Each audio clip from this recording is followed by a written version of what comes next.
Welcome back, everybody, to some more NACE Starleague. We got a fresh week of action, and it is going to be starting off with some Collegiate Rocket League. This is week 4.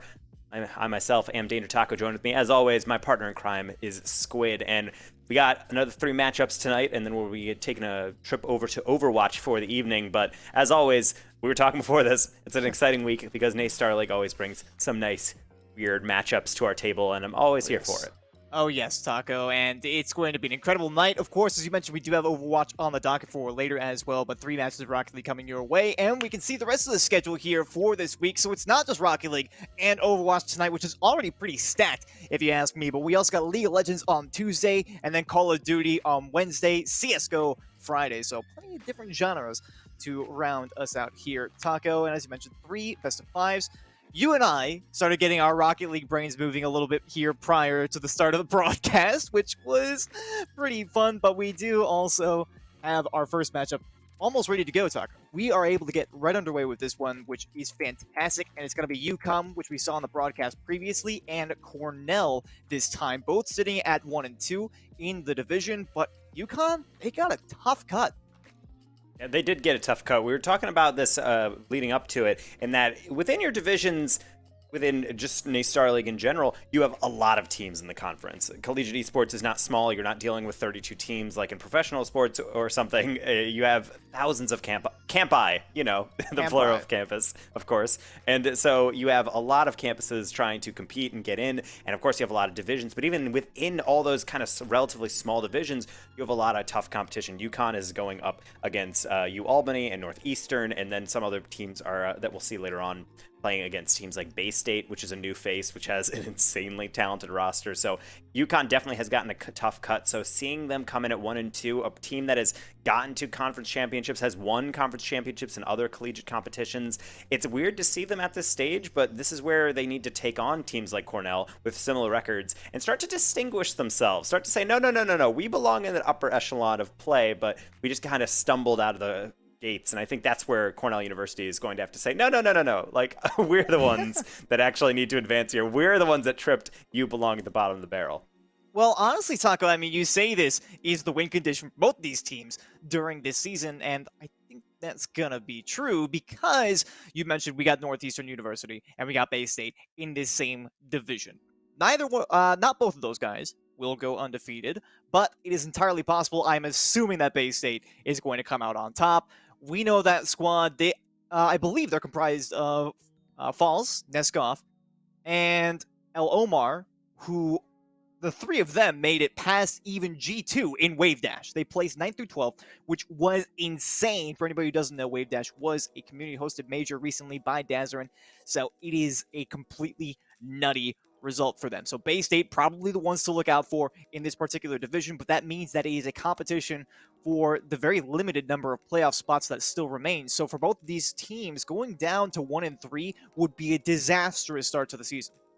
Yeah, and you still have a lot of weeks. We go up to 9 rounds and then that regular season, but within a round robin, you get a chance to play everyone, and of course you want to be able to optimize your chances since you only really get one look at a lot of these teams, because the moment you drop one game, you're thinking, we're not going to be able to get revenge on that, especially a team that is high-flying, maybe have a moment of weakness. We actually saw this in previous weeks with UConn. We were seeing them face up against Northeastern, and we were saying this is going to be a banger of a matchup, and Northeastern was able to take that game relatively easily. I think UConn took 1 game off of them, but ultimately, they were very vulnerable, Northeastern. It just didn't quite come together for UConn on offense, and I think teams like that with UConn don't get to that higher level or don't really, I would say, convince me of their pedigree of play until they start taking matches like that. If you play a team that's better than you on paper, it doesn't really matter much. But if the other team's not playing well and you're still not capitalizing, you got to wonder how much they're really going to get done, how much damage they're going to do when they're in those higher level brackets or when they're in their high stress situations where they need to pull out a win and really can't, even when thrown the bone of getting an opponent that really isn't up to snuff at the moment. Yeah, and I think experience is something that we talk about a heck of a lot when it comes to the Collegiate Rocket League space. And Taco, you and I got a little bit of a glimpse here at some different collegiate outlets for the Rocket League scene in whole, and that was one of the big points that we talked about. We saw some big names, some returning rosters come back and, lay down the law, for instance, but there were also some teams that didn't really have that experience under their belt, and that's something we say time and time again is one of the most important things that these teams can get. So despite whether or not they have a successful round robin stage, it could prove a valuable experience to them, and then of course they can start to perform a little bit more consistently in those kinds of high stakes brackets. I think that's kind of where the University of Connecticut is going to. That's where a lot of our schools are at, honestly, right now. I mean, we see the teams that we're going to watch face off here before too long. These are probably GC2, GC3, maybe even Supersonic Legend level teams that still have not even been able to scrape the bottom of the barrel when it comes to the competition at the top. So I am looking forward to seeing what can be changed here in the future for rosters like this. Yeah, and I think this is a really important thing because I haven't really been able to see too much about Cornell, and that's actually the main thing that I like about NACE Starleague or some of these other rosters is that you do have a lot of situations in which you're trying to figure out, okay, what teams you have to keep an eye out for, and there's actually a lot of teams that I have just been peeked out on or been noticed and said, hey, you should probably look out for these types of teams. I get people DMing me on Twitter because they know I cast collegiate leagues, like, hey, you're going to cast this evening, you better be pumped. And I'm like, I don't know anything about you. But then sometimes they impress me, sometimes they don't. But what I think the thing that really stands out to me is that it's really difficult for these players to consistently get within that realm of competition. And I think part of it is playing as much as possible. I think UConn is at that stage where I would say they are together for a while. I know they've been together for at least 2-3 semesters straight, which does yield a lot of chemistry. And then it's up to the point where if they're not making mistakes, they're a pretty solid roster. And I think with this Cornell team, that's pretty much the first thing I look for. Are you actually playing collectively as a team, or is it 3 players playing individually on a roster? It's also a lamentation I've had a lot of rosters that I think has been leveled against teams like Florida State at times, which has had a really good collective ability and a lot of very high-ranked players, but they don't bring it together, and it just feels like because they're all playing the game, but they're not playing as a team, and that's a huge aspect of, obviously, any team sport, but specifically Rocket League, when you need all 3 players to click. If they don't, you just lose, and it's as simple as that. Yeah, I think we've actually seen a lot of different examples of that as well. I'm trying to think back, and I can't remember, Taco, so you're going to have to remind me. There's so many teams, so cut me some slack on this one, but I forget which team it is. But I know it's the team that Justin Cap plays on, because he will pop the heck off. On the regular, right? There you go. See, that's the one. But Justin Cap, he's the one that stands out to me. We saw this in LSU a while back, too, when T-Bates still played for them, is sometimes T-Bates would just have a field day. But when Low-Tech and Donnie, I think, played with them a little bit, and then they also had Sharp, and there was a heck of a lot of stuff going on over there. But sometimes it just wouldn't go well for the rest of them, and I think we are getting the lobby set up here soon. But I gotta say, I am looking forward to seeing what we can find out of UConn in terms of individuality as well. You just mentioned, of course, the team play is incredibly important. I will not disagree. And we did see a lot of good team play versus Northeastern last week, but I also noticed Droys had some moments where things were kind of going down, and then later on in the series, things certainly went up a little bit more. So I'm excited to see what kind of differences there are from last week in that regard. Yeah, and I think this is the thing where whenever we get into these games, and of course, as we're trying to set up the lobby and just make sure that everybody is actually set up correctly and make sure that all the players are fully ready and make sure they're not going to the bathroom, because you'd be surprised that when you're wrangling everybody together on these online tournaments, there's any myriad of things that can come up. But I do agree that I think this is something that these leagues, even though that they have, some things with in regard to the players not clicking or not being able to play together, tournaments like this and leagues like this, I think are a great way to at least provide some replay value. I've gotten a couple players who played in these leagues who I not necessarily have casted at times, but have told me that leagues like this are great because they're a way that maybe they're not their main focus, maybe focusing on the Collegiate Rocket League main qualifiers are, but this is a great way to get high-level competition while still being able to look back, get tape, and get review, because there's a bit of a hit that comes with playing in a scrimmage where it's kind of like, yeah, we're allowed to mess up, this is on working, and then things that actually come with real life consequences, because there's prize money involved within a Starleague, of course. You want to do as well as possible. So dropping these games does give you that flavor of it, but maybe not as much of a sting as if you had lost in another aspect of a different tournament or at least in a higher stakes situation. But I think right now, the thing that does weigh on teams like this is when you are in these tournaments, even if it's a good way to get practice and it's not a scrimmage, I'm not a huge fan of seeing teams that I know can do better and still just come up with a couple losses. Sure, they might be playing against pretty elite teams, but it feels kind of off-putting when I'm seeing these teams and I have high expectations and I know they can do better, and then they just don't really perform up to snuff on that. And I think I noticed that with teams like Long Beach in the Western Conference of a lot of collegiate play, was a team that had qualified for a bunch of Division II things and not quite qualified in for the main event in quite some time. And it's just because they were so close, but they just kept making mistakes, or they just weren't really clicking, or they just had off days in opportune times. And I think every team kind of goes through those transitions of trying to figure out when and where they can actually figure out how to bring it together, how to bring that consistently. And I think a lot of teams are stuck in that phase. What's going to bust them out, I think, is just trying to get any semblance of performance out of games like this. Yeah, and Taco, well, that was quite the... I got handed to you. I mean, I can't even talk for that long. And I thought I was the one who always took the floor a little bit too long. But for UConn and Cornell, it's all underway now. And first shot goes in. It's Joy's right off the bat. I wanted to see the change, and here it is. Yeah, and I mean, this is the thing that you're looking for. If you have an open opportunity and no one's blocking you, why not? But good job by Droids. I think the temptation is to put it on that back post and make sure it's a harder to save shot. But you know, it's just as hard to save putting it well-placed top shelf near. Oh my goodness. What a start for UConn. As we mentioned before, right, the start of the season has to be good and disaster. Already proven to Cornell why they're going to have the upper hand. I mean, this is just an amazing start here. Best of 5. With 2 goals up in the first 18 seconds, you could not ask for a better run out the gate here. No, absolutely not. And this is something that Cornell also needs to be aware of. Is, of course, kickoffs are so important to make sure of, but even when you do get a clean kickoff like this, what you do with it next is important. So at least we will see Thunder. It's something downfield, although Anton making a lot of havoc with these air dribbles, and UConn's going to be back on the attack again. I'm really curious to see if Cornell's going to start kind of parking the bus, or if they're going to find a way to counter. It doesn't look like they're going to find that way anytime soon.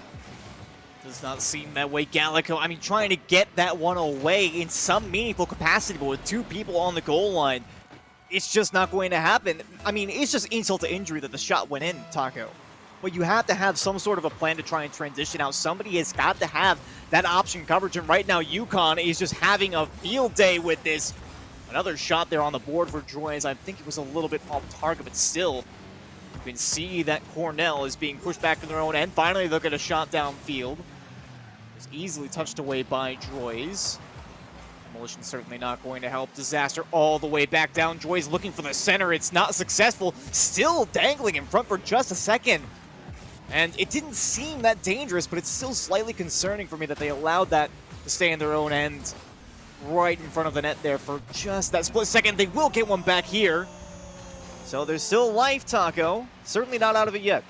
Yeah, it looked like this was covered, but I think Droids is actually playing the hit from game, and no contact actually came through. So it will just be a simple tap in for Cornell on that near post, and it's at least a sign of life. Something from UConn that I'm a little bit hesitant to really dig too deeply into, but that's a kind of an element of something that really can't be happening even against a team that might not be as formidable as some of their former opponents. It's just giving up that near post shot, having no pressure for what seems like 5 full seconds, and then they just get immediately punished. So sign of things to come, I think Cornell is hoping, but they're still having to deal with a lot of offensive pressure. That they are. Well dealt with on that last play, though. GameStop, a nice read there off the backboard. And now the pass. Ooh, that was dangerous, Gallico. I'm not sure if they have much of an opportunity to sneak that one towards the near post. The Disaster had some pretty good coverage. The dunk here, though, from GameStop. And it seems like Cornell have found their footing. Perhaps it was just a really rocky beginning to Game 1. That cost them dearly. It seems like they're right back in it, right back in the paint. Their pace of play, right in line with UConn. Around Joy's now is Gallico. Not going to get much farther. The revenge demo. You can't break my axes without getting punished, says Joy's. I love it. Yeah, and honestly, that happens so often, is when you beat one player and you think they're out of the play, but no, they're going to rotate right back. Why wouldn't they? And so you have to be aware of those demos. And of course, taking too much time on the ball, they'll eventually get kicked right back into your defense's face. So as we hit halftime, UConn looking still just as threatening as ever, but I do like the resilience being shown from Cornell and their awareness, cutting off those midfield passes, putting a lot of pressure, especially on the demos, and it results in hits like that. That one going out in the middle, but unfortunately, third man too far back. But I like the building blocks that I'm seeing being laid down by Cornell so far. Of course. I mean, this always happens, though. Every single time you see something good and you want to praise it. It's like, oh, wow, that's really great. And then a demolition happens in the backfield. The first man is just behind the pass. There's never a chance for him to save that one, in all honesty. I mean, great pass, though. Great pass and great shot from Joyce. I think that kind of lends itself to the unsavable nature of that ball. But I have to agree. I mean, that sentiment you were just putting forth right before that goal was scored there, Taco, I really enjoy the fact that Cornell was able to say, okay, you know what? We conceded 3 goals. It's not that big a deal. They got their first one back, and now they're looking incredibly solid moving downfield. And I do like the ability to peek out a pass. It shows that they're not entirely panicking. I think the problem with a lot of teams when they fall behind first is like, okay, we just got to play faster. And that means just hitting the ball downfield and hoping for the best. But Cornell is more than willing to slow the play down, find an infield pass, or just be able to get a bump and be able to just build pressure slowly. I think that shows a lot of maturity on offense that you don't see from a lot of teams. It's promising, if not potentially the thing that will get them back into this particular game, but at least we have something interesting to look forward to in the series, especially if nothing changes in the next 80 seconds. And the way that Anton and company are playing, it's going to be hard-pressed to find a comeback. Disaster lurking, but will not be able to pound in number 5. Oh, and I love that pass there directly over to GameStop, and this attack is still on.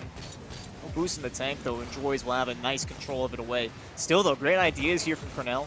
You mentioned slowing it down and taking control of the ball. It's an incredibly important thing to do against opponents who can be over-aggressive at times. So perhaps UConn, with those first 3 goals, started getting a little bit antsy to get on the ball. Of course, it will pay off this time. Nobody's able to force Joyce, and it's an easy flick over the top. Well, they've got nice building blocks for next game. Well, speaking of taking the ball slowly, Joyce hits it in the corner, and of course the temptation is there just to try to rip one on target from a tough angle, but instead they realize there's no pressure, they catch it, and then just get a simple flick in. It's a really nice show from University of Connecticut, and really everyone's getting involved on offense, and something that is lovely to see. If you're looking for a team that is supposed to be making a statement to show that they belong with a better record within this division, I think this game 1 is a great way to come out of the gates and say this is what it should be when we play against a team that I think they have the upper edge on. And in the final 30 seconds, they're just looking to put a cherry on top, it seems. Jolly good show overall. Although you know, it's almost curious for me. It's just, I wonder if Cornell put on the better showing than UConn in some ways. Solely because they were able to maintain their tenacity and come back. What a save there from Gallico as well. I mean, think about the defense that we saw at the very beginning of this game, Taco.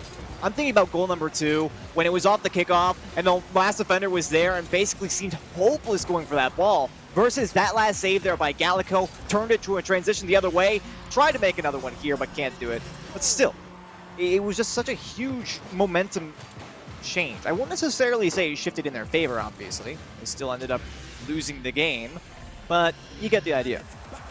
Yeah, and I think I do get your sentiment about University of Connecticut seemingly looking really good, but then also Cornell has things that we want to applaud. And of course, there's some elements of wanting to have parity within our commentary points and making sure that we're not just saying, oh, University of Connecticut, you're doing so well. Oh, you're doing so well. You're doing so well. You're doing so well. But Cornell is showing that they're in this game and are capable of actually playing against an opponent like this, which is important. Even if you're getting smacked around, it's showing that there's pieces that you can actually work on. Because I think game 1 is a feeler game. If sometimes you come out of the gate, like I think Cornell did, and you just get hit with 2 fast goals, it sets the pace, you weren't ready for it, and then you're realizing, okay, now I know what we're dealt with. And then ever since then, yeah, they still capitulated a couple goals, but ultimately I felt like it was a bit more stable. I felt like they actually had chances going forward. If that steal, for example, in the midfield went differently, might be looking at a different scoreline. So game number 2, they have that. They can take that deep breath, and then they can move on and see what game number 2 has in store. But UConn certainly has warmed up the muscles, and they're off to a nice opening jog here in the series.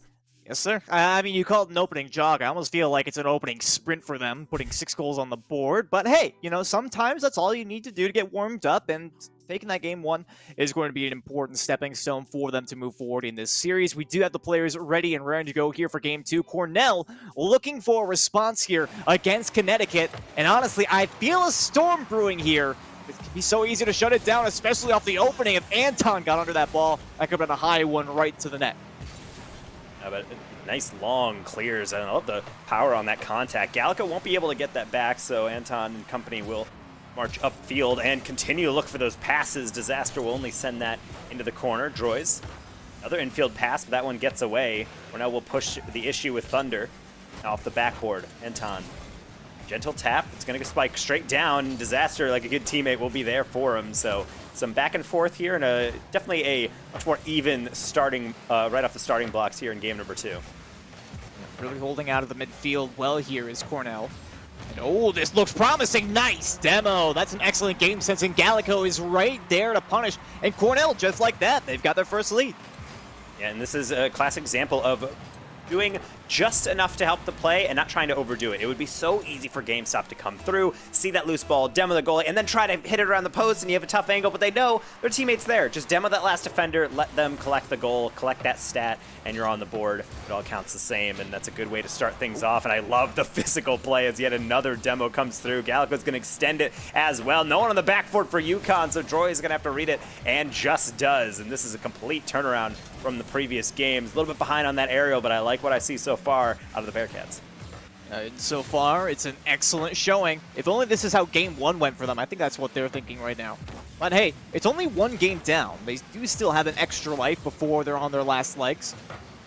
And they've managed to survive a minute and 20 here in game 2 without conceding a goal. They've had a significant amount of the offensive possession as well. Anton will guide this one to the midfield line. Shut down by GameStop Droids. Tap back over to Disaster. I love that play. But it looks like it might die out there. Anton actually does get a piece of it. No clear up the backboard. Back to the middle. Gallico, nice easy control. And there's that slowdown you were talking about last time, Taco. There is no panic from these guys. They understand the options. They're at the disposal of their opponents. And they're making their opponents use them before diving in to make their play. Ooh, but deflections like that can be so rough. Droids was not able to put it on target. Droids will keep it interesting, but moments like that are really important because you can have a stable defense, but sometimes you can't anticipate those 50s, so mitigating that and keeping all your 50s under control, even if it's not the best opportunity, but just keeping it slow on the 50 can do so much, and unfortunately Cornell will eventually get a bit panicky. Double commit leads the way for that far post finish. Yeah, and a great touch here by Disaster. It might have been a little bit misleading if you're on the defensive side, expecting some more power or even a solo play off of that with the flip reset potential. You mentioned, I mean, 2 players sitting right on top of each other. That's the last thing you want to see. Hopefully it was a one-time mistake, but it does kind of lend itself to one thing I have noticed in between now this goal on this game and the previous, with many of the goals actually, is the lack of defense through the mid. We saw quite a few lateral passes resulting in those one-timer shots towards the top of the net that seemed pretty much indefensible. Yeah, and right now I think the thing I'm looking forward to from Cornell is to be able to absorb this pressure, but more importantly, not get into a mindset where you have to treat everything as a crisis mode and try to push up and play offense. I think they're at their best when they're playing patient, when they wait for their turn on offense, and then strike when the iron is hot. I think the last thing I want to see from teams like this is when they realize when they're under the gun to get too uppity, but it does help if you get those backboards clears, and this time Droids is not going to miss a sitter. I think Thunder may have just had a misplay there. I don't know if there's any 2 ways to slice that. I mean, that seemed like, to me, Taco, I don't know if you were looking at the same thing I was, but I 100% anticipated that ball was going to go across the field, and Gallico would have had an easy dribble back down the other way, and almost goal number 3. What a stop! I love the idea, but unfortunately, with no reinforcement, it's Disaster. This is why cheating up on kickoffs is becoming such a popular thing. It's not necessarily because the kickoff always needs someone to cheat up, but when you don't have someone, it can spell disaster. Sometimes because you can get dribbled, you're in no man's land, but other times just because you have to reach barely for a shot and still not get there in time. And this is where UConn is starting to flex a little bit on the Cornell side, getting their goals, taking their opportunities, and now it's all up to Cornell to be able to march back. They got plenty of time, though, 2 minutes, and a lot of open space in midfield as GameStop is discovering, but they can't wrap around this one. Pass in the middle, Gallico thought about it, but ultimately would turn away. Thunder trying to complete the attack. That's a high lob, that's a straight down drop, but Anton reads it well, and will leave it for Disaster for the clear. And not terribly much pressure there from Cornell. 2 players on that back boost again. It's not a good look for them. It almost feels like they found their foothold, but then they tried to execute on it just a little bit too much, and they ended up having their backfield rotations completely break down as a result. So I don't know if there was some sort of a change in their plan that just ruined everything, but open shots like that cannot be stopped. I don't care how well you read this. The angle and the velocity is just too difficult to get a good beat on. It's a great read by UConn. It's a skill that you have to train within yourself as a player to recognize it, but also as a team to be able to call it out and execute. Understanding that all the defenders are on the goal line. There's no one in the midfield, so what do? You lob it high in the midfield, and it puts those defenders in a hesitant position. Do I challenge this? Do I have enough boost? Can I even get that read? And in all that time when they're calculating, your second player coming through up on offense is rising to the challenge and slapping that in the back of the net. Good shots by UConn, and overall, it seems like game number 1 is not a fluke. They're really bringing the heat, and UConn, or rather Cornell, just doesn't have the answer as of yet. Even with opportunities like this, just a bit too rushed, and another clear will go through. I don't know what exactly has changed for them, but you probably felt it too, right? There has just been a complete lack of execution here for Cornell. They can't even make this save, which is just salt in the wound at this point. But I said it before, it feels like before they had a wonderful defensive basis, right? They had their option coverage down pat, and it's what allowed them to effectively stay at the midfield line. I mean, they used the same strategy there too, right? It was all about option coverage, forcing your opponents into an awkward spot and making that read, and finally they'll get one back here. But Taco, it means that they've been sacrificing their defensive integrity in many ways while they're trying to find all these little gaps, and it's really concerning for me. And I think at least getting their second goal, it's something that they can at least hang their hat on, saying, okay, again, we can get these goals, even when they're not presented to us in a neat way. We can still be able to tuck them in, but it's definitely something that has changed. I think part of it is that the hits that they're getting aren't as substantial. You can't say the same about UConn. Number 6 will go through, but with Cornell, I feel like there's this element of not necessarily panic, but it's something, an anxiety that creeps into teams that when you do get a look at goal, it has to be shot. It has to be put into a dangerous position immediately, whereas sometimes the best attacks are just understanding, I don't have a great angle on a shot here, let's throw it into the corner, or let's play for some possession, or just take a 50 on the defender just so it stays in the attacking half. And those things aren't being done, I think, in the same way from Cornell. I think they understand they want goals, and they're starting to still implement that patient play style, but try to force things when they might not be in the best position to do so. And I think over time, those mistakes build up, and it results in UConn putting, yet again, 6 on the board, make that potentially 7 if Anton has anything to say about it. Off the bar, double tapped, and in to end game number 2 with some flair. And a nice shot here from Anton, certainly, but I think still the question marks are all over Cornell with nobody on defense here. Again, I don't know what happened. I agree with you, right? It seems like there's some sort of performance anxiety that is kind of set in here for Cornell, and they're not playing the same game that we saw at the opening of this one. It was a much different story. I don't feel like UConn has really adjusted that much. They just took the opportunities that were granted to them, and we saw the exact same thing in game 1, right? It was utilizing that passing lane in the midfield more often than not, but sometimes also going for those solo plays, which is the same story we saw here. The difference is, as I said before, the breakdown on the Cornell defense, and I think we kind of got it down pat now, right? It's all about trying to move downfield, but also doing so in a safe way, right? You're not just hitting the ball for the sake of hitting the ball. You are doing something actively productive for your team when you hit the ball. Maybe that's not necessarily even moving downfield. Perhaps that's just making the opponent hit it into a bad spot on your own side so somebody on your team can field it, right? So you got to make all of these considerations when you're actually playing the game. And perhaps they just realize it's like, oh my God, we got the lead. And they kind of abandoned the game plan they set forth for themselves. And sometimes having your play style and knowing what you're good at is really important. And you stick to that as far as you can. What has worked for you in the past, potentially, is not working right now. Backs against the wall. Cornell needs to reverse sweep the University of Connecticut to be able to bring out a series win here. So going into potentially the final game of this series, they have a lot of pressure on their shoulders. It's all up to them to see if they can execute on that game plan, get back to their winning ways. And right now, it seems like they're just going to get put right back under the gun. Droy's going to get dunked right on the goal line. And Cornell will be slowly able to advance out. But even in the midfield, Droy's always looking to send it right on back. Yeah, nice saves, good respect for their opponents as well. And it looks like their midfield presence is back. Hopefully it's here to stay. This pass from the mid, nothing doing, so Thunder plays it away. This is perfect. That double commit. Okay, I said it was perfect. Maybe that was a little bit of a caster's curse. But you get the idea, right? It was a wonderful play in the mid. I loved the idea that Gallico was going for, but they knew exactly what was going to happen prior to the execution of the play, so they laid off, and they had what would have been an excellent recompense, essentially, back into the zone, right? They would have been able to say, all right, you know, it didn't work out, let's recycle.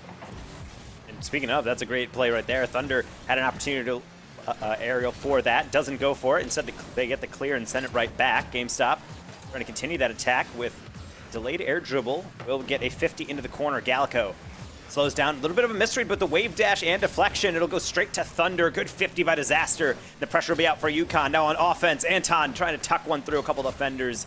Will be deflected. Back and forth we go. Still looking for that opening goal after the first 90 seconds of game number 3, and the games continue to open with more and more waiting time until we see that first goal, and it's only a matter of time until we get our first real chance. A couple deflections, and Droys misses the first. He will not miss on the second. And Taco, let me tell you why I always say an open backboard is an open net. You see that backboard clear, the player was there, they had that defense available to them, and not making that touch, instant breakdown in defense. It was utter cacophony on the goal line. You cannot allow that kind of thing to happen, and we've seen it happen now a couple of times during this series. Thankfully, it's only that 1 goal deficit, but I mean, to add a little bit of danger on top of that, we did see an open 1-2-3 passing play onto the backboard. That could easily have been a shot on, and again, no defense on the backboard here. There's no punish from UConn, but I swear, I am going to have a heart attack if I see that kind of play get to the back wall again without a contest.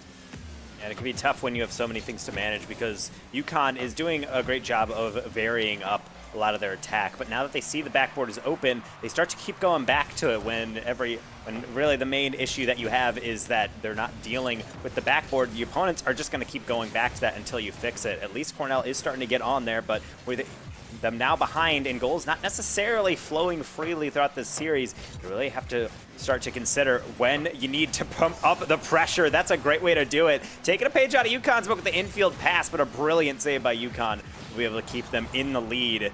Even with a demo, Disaster still has plenty of time to set up flicks. Another backboard miss. GameStop gonna panic, not gonna get this one. Anton again going through. I think if I had a percentage counter for the number of goals just coming off of mistakes in the back line, it'd be a majority of these UConn goals. I'm afraid that's the case, Taco. And this is something you talked about in the pregame, is you've seen teams that it feels like they're worthy of a higher level of competition than they have achieved, and yet it's these small mistakes, and here again, that really set them apart, so to speak, right? Not in the good way, unfortunately. But I think for Cornell, it's just these mistakes on the backline, and Gallico hit the brakes accidentally. I mean, there's no two ways about that. It's a simple mechanical error. You actually hit the brakes, and suddenly you realize you can't make it back to the ball. Oh well, you're gonna have to brush it off. There's still time to get back in this game. So now they're going to go something extra fancy as Thunder actually pre-jumped the tap out of the backfield. Gallico has a little bit different ideas about how to approach, and we'll slow it down, but the 50 only leads way to Anton. That's over the bar. Now Disaster trying to pound one more home, and they will. Just disarray across the line, and really all the kind words we've had from Cornell. It seems like it has a short half-life. The moment that we start the game, they're really coming out of the gates. It's even, and then UConn just figures out a way to tuck these goals away. It almost feels like the same story as last time, right, Taco? In that their defense can be good, or their midfield can be respectable. There is no doing both of them, and again, a free ball out here in the mid. And it's just a disaster for Cornell. This is their problem. This is the lack of experience that we talk about. For CRL teams that want to play at the top, you have to be able to accept the fact that you're going to make mistakes and move past it. I feel like this is where the massive stonewall is for Cornell right now, is the fact that they've realized, like, oh no, we're making mistakes, and they're letting it get them down, right? Is that mentality that is really tearing them apart from the inside, and yet another goal here for UConn. I think this just kind of highlights the point, right? Thunder going for a completely unnecessary squishy save. They are letting themselves lose at this point, and granted, I don't think they could come back if they wanted to, but you get the idea. And I really hope they look back on these VODs and somebody in their group says, like, oh, you know what? Maybe we shouldn't have let ourselves just go, essentially. And it seems so simple, just stop making mistakes. But I think there's an element of a lot of games where you kick off the start of a new game or match or series or what have you, and you start playing well, and it's going well, and you're matching blow for blow, you're getting good hits, getting good passes, you might even get a goal or two. But the issue becomes, once that first goal goes through, or maybe once one team kind of gets out of that back and forth 50-50 style, and you start actually really starting to put pressure on, how do you deal with that? And I think the way that Cornell's been doing it is play hesitant. The issue is if you're not playing flawlessly off that backboard, or getting these nice clears, or getting that midfield pressure, it just ends up being, okay, now UConn has a little bit of pressure, now they have a lot of pressure, now they have even more pressure, and then you just see this. You just see an avalanche of goals go through, and I think they need to make sure that they can just put a little plug on that dam whenever it's about to burst in the beginning, and they're a lot better off. But now it just seems like it's a combination of tilt, being outpaced, and knowing that this one's well out of reach as the Brazil has now been set. Yeah, I don't really think there's any part of this game that UConn made a significant improvement. I think that they were playing the same game throughout. But the problem is for Cornell is that the game that UConn brought to the table at the very beginning was the game that could match them blow for blow when they were having a good start to their game. I think that the only problem for Cornell, again, is just they got in their own heads a little bit. They had a solid performance. But when you allow yourself to get down, essentially, and basically sacrifice your rotations and the integrity of your midfield play and the integrity of your entire game plan as a whole, you get games like this. So on paper, this was a complete blowout. But I'll be honest, you talk to me with a Cornell team who has gone back and checked the VODs, or thought to themselves like, okay, you know what, we spent another year, for instance, playing with each other as number 8 will go through here. But you give me a Cornell that has more experience, and they're able to say like, okay, you know, we had a bad game 1, let's get it next time. I really think that this team could be impactful.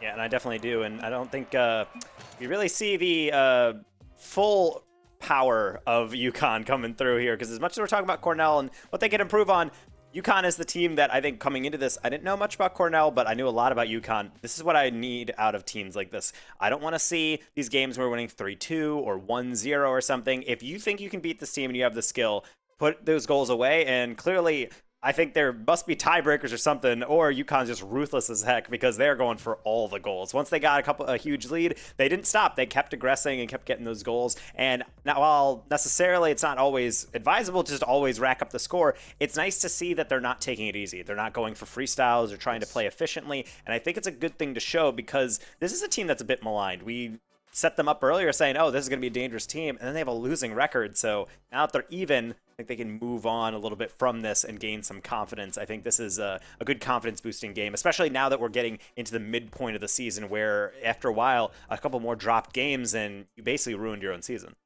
Yeah. Well, that is the case. But I also think that one of the nice things here for UConn is they have the chance, right? They don't have to necessarily say, oh, we're only even, so we can't possibly be that deadly, right? It's one of those cases where they can say, oh yeah, we really are, because, well, first off, they lost against the top, like, undoubtedly the top 2 teams in the division, right? Bay State and Northeastern University, like, basically good luck at that point. And to be honest, they had a really good showing against Northeastern, so they could take that as well to the bank.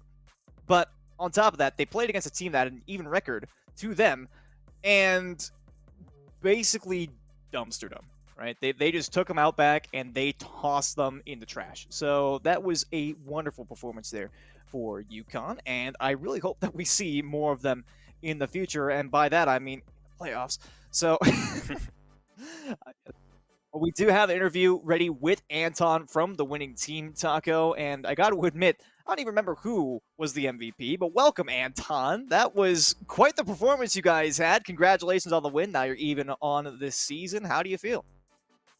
Feeling good. I think last week we were playing on stream against Northeastern, and it wasn't that great, but it was nice to kind of like find our way through to a win this week. It was good. Glad we got the win. And one thing I really want to touch on with you guys is, we talked about throughout the series, but even your preseason announcement thing that your esport organization for your Rocket League team tweeted out was a lot of commentary that I had done for you guys within different leagues, because I know you guys fairly well, and I know the level you like to play at, and I know the level that you guys want to aspire to. that game versus Northeastern, what was the reaction after that going into this next week? Because you guys did not hold back this week on your scoring opportunities, getting all that offense through. When you guys take tough losses like that, what's the mentality when you come into this next week's games, and how do you deal with losses like that on the schedule? Yeah, I mean, after Northeastern, we were really like, it was one of those games where we wish we could have won. Northeastern is always a team, they're a great team, but we wanted to win against them for a while now, and like we were so close, like with the reverse sweep. I think we took the positives out of it, and we brought it this week. Like we played well. That's the first time. That's the closest we've ever gotten to beating Northeastern. So that was kind of something that we went away with in high spirits, and we brought it this week, and we were able to show off a little bit this week. So. Yeah, well, I mean, you were able to tear down Cornell basically piece by piece. That's got to be good for the mentality here moving forward. And honestly, you guys looked like you had some great individual mechanics, but the team plays were absolutely on point. You guys absolutely dominated the midfield. Is that something you've been focusing on recently, or has that always been the play style? Yeah, I mean, we've been playing for like almost a year now, a year and a half together. So like we kind of have the chemistry. We've devised like certain play styles when we look over replays and whatnot. But yeah, we definitely focus on always improving our game, like especially after Northeastern, we were like, how can we win next time? So we're always looking for different ways to improve our game, and practicing, of course. We put in the hours. So it's really nice to see improvement, and then we can go out and play like this against certain teams. So it's always nice, being able to like show off our skills or use skills we learned in game. But yeah, we're always practicing like that.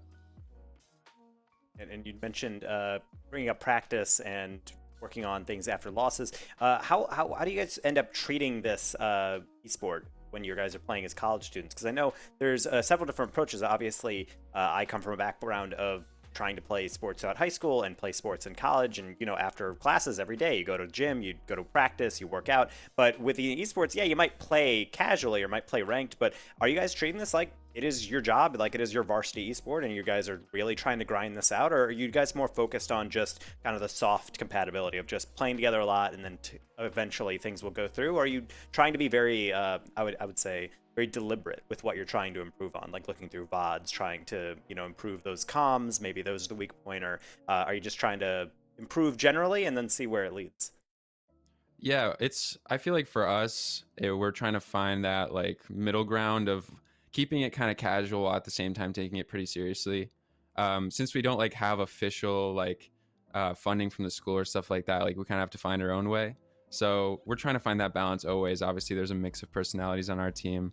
I know personally, I try and take it pretty seriously, and I always try and like improve on what I can improve on, and I try and bring that to the team too. Like we're doing like video review, like we download the replays and we look them over. So we do our best with the time we have for sure. And we always try and practice. I have two great teammates. They're always making the time to play, like even on like Friday nights and stuff. So I'm glad who I'm playing with, they're putting in the effort too. So it's always nice to have two great teammates with you. All right, well, that's great to hear. But before we let you go, I do want to ask if you have any sort of shout-outs or maybe warnings to other teams in the division after that kind of performance that you want to give out. Now would be the time. I want to shout out Elias. He goes to Cornell. I linked him this game because I saw we were playing Cornell and I wanted him to watch. Hopefully he's not too sad or upset. I guess they lost, but yeah, hi Elias. And also, I guess Northeastern. I want to play you guys again. Yo, let's scrim Northeastern. Let's get on it. You heard it here first. Well, thank you very much, Anton. Once again, congrats on the win, and I hope to see you in the future, also known as the playoffs, because that would be amazing. It would be an awesome run back. But yeah, get out there, get back on the grind. Awesome. Thank you, guys. All right, well, there you have it. Anton, feeling pretty confident? I mean, that's just the way it goes, though. I mean, talking about the fact that no official school support, that's something we're going to have to work on, Taco. Yeah, and that's something that, we'll eventually see across the esports, I think, within the collegiate levels. If they can find a way, some way to make that profitable, advertise it to a school, maybe a generational thing. We see what happens when school does get that funding, but when it doesn't, you have a lot of teams that are still making their school proud, as UConn just did. But we're not done yet. We have Arcadia University coming up against Rowan after this short break, so do not go anywhere. We'll be back with more NACE Starleague Rocket League.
All right.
Back, and we said it was going to be a short break, and it was 6 minutes of some uncomfortableness because you're like, I want to see more Rocket League, and we do have some for more. Yeah, it's Arcadia, it's Rowan, it's Standard Taco, it's Squid, and we're back, and it's going to be an interesting one because last game was really teams that struggled a bit, and now we're seeing teams that are excelling.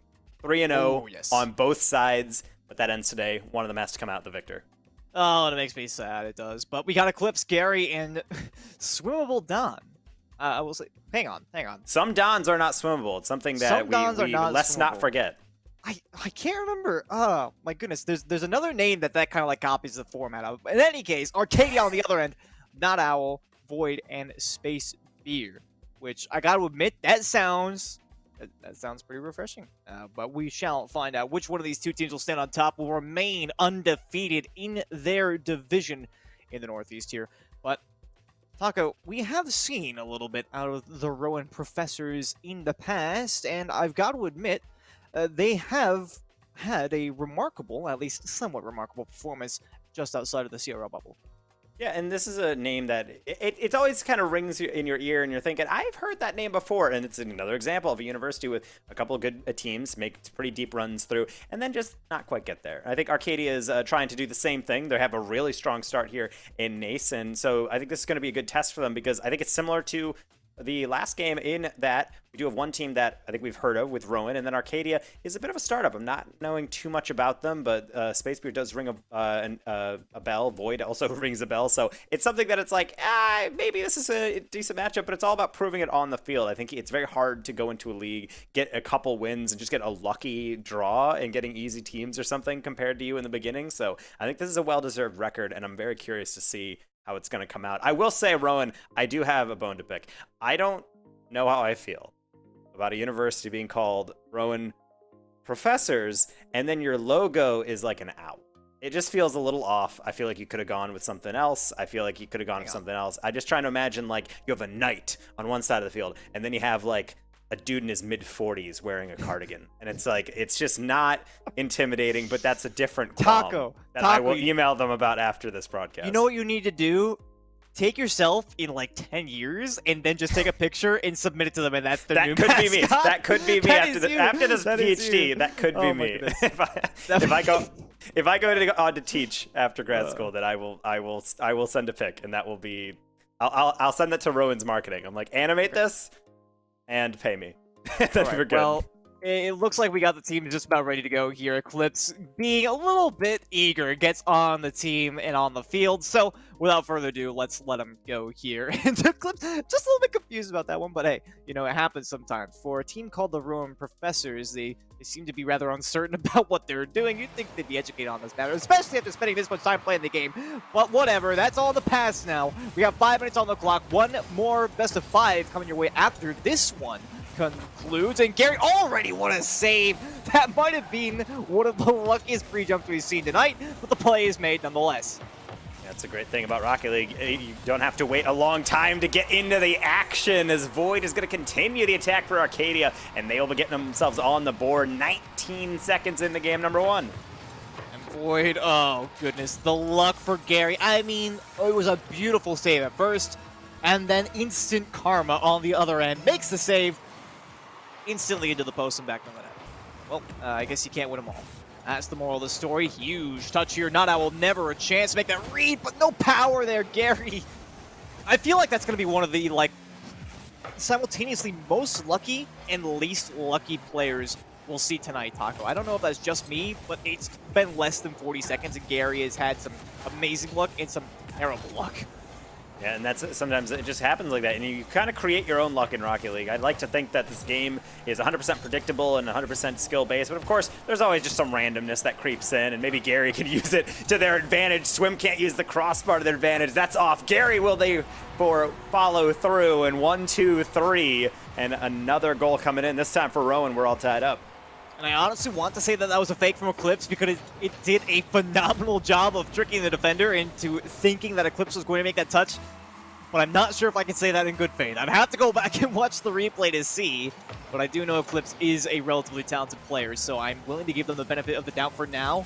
Gary cutting in front there. Flick over top of 2. This should be a free shot. No! Swim! Getting in the way of Eclipse! Where's the communication there? That was all a completely open net. They could have taken the lead right then and there. And that's why comms are so important, not to be able to call people off, but just also to understand that even before that play comes up, someone says, I'm behind you, we got it, and then as soon as that ball goes over and you have a tough angle, you just leave it because you know your teammate's there. It's all about trust. It's all about comms.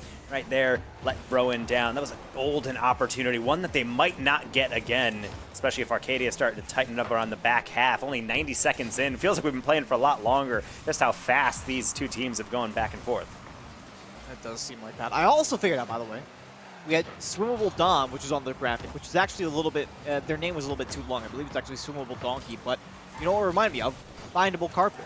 There you go. Here's your little Rocket League trivia for the day. I don't even know what, like, that word type is. Nice touch here from Gary. That should be a goal, and Eclipse will turn in for number 2. And this is something I love about Rocket League. When you're playing fast, you have to react fast. But then Gary goes up, and then Void plays a different ball because they didn't expect Gary. They're just going to get a light, casual touch in the middle. But if that's all you need, then no need to complain. Rowan gets number 2 on the board right before halftime. Started rough, but I do like how they've slowly broken down this defense on Arcadia, and now it's on Arcadia's hands to make sure that they can slow down the offense from Rowan as the tables are truly turning. Yeah, nice play there from Gary. Completely faking out one defender, getting a somewhat favorable 50-50, but Space Beer is able to chase it away. Wonderful individual effort there. Otherwise, that could have turned nasty rather quick. Great pass, swim up to Eclipse. The dunk not quite there. Void will see it out to the corner. Plays on either side, getting downfield here, but the execution not quite as phenomenal. The confusion out in front of the net there, though. That was an interesting challenge to say the very least. I love that force. Arcadia trying to make it work even when they have, honestly, very little of an opportunity. They're still going at it. Void almost has the angle. Can't quite cut it. Not Owl, no shot angle. Back down the other way. Carry. Demolished now. Swim, honestly, in some dangerous water. Flips, no contact made. Pass over to the mid. Space Beer for the shot. Just too high. And the demo will secure the clear away. What a play there. I love the idea, though, from Arcadia. Yeah, I always think of tilt as something that doesn't just hit instantaneously, it builds over time. And right now, you have to be tilted if you're Arcadia. You've had so many good opportunities. You've had 5 shots, but 4 of them have been saved or just rattled off the bar. Meanwhile, Rowan just keeps marching down, forcing some fantastic touches out of the defense. But it's got to be frustrating for Arcadia to be so close so many times, has it hit off of the framework, and then just having to rotate back and say, well, I guess we'll try another one. And then the exact same thing happens again and again and again. The accuracy, it's pixels off. They're so close to success, and they only got 70 seconds to finally find something to bring this game, hopefully into overtime, or at least just extend it out. I'd love to see an OT at least once tonight. It feels like we might be headed that way. Gary has to make contact, able to do so. Nice patience from Space Beer. Decent control off the backboard. Exactly the greatest resultant touch. Void to the mid for that shot. It's an easy save away. They might be able to still maintain control of this ball. Nice cut off there by Eclipse, but it is a double commit. The secondary from Gary comes out of nowhere for the defense. Swim lucky that they're positioned in the mid off that awkward pitch. Pass into the mid again. The defense is there every single time. Arcadia, they've been trying to put together these passing plays quite a few times this game, but it seems like something always goes wrong at the end. Either the player just misses the ball or there's a defender in the way. Not this time, though. Void will find the goal number 2, and we're tied up. It's great trust in Void. They drove upfield even before that was cleared because they knew Space Beer had contact. They just trusted that it was going to get put somewhere in their wingspan, and that's a great way to find them. Chipping it up in the air, open net, and all you got to do is place it anywhere between the posts, and they will do that just so. 20 seconds remaining. It's all tied up here. Very active back and forth game number 1. He said we might be looking at overtime, but to be honest, I wouldn't be surprised if we see some last-second heroics. That one going straight into the ceiling. Not Owl just touching that downfield just to make sure it's out of the danger area. Pass across from Clips will not find Gary. As the final second tick across. Is anyone feeling heroic? Space Beer. One more throw downfield, but no one on the back end of it. Overtime indeed will have to be seen to tear apart these teams in game 1. Already. Oh no! What? Void! Oh, disaster strikes right at the beginning of OT. It looks like such a well put together play, but Arcadia again, Taco. We talked about how many times they felt like they had a fantastic opportunity, only for it to be lost to the sea. And yet again here, right at the beginning of overtime, game 1 was all but won at that point, but they're unable to make the contact. And we continue to play. Rowan's not out of it yet. The pass came together right before the end of regulation. It might yet happen again. I mean, that is something you're going to have to be afraid of moving forward. A wonderfully won pinch here. Not Owl looking for a double. No, it's a drop down instead, but the bump comes in against Void, and Space Beer will have to feel it in the back. He's alone, too. He has to be careful because he gets demoed and dunked. Eclipse can't get it on target. It's a brilliant save by Void just in time. Swim, another try. It's a flick pass, too, not past Space Beer. Every single player on defense having to get involved as Gary will send yet another one down. Demo another defender, and Void will be there, and it's a good job by Rowan. Break down the defense, but always that last defender coming through at the exact right time for Arcadia. Oh, and that pass across. Owl saw the space, but missing target, not quite ready there. Void Maybe didn't have the boost to make that play. Touch there from Eclipse. Oh my goodness, this is looking so sketchy at so many different times. Gary off the backboard swim, can't make that, not in their dreams. The touchdown field from Not Owl. There's nobody even available to make secondary contact on that. Double tap potentially from Void will go by the wayside as it's too high and away. I don't know, this seems so back and forth at this point. Every single play is incredibly volatile. I don't know if we've seen a single well-established defensive rotation on the back end yet, in that basically any play that comes towards the back has the potential to go in one way or another. I think that's just some fantastic option coverage from these teams when they do get out onto the offensive side. And you know how much I love to talk about that, so I'll spare you the remarks. But I think you're kind of getting the idea for the most part, right? And I think the one thing that I'm really liking to see about this team is they're playing fast. They're playing back and forth. These long hits are going for double taps. But there's also a lot of respect being shown by the defense. They understand the skill on display on both sides is very high. So even when you have demos come through, there's no third man because they're all back. They don't want to risk giving up the counterattack. They don't want to be able to just give a free breakaway. So it's like the demos are helping. Ultimately, at this point, it just has to come down to a mistake as Eclipse doesn't get the contact they're hoping for. That one rattles off the frame again for Arcadia, and they'll continue the attack. Space Bear finally gets an open shot, but Eclipse gets a save. Owl on the double, he misses it, and Gary will clear it out. How much longer do we have to go to have these teams get separated here? What an effort from Eclipse, though. I mean, you gotta hand it to them. It looked all but lost, and now Eclipse for the chance to end it. Can't put it on target. There was so much open space and plenty of velocity to be had. What a read here from Void. Off the top, Eclipse there for the drop, but he's stopped out yet again and will continue to play here. Oh my goodness. You would think that the game would have ended by now on a couple of the attacks that we've seen being such high quality, but you mentioned the respect here for the defense. I said it feels like basically any attack feels like it can go in. And I still stand by that. But it does seem like it's all about stopping them right at the end. It's just ice in the veins for both these teams right about now. Void off the backboard. This looks dangerous, but nothing to do. And Space Beer knew it. Drop out to the side. Still potential for this play. It will be all lost. This Owl was too far away from the mid to be there for that pass. Back down the other side on the blue end. Oh, it looks dangerous. The double commit. Space Bear is able to recover with zero boost. It's still dangling out in front. The clear is lackluster. Swim up high. The fake for Eclipse. Well played, and they've got game one.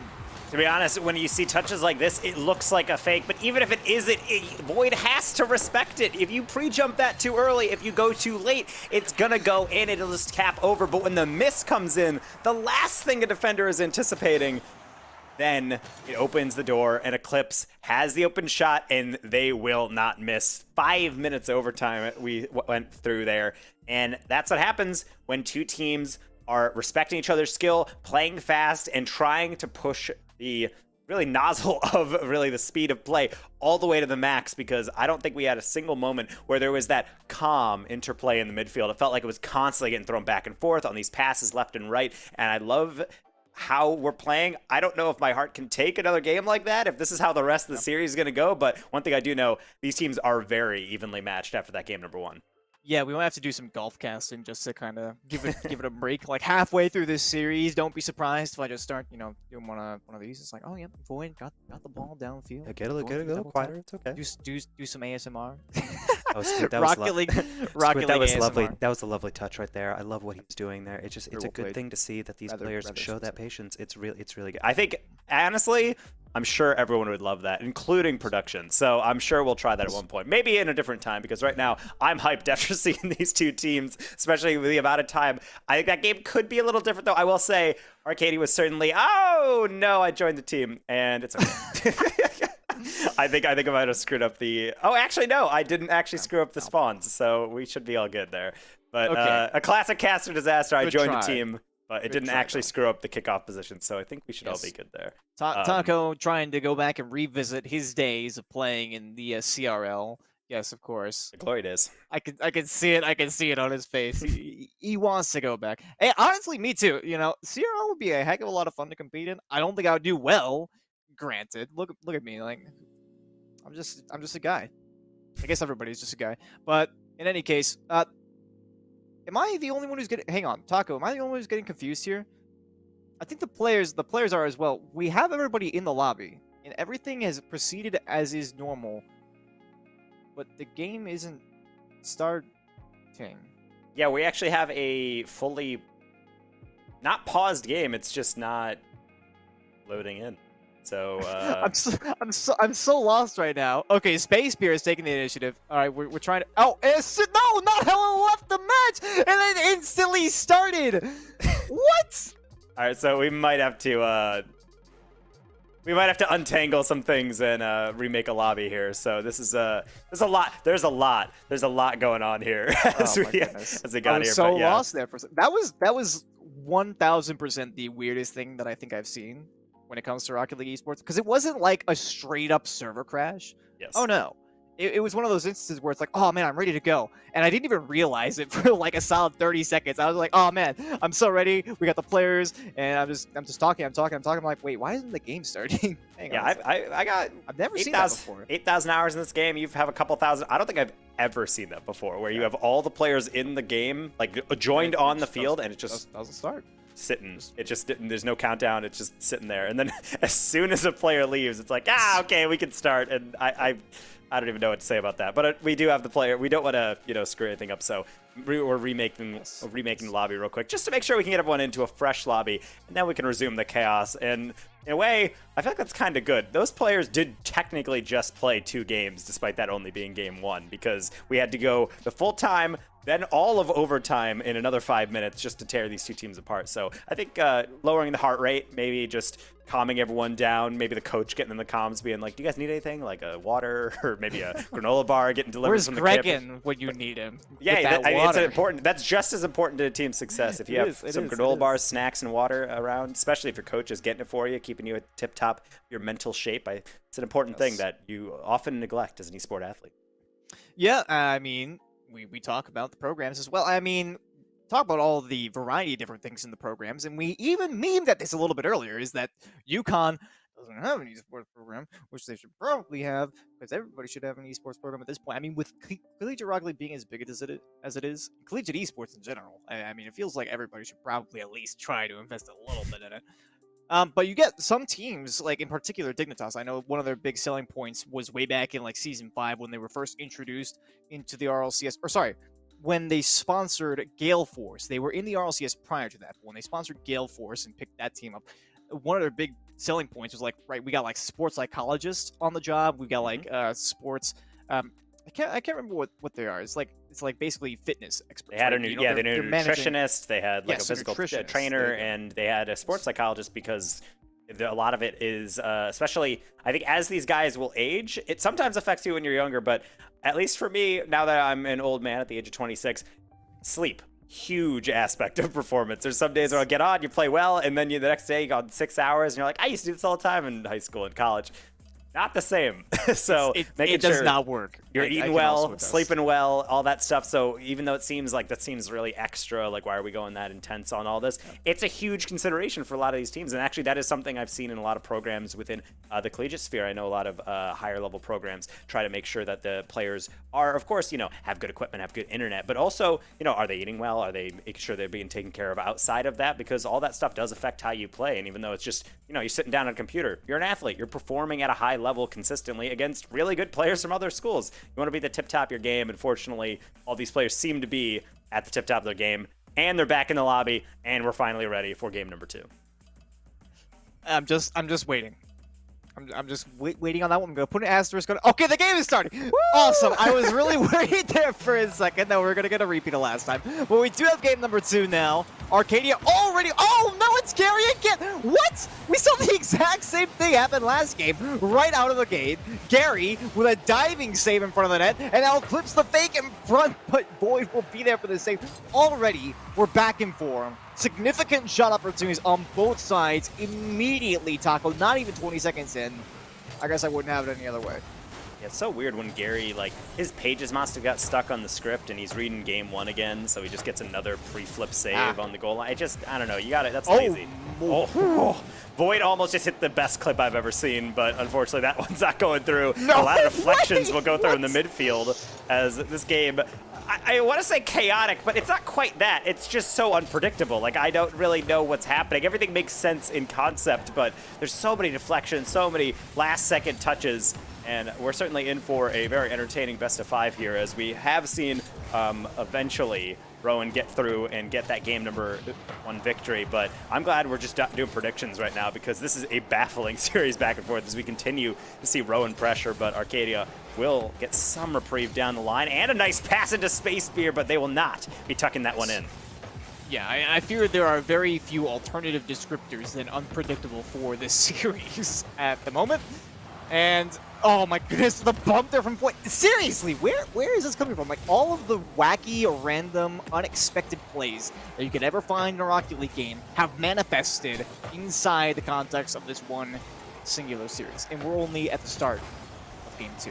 And now the pass here from nobody's there. That's unfortunate. But we do see a bit of a repetition from that overtime period where nobody wants to make that critical mistake. So I do respect having the third man drop back quite a distance. But I think, to reiterate how strange it is that this is a quote-unquote unpredictable game. Taco, you said 8,000 hours playing the game.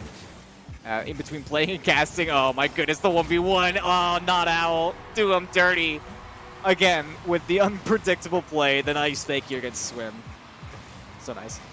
I think this is the best way to use fakes in a game that has been so fast and back and forth, and a lot of demos and a lot of last-second commits. When you have the moment to slow it down, it can be so deadly for that last defender, because they're waiting for their action. Gary's just sitting on the goal line. Okay, you're just going to shoot it. And then you hesitate.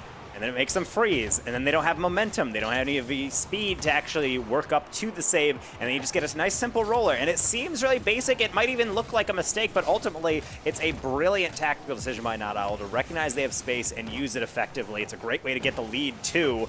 They might lose it if they're not careful. Everyone upfield, Space Bear just getting there in time. Gary trying to avenge his teammate, and he will. They are there for the first save, not for the second.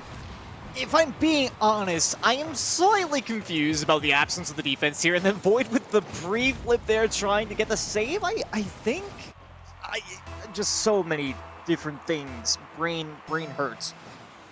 You said this is one of the most unpredictable series we've seen in a while. Maybe you didn't say explicitly that, but I'm gonna say it. Whether or not it's a reiteration, I don't care. That is 100% facts. And as I was saying before I was interrupted by that first goal, is that in between your 8,000 hours of playing the game and undoubtedly countless hours watching top-level play, and my around 5,000 hours playing the game, and again, countless hours watching, this is basically just a what-the-heck kind of moment for the both of us, I think. I think the main thing that really speaks to me is that they're playing fast, but there's so many just weird 50s and back and forths and periods where they're playing like incredibly like tactical. Okay, we're getting these nice infield passes. We're gonna get an air dribble. We're gonna get a slow play. And then other ones where it just seems like I'm just gonna hit it forward and then go for it. And it sometimes works out cleanly. Gary just gets another open shot at goal, and this time absolutely no one home. But how do you? Not Owl went for I think a bump on an opposing player and left Space Beer alone, which granted, Space Beer, honestly, probably should have been prepared for that one. I don't know what exactly is going on. This represents the duality of man, essentially, in that it's like we can have literal god tier, unbreakable, fortress-style defense, or we can do some random rotational BS and just walk away from the net as our opponents walk it in. I totally feel that. I mean, it's one of my favorite things about high-level play is you'll see the best goals possible get rejected, and then it'll be like a long clear, and the guys just can't get it because you're just not anticipating it. You can't cover it all, but ultimately, those are the way that this goes through. It's why Rocket League is the world's most exciting esport, but sometimes it can be a real clunker, I gotta admit. Triple commit on offense doesn't pay off, and now Space Beer trying to bring him down the other way. But it almost did, though. You saw the fast shot, which everybody was anticipating, didn't go through, and then the slow, like, bumper, essentially, almost actually worked. This is... oh my goodness, it's so weird. But we're in the final 40 seconds of gameplay now, so the weirdness is going to end soon, one way or the other. Once we do see another overtime, would not be the first time. Arcadia looking for goal number 2 in this game. That pop-up from Space Beer, I think, is questionable at best. Demo here in the corner.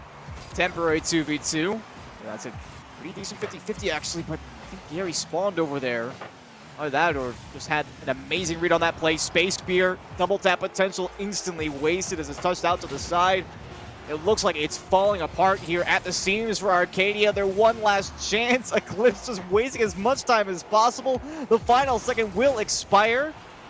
And yet, you remain in play. Gary, the opposing corner. It's looking awkward. The Goomba Stomp is there, and it will allow Rowan to take game number 2. This is not okay. It's impossible to tell what's going on at any given time. Who has control? Honestly, it's an enigma. I don't even know anymore. Somehow the Profs have managed to pick up 2 games now, but it has been the least convincing 2 games I think I have ever seen in my life. And that's not to disparage them. It's just the oddity. That is what's going on right now. Well, it's like even shots, even saves. It's like a very back and forth series, but Yes. we did see Arcadia really just running stuff last game. I felt like they were getting a lot of shots, but it was off the post or off the crossbar, going for double taps. All that confidence, all that bravado, I didn't really see down the stretch. I felt like this game was that back and forth craziness, but over time, it really just became the Rowan show. They were hitting it downfield, they were getting a lot of good pressure, and some of those clears, as we mentioned from Arcadia, we had our head in our hands. I think we could kind of hear it through the mic of just like, how are these touches going through? How is the defense not ready for this? And I think part of it is that Arcadia had a very kind of blustered approach to game number 1. They got through it, and then it's like, okay, let's do it again. And then things didn't click the same way. The craziness remained, but all the cohesion completely left the building. I need them to make sure that they settle down, get back to a game plan, and make sure they're getting solid contact. You cannot, in a game that's decided by 1 goal in both game 1 and 2, go into game 3 on match point and potentially out of the series this next loss and continue to make these simple mistakes. Yes, I think that's an excellent synopsis, sir, and I also feel like one of the biggest things I want to point out for them is don't make all of these rash decisions. I understand the need to play fast. And, oh my goodness, is it going to be, oh, no, legendary save from Gary right out of the gate. Seriously, hello? Is it going to be another 1-goal game? Is it going to be another crazy back and forth affair? Eclipse going for the flip reset, Void makes the save. Man, you know what, I'm just going to put it behind me. What I wanted to say is I want to see a little bit more patience and thoughtfulness about how they make challenges on the back end for Arcadia. Because I saw a couple of times where they made a seemingly random jump, essentially, leaving their last defender almost completely alone in search of something like a bump. And again, that touch out of basically left field. Don't know how that happened. First minute's about gone here. Arcadia on the attack. They need this win to stay alive in this series. Nice shot there. Will be deflected away. Not all trying again, and this is something I like to see from Arcadia before they start throwing the ball into the corner up high, but ultimately I'm not seeing any back and forth. Then they start going back and forth. It starts building more, but the defensive woes will continue, and this is why, even at the high level, we warn about near post rotations. Void and Not Owl getting tangled up. No one makes contact until Gary enters the scene, and they're going to tuck away another freebie. That's the unfortunate reality. Letting it off your backboard again. It's not quite the direct backboard, I'll admit, but certainly not my favorite look there. And I'll have to just get one back momentarily, but looks like things did go all right. No touch there from Eclipse. Owl for the flip reset. I don't believe they got it. That did look good, but just no dice. Trying to make it actually happen in the end. Arcadia again. Down 2-0 in this series. It's not the greatest look, but it seems like their heads are still in the game at the very least. And then it's certainly making Rowan think twice about some of these clears. A couple touches that they might want back. Eclipse salvages this. Swim alone on a 1v1. Opts for the early flick. Space Spear showing that patience does pay off. Maybe not the follow, however. Not Owl. Another flick down. Space Spear with time. They love going for those air dribbles. Can't always wrangle the touches that they need. Another touch around, and as we've reached 2 minutes into this game number 3, I like the maturation we've seen from Arcadia. They're starting to play slower, more deliberate, but after a bit, you have to start wondering, when do you turn up the heat to get back into this game? Of course, you don't want to be impulsive, but you have to take those opportunities when they present themselves. How about that one off the ceiling, but only going to meet Swim's bumper? I think just a little bit too telegraphed on that one. Still not a bad idea, though. It certainly puts the defender in an awkward spot. Despite that, though, they were unable to hold on to control. Now this one back down the other way. There's nobody home. And what happened here for the profs? I mean, this doesn't seem like too far-fetched of a play here, Taco. There's an element of two teammates thinking the other one is just enough in coverage to be able to cover their backsides. I think you see Swim go to the sideline, thinking if this goes up the sideline, I got it. Eclipse is far up in the middle saying, hey, if this deflects in the middle, I got it. And then when it goes into the midfield, they both kind of look at each other thinking, I thought you had that one. And unfortunately, neither of them did. Space Spear had that shot, almost an immediate answer for the lead from Arcadia. And now Rowan, was the team dictating the pace of play. They need to be very careful or just keep pounding up on offense. What a save! Gary on the follow, the reliable third man, and there's the lead right back. And Gary, the one to make the clutch saves and get these epic angles. I mean, with two defenders in net, you see the one going for the squishy, you see Space Spear defending the entire far side, and you manage to thread the needle between the two of them? That is amazing presence of mind. Very well played there by Gary. Honestly, might be the MVP of this match for me if Rowan does end up taking it. And they're on track to do so. Great patience there. Has Swim looking for the pass in the middle. Eclipse actually up to the demo. Slowed things down just enough to allow Arcadia back onto the offense. Nobody in support here for Void. Double tap there for Space Spear either. It's an unfortunate giveaway. I liked the idea. The execution was just lacking a little bit too much on that one. They're looking for another little bit of a far-fetched opportunity here. Swim will get it away, but at least possession is back in Arcadia's control. Almost the shot there for Not Owl. Looks like there was somebody to meet it. I believe that was Gary again on the back end, looking for those clutch saves. It's a fantastic read on that play, denying that potential shot angle, maintain the lead. They're going to continue the offense. These long clears from Arcadia are keeping them aware of that back end. They still need to protect their goal just as much as they want to build on that lead. And Space Spear going to keep them aware with another direct shot. Good save off the backboard. Void and Not Owl getting tangled. Eclipse gets a steal away. Might have even gotten that boost steal. I think they did. It's off the ceiling. It's right into Space Spear. The long clear. Does it have the clearance? It does, just under the bar. And a long clear again will spell doom for the Rowan defense. Taco, do you remember last match when we were joking about how a team can put up the most insane defensive plays that we've ever seen? Oh, yeah. And then concede to long clears? That has been both of the goals now against Rowan. Has been long clears. If they lose this series, it will be based off of that their benefactory just giving away those two goals. There's no two ways about it, I think. In Arcadia, they look like they are prepared to go back on the attack here. Not Owl. Good speed up to this one. Void out of the corner. That's not the touch they were looking for, hoping for a more direct bounce into the center. There's only 30 seconds remaining, but they have plenty of possession to work with here. Gary forced to give away. Catch up into the center. Nobody even in the zone yet again. That looked like such a good opportunity to move forward. Now an open net back down the other way. Gary can't wrangle it. Space Spear will have to touch away. Not Owl for the follow-up. This is still playable for Eclipse. Has plenty of options. Fortunately, it doesn't look like they're going to be able to utilize any of them. Opted for the pass, and there was nobody prepared. The ball will remain in the sky. This could go either way if anybody can get a good hold of it. Space Spear off the back wall. Not even close, though, is Void. And will go to overtime yet again. It's something that's worrying me about Arcadia. Even at the death there, they still started to move upfield. They had a double commit on the sideline. It deflected off the backboard with no touch from them, and it went right in the middle, but it doesn't even matter. Why am I talking about the pass right now? It's Void off the kickoff, tapping one in for the win. And you know what the problem here was, Taco? Is that Gary wasn't back. I mean, honestly, if they had Gary as the third man, that save would have been made. It's plain and simple, but Arcadia, they got the win. This was the problem. You should have just put Gary in the back on the face-off formation. Gary's been getting it done for Rowan continuously. And what I love about their style of play is you see Swim and Eclipse going for flip resets, going for air dribbles, and Gary has gone for a couple, but mostly it's just waiting for the defense to open up, and then he tucks into position, slaps a shot on target, and most of the time it's putting away. It's a very reliable position, and of course, making those last-second saves is super important, and it's a really good thing that they're doing, but Rowan is doing kind of like what you alluded to, you're playing solid on offense. You want to push up. You want to be aggressive. But no play on offense, especially in a close game, is worth just driving everyone up and having one clear undo all of your hard work. It's so tough to see them lose that way, although it's great for entertainment because now we got a series. It's not going to be a clean sweep. We got Arcadia with a little bit of momentum, and right now we have a game number 4 to see if the reverse sweep is on. Yeah, this. I have said it before, even on this broadcast, I'm fairly certain, but the last thing that you should be prioritizing when you lead, oh, what a play there from Gary, the double demo.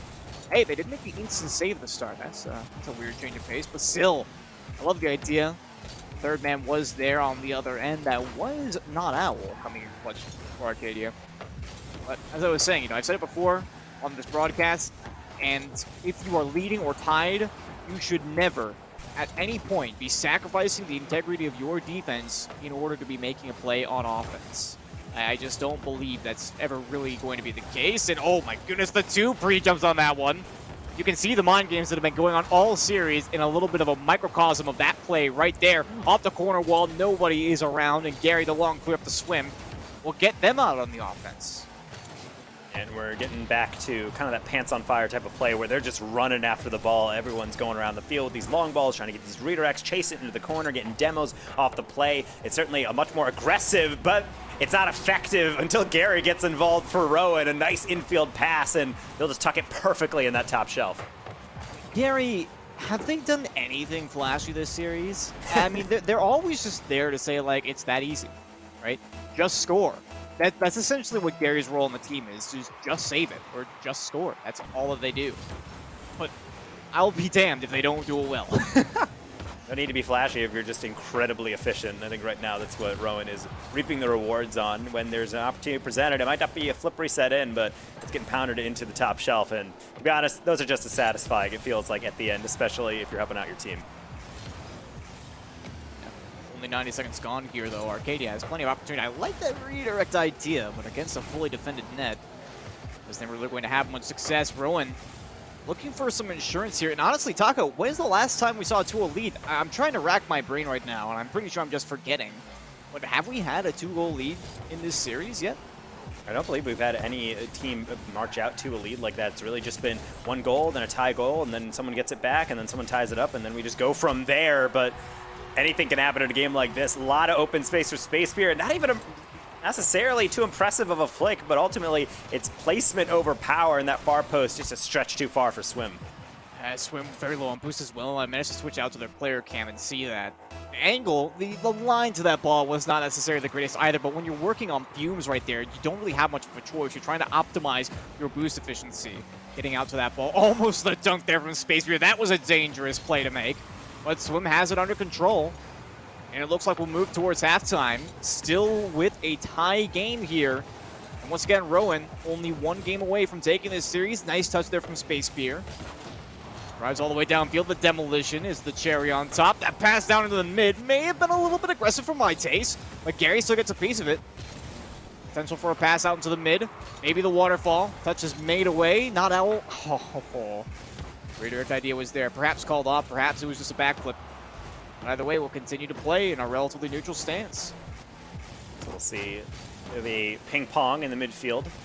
Gonna wait until that next real opportunity presents itself.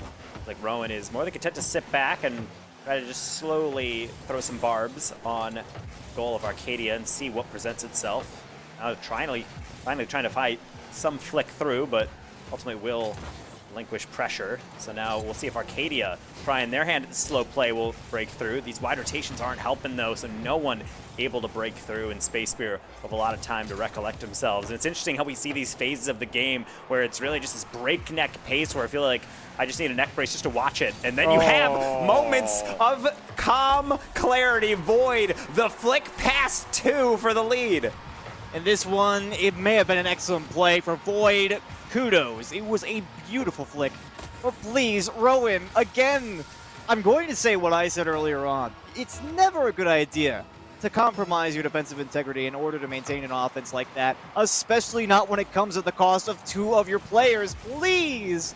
I'm pretty sure they know already, though, so I'll give them a moment to just think about what they've done. Perhaps they'll be able to recuperate. Less than 90 seconds to go. Oh, what a move from Gary. Almost around Void as well.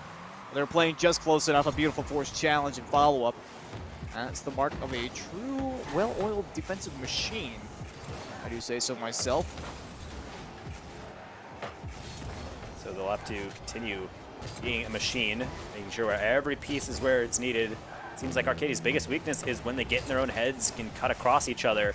That's not what you want out of a team trying to play as efficiently as possible. We will finally see that 2-goal lead. It, again, not the best power, but you cannot place it much better than that. Gary not jumping for that ball. I don't know about that one, Taco. I do like the idea, but there was clearly miscommunication because the defense was not set. I understand what Gary was going for. They were trying to make a force. It would have been an easy touch away for either one of the two defenders, maybe even get a pass upfield, but neither of them was dead set for that. Perhaps it was a team, but what a touch from Gary right out in front. It was there, so delectably close to the goal line for the longest time, but nobody was able to capitalize. Eclipse with the demo here. Void makes the 50-50 away, and now all hopes on that previous offensive dash for Rowan. Two high-quality opportunities will go by the wayside. So now Rowan is just trying to not just crawl their way into an overtime. They really have to fight unless they want to see a game number 5 come through. But with 15 seconds remaining, they need something soon. How about this off the backboard? Gary delivered before, not there. Owl with the save. Eclipse, tap one in the middle. Swim crashes the goal, deflects around like a pinball, but will ultimately find the Rowan corner. And now it's too little, too late. You had a match point on your plate, but you let it slip. We're going to game number 5. Arcadia trying to fight back. Oh dear, Taco. I still think, though, Rowan, they have had, time and time again, wonderful opportunities to make plays here. I'm going to revisit what I said in game number 3, is that they gave away 2 long ball goals. And if they lose this series, they're going to look back on those ones, and they're going to be like, dang, we really botched it. I mean, there's no two ways about it, right? They had the lead. In a couple of different scenarios, they've had the lead here against Arcadia and have been unable to just hold on to it. And it's honestly a little bit mind-boggling why, but you can see that there are these weird defensive mistakes where the rotation is compromised for one reason or another, and more often than not, it is a relatively silly reason. So my hope for Rowan right now is that they just get things back in gear and say, okay, you know what? Just full reset, back to game 1 status. On the other hand, for Arcadia, they've been doing an amazing job capitalizing on their opponent's mistakes and helping along that way as well. Getting some demolitions here or there, and Void already with one. Can't get under this ball, but the clear, oh, Swim. So fortunate they got that secondary touch on that ball. That would have been goal number 1 immediately, and what a heartbreak it would have been for Rowan. Yeah, and right off the bat, it seems like Rowan is accustomed to being under pressure. This time, Gary not getting involved with the defense. Maybe we'll finally come into action here as Space Beer will be rejected. And this is Arcadia knowing that they're 5 minutes away from continuing that momentum and getting a reverse sweep against Rowan. But Rowan have to deal with the psychological toll of having the series so close and then slowly losing games off silly mistakes. This is where tilt comes in, and this is where the maturity comes in. You got to pull out the series, and at least for right now, it seems like Arcadia has the edge, but you have to hang your hat on the fact that it is tied. There's plenty of game to go, and you can't get frustrated. At least right now, it seems like that is the plan. It's a brilliant continuation. We'll go in from not Owl, but we'll not get the dunk in the corner, so Swim will be able to clear it up. And honestly, Eclipse jumping at that does not give me the greatest of vibes, I'll be honest. Because I prefer just to wait to see what the opponent has in store, not waste myself with that, maybe have a recurring rotation, make myself a passing target upfield. So perhaps there's a little bit of antsiness. What a double tap, though, from Swim. I gotta be honest, I don't necessarily think this was planned, but sometimes the stars align. Just perfect alignment, too. He hits it. I think he's just going for a dunk, but you follow through with it and put yourself in good positions. You're rewarded with a goal. At the end of the day, that's all about your placement on the field. Good job by Swim. A goal for Rowan. Has that lead, but they've been here before. Don't want to lose that position. Eclipse trying to cement it. Another lob for Swim. The Space Beer there just in time. Now we'll look for Not Owl up, but a bit too far. Another wasted pass. At this point, though, Rowan, all they've got to do is hold on. Nice save there from Gary. Great presence of mind. So both attackers coming forward and reacted to their jump. Very nice look there from Rowan. Perhaps that defense has been shored up the way that I wanted it to. Waits for Not Owl to make that contact. Like that patience there, again, from the professors. Had Eclipse in the backfield. They made use of the tools at their disposal. Not Owl, perhaps a bit of misfortune there. Trying to get that bump was successful. Still ended up hooking the ball back into the zone here. Swim looking for the shot. It's a little bit high and wide. Gary for the follow-up. That might have been a bit of an aggressive play. Will they keep it in the zone? Swim up very early. Can't get the dunk against Space Spear. That could have been a deadly continuation of the pressure right there if they had made it work. Gary almost with a drop down and in. Eclipse denied by Not Owl. Arcadia are hanging on by a thread here. The pressure continuation was allowed and almost resulted in disaster.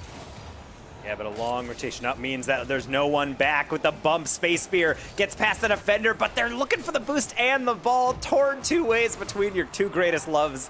We've all been there before. That attack will be over, but it's just begun for Rowan. Gary with the flip reset attempt underneath the defender, but inevitably will be cleared out from Arcadia once that boost consumption was done. Gary, another attempt, but will only fall to the wayside. Good tap to keep it awkward, but ultimately Rowan, like you said earlier, they don't need a lot of goals, and as close as this series has been, they might just be content wasting time down there in the blue half, but I think it would go a long way to get that insurance goal, but Arcadia certainly trying to fight back. They're doing a good job, but ultimately nothing has come close up until then, but even there, Eclipse getting the clear to the corner, and another one down for Gary. Some slightly better contact there from Space Spear on that drop down. That could easily have been goal number 1 for Arcadia. A great way to tight. What in the world is that angle from Swim? Where did this come from? He's a magician on these doubles. What is this angle? Gets the 50 and just has to desperately jump at this. I think he's just trying to put it off the near post, but instead he finds the back of the net. I can't even blame Arcadia for not being ready for that one. Who would expect the shot? I guess they're going to have to look back on that one with regret, as they have 90 seconds, Arcadia, to get back into this game. And they've certainly been knocking on the door, but nothing substantial yet. Gary, there's the heroic save on the goal line, keeping Rowan with a clean sheet. That was such a beautiful chance there for Not Owl. The placement just wasn't there. Basically directly at the defender. Now Squim back down the other way, looking to make it a hat trick on the game. Space Spear is there for the save. Eclipse drop down to Gary's easily read. Control from Space Spear. Eclipse just getting in the way. This is still playable here for Arcadia. They still need to get those two, so it seems like an impossible task at this point. I wouldn't want them to count themselves out. Void. Contact. Space Spear with the follow all the way downfield. This can be the start of their pressure, but it doesn't look like they're going to have the control. Void completely wasted on that challenge. Not Owl gets the 50, but it's not enough. They're just too slow to these balls right now against Rowan. And it seems like they're just desperate to keep the control right now. The midfield is completely lost. They're forced to make a save on the back end. They need 2 goals in 35 seconds now, Taco. All they actually need is time left on the clock, but it still looks like a long shot at this point. Arcadia's issue is that every clear that they get is out of their zone, but it's just being thrown all the way downfield. They don't have any control, not like these dribbles. Void with a dunk of a century past 2 players. And when you play patient, that's Arcadia's game. They're back within 1 with 19 seconds to go.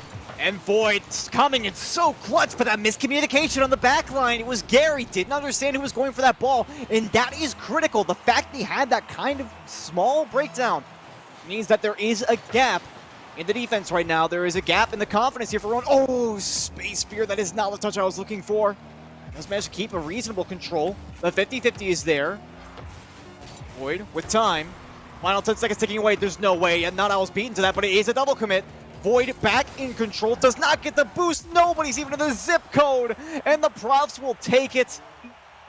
I've got to give commendations to the tenacity there for Arcadia. The reverse sweep is not completed, but even the closing seconds of this game, Taco, felt like high-stakes action, even if the ball wasn't even close to the orange goal line. Well, it shows that even when you're playing your game, things are going your way, you can never let your guard down. I don't necessarily think that's what happened with Rowan on that Game 5, but they had a 2-goal lead. It's feeling good. You got it off of really 2 quality goals, both, well, not both double taps, but the second one was kind of just a desperate throw at it, and you threw it on target.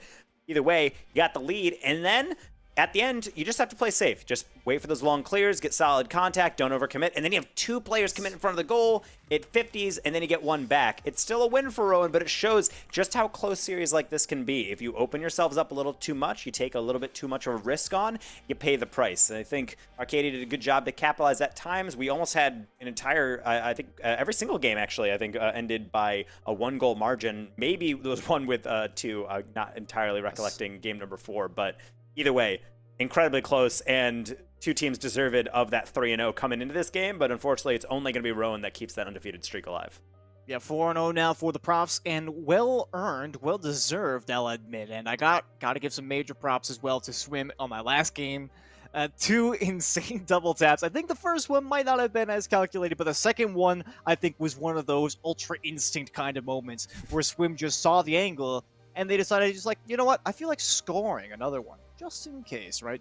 But I do believe we're going to be having a talk here with the Rowan Profs coach coming up here, if I'm not mistaken. I think I heard something about that from the prod in the background, and I believe that's coming up right now. So without further ado, it's not coming up right now. I lied to you. I lied to myself. But they're on their way, and that's what matters. They're on the way. They are on the way, all right? But I'm actually looking forward to that as well. It's not terribly often that you get to hear about the back end, especially. We were just talking about the esports program and stuff, all the benefits that they can bring, such as sports psychologists, sports nutritionists, physical fitness trainers, and the whole 9 yards. And that includes, of course, first and foremost, the coaching staff, which can help you with, well, basically anything.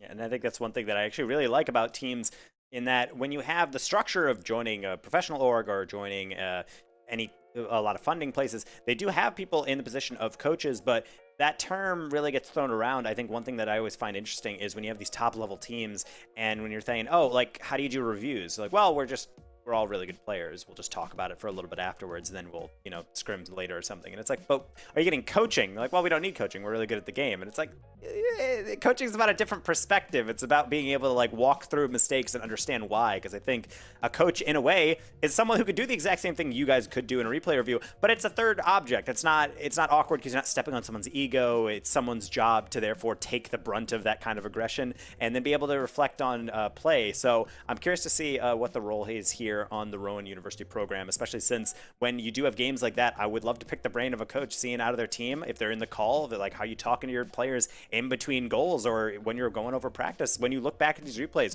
do you lament on these things? How do you fix them? How do you get that in the back of those players' mind to prevent them from not happening? Because as good as Rowan played on offense at times, you and I were both kind of just had our head in our hands, like, how are some of these goals going in? What are some of these movements? And I think those are things that you really want to try to sink your teeth into. Yep. Well, I've got some good news for you, Taco.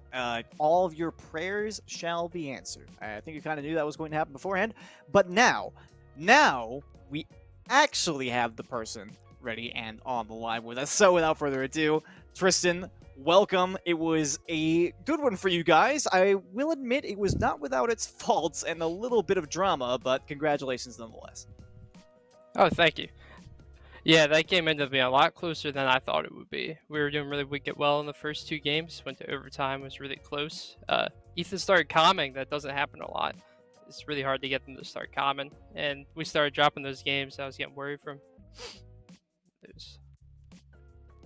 So I know when you're looking at games like that as a coach, of course, you're in the backseat and you don't want to interfere too much, maybe. But I'm curious to see that some coaches really like to be in the ear of the teams and just give them a little, pipe up, like when they get a goal, yeah, keep going, good job. Or we fall behind, don't get discouraged or whatever. Is that your style of play? Like, how do you reflect and what do you try to bring to the program that those players don't already bring? So in between matches, they usually they know what they did wrong at that point. For the most part, it's me encouraging them, like, hey, you put 7 shots on the net, you need to put more than 1 in. They're getting stuck on defense. They knew what they were doing wrong. They just need to fix it. Swim is starting to get used to playing with the A team. We had Sheena playing with the A team before, so we've also got that new addition. Struggling, they got it. Well, I mean, you talk about these kinds of changes being made, and we're kind of having some questions, of course, about what all you personally do behind the scenes, of course. But does that involve doing some essentially personal prep for these kinds of teams, right? So when you're coming up against Arcadia, do you spend some time trying to break down and analyze what your play style is going to be against that particular team? Because you guys have been on the outside of the CRL bubble for a while now, doing some pretty good damage, if I say so myself. So it seems like there's got to be some sort of structure behind there. Is that true, or you guys just kind of wing it sometimes? I'd say we wing it sometimes. Sometimes we can't get those scrims in. We only have time for like 2 a week, and they made a little game out of it. They one of them gets to the highest MR, and the next one beats the other. It's really hard to get them online right before those matches to get ready for them with their work schedules in college. So it's pretty much like right in cold. I understand like those when you're trying to wrangle a bunch of people. I mean, half of your job as a coach is also kind of like as a manager. You're just trying to get everyone in place at the computer at the same time and get them in. But despite all that, they play very fast, and it feels like everything flows together. Is there an element or like an approach that you like to take, especially when you feel like the team is playing fine? You might just not want to touch that, let them go. But is there a way you kind of like pull them back? Because I know you'd mentioned after games that, oh, you had to get 7 shots, you didn't put them in, something. But like, is there a time where you have to kind of act as the manager to kind of wrangle the emotional aspect of the game? Because it's very easy to get tilted and start losing perspective, start playing poorly. Is there an approach that you like to take to try to remind the players, like, hey, it's fine, take a deep breath, we win this game one game at a time, or a particular thing you like to try? Well, after we dropped the first game, everybody went quiet after that first game. After we dropped the game, and I guess it just took that talking in between matches between them to get them going again. Because in the second game that they dropped as well, it was very quiet. The comms didn't start until we went to the same score line, so they really needed that that pressure in game and like getting those shots in to get them going again. Right. Well, I think lastly for me here, you guys now 4-0 on the season, obviously, and despite the hardships that you might have in the context of a series, it does seem like you're putting in a pretty good bid for the playoffs. Do you think you kind of have an eye on that and some of the teams in the other divisions, Northwood, or are you just kind of trying to focus on the here and now, so to speak? I think for the most part, we're going to try and focus on the here and now. It's a bit iffy going into Northwood. I think we could do it. Just Gary, Ethan, and Swim, they need to put in the more hours if they want to do it. That's all they need. That's just more hours. There you go. Well, don't we all need more hours? So unfortunately, we'll be letting you go, getting you back to your day and get back to your team there. But good job, of course, 4-0, continuing that streak on, making a good case for playoffs, as Squid had mentioned. But anyone you want to give a shout out to there before we let you go? Shout out for Chris. Thank you for letting me get me on here. Support the team, and yeah. All right, Tristan, thank you very much, guys. And good job. Enjoy your rest of your evening, and thanks for sitting down with us. Thank you, you too. So with that, they will be exiting stage left, and we will be seeing just you and I, Squid, yet again. But I think I like that. It was a good calm down. And as that series went on, it felt like it made more sense. I felt like in the beginning, we were both hair on fire, walking around. Luckily, I was able to like stand up and just air out this energy because there was so much manic energy. But then we got settled down, and we still got a brilliant series. But fortunately for everyone there, I'm all worked up. I want to keep going, and we will because we got one more game ahead.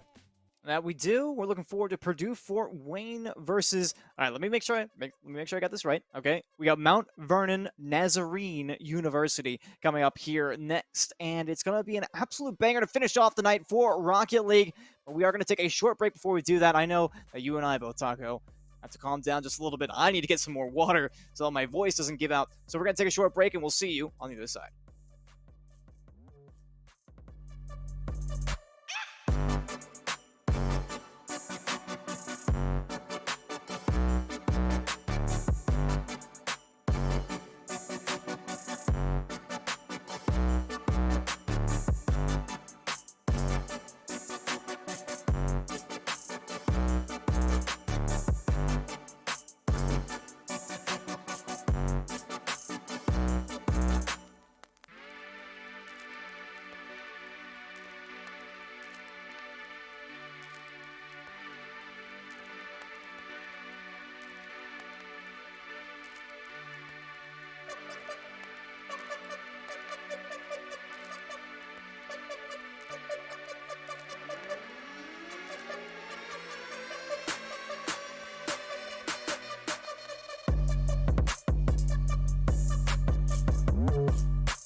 Squid, we've been through a lot. We've been through the ringer tonight with 2 games. We had a sweep. That kind of warmed us up. It's like, okay, that's fine. But then we had a raucous game in game number 2.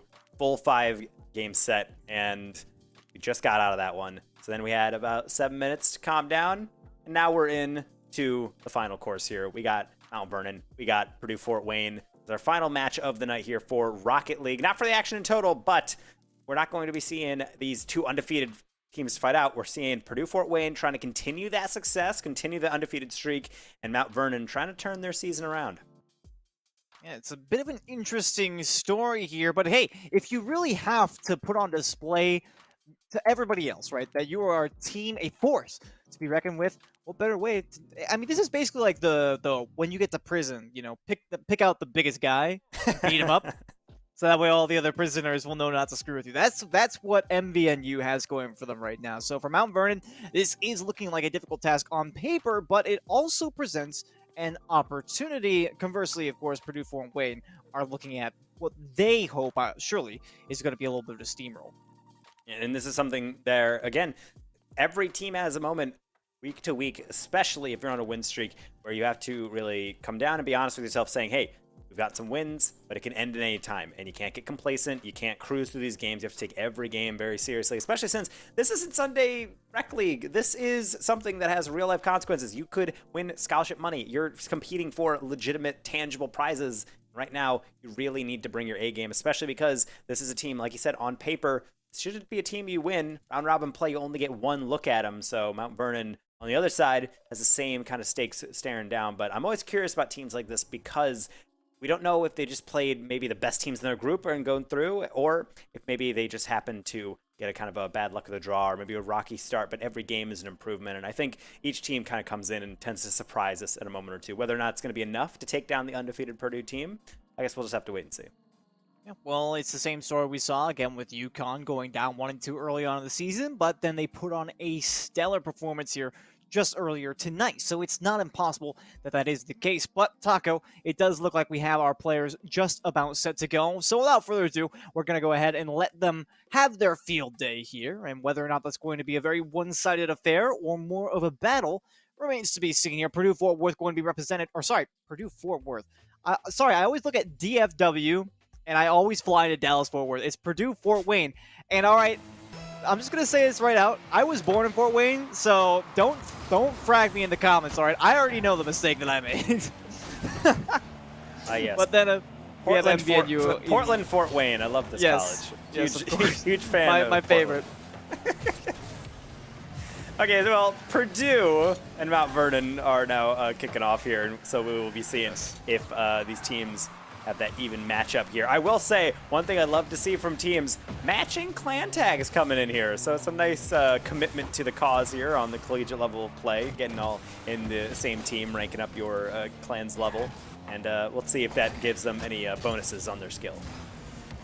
Taco, you have to realize this is not 2012. It's not Call of Duty. These are clubs, okay? No. Club It'll always tags. be a clan. It's a bracket surrounding letters. That's a clan tag. Nope, it's a club tag. That's how it goes in Rocket League. Listen to all you youngins. It's a clan, all right? Whether you guys like it or not, it's a clan tag.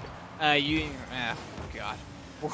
You're only 4 years old. I can't believe we're having this argument. He just called me a youngin. I can't believe this. Oh, goodness. The things you'll see on the NACE Starleague broadcast. We're a minute in, though, without any goals scored just yet. It looks like that might change soon, but Brownie's demo looks like it will go without any sort of punishment. Nami actually rocking the dingo. I haven't seen that yet in competitive play, or honestly, I don't remember seeing that in Q just yet, Taco, so a bit new. Oh, you gotta hit those, neighbor. Nice and easy opening goal. Yeah, neighbor just lurking. Oh, the heartbreak. I didn't see them. They ramped off the near post. And to their credit, they got a 50, unfortunately. Deflected right into the side. Grim Reaper dabs for that goal celebration. And Mount Vernon playing it safe, playing it cautious, and striking when the opportunity presented itself. A good opener for the game, 90 seconds in. Now it's up to Purdue Fort Wayne to formulate a response here. See what exactly they can do, although they have been playing a significant amount of this game in their own end up to this point. Dustin with a demolition. J-Hart maybe even looking for another bump there. Does find it. It's only a moment too late. Brownie was able to grab that clear off the back wall. Push it down. I've got to admit, Well, yeah, Mount Vernon is looking, they seem like the stronger of the two teams up to this point, Taco, so perhaps those records are a little bit more misleading than you would initially anticipate, although Benjamin trying to put their token, it almost gets that flip reset, but a great cut up there from Brownie.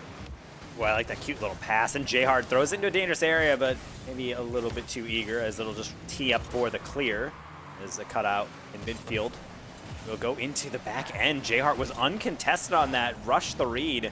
Neighbor and Brownie were just staring at it. I think Mount Vernon has their lead, but they can't get complacent. Longer hit here. Jhard will be able to get this save, if not the shot earlier. Brownie, another tap, will bounce it to the corner for Benjamin.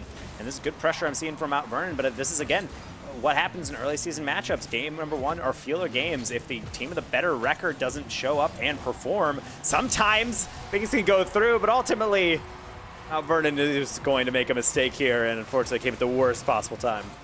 Yeah, Nami, just very slight contact, was looking for the dunk, and sometimes that's the way that it goes, is somebody makes a play that you didn't expect. Taco, I know you and me have talked plenty about that already tonight.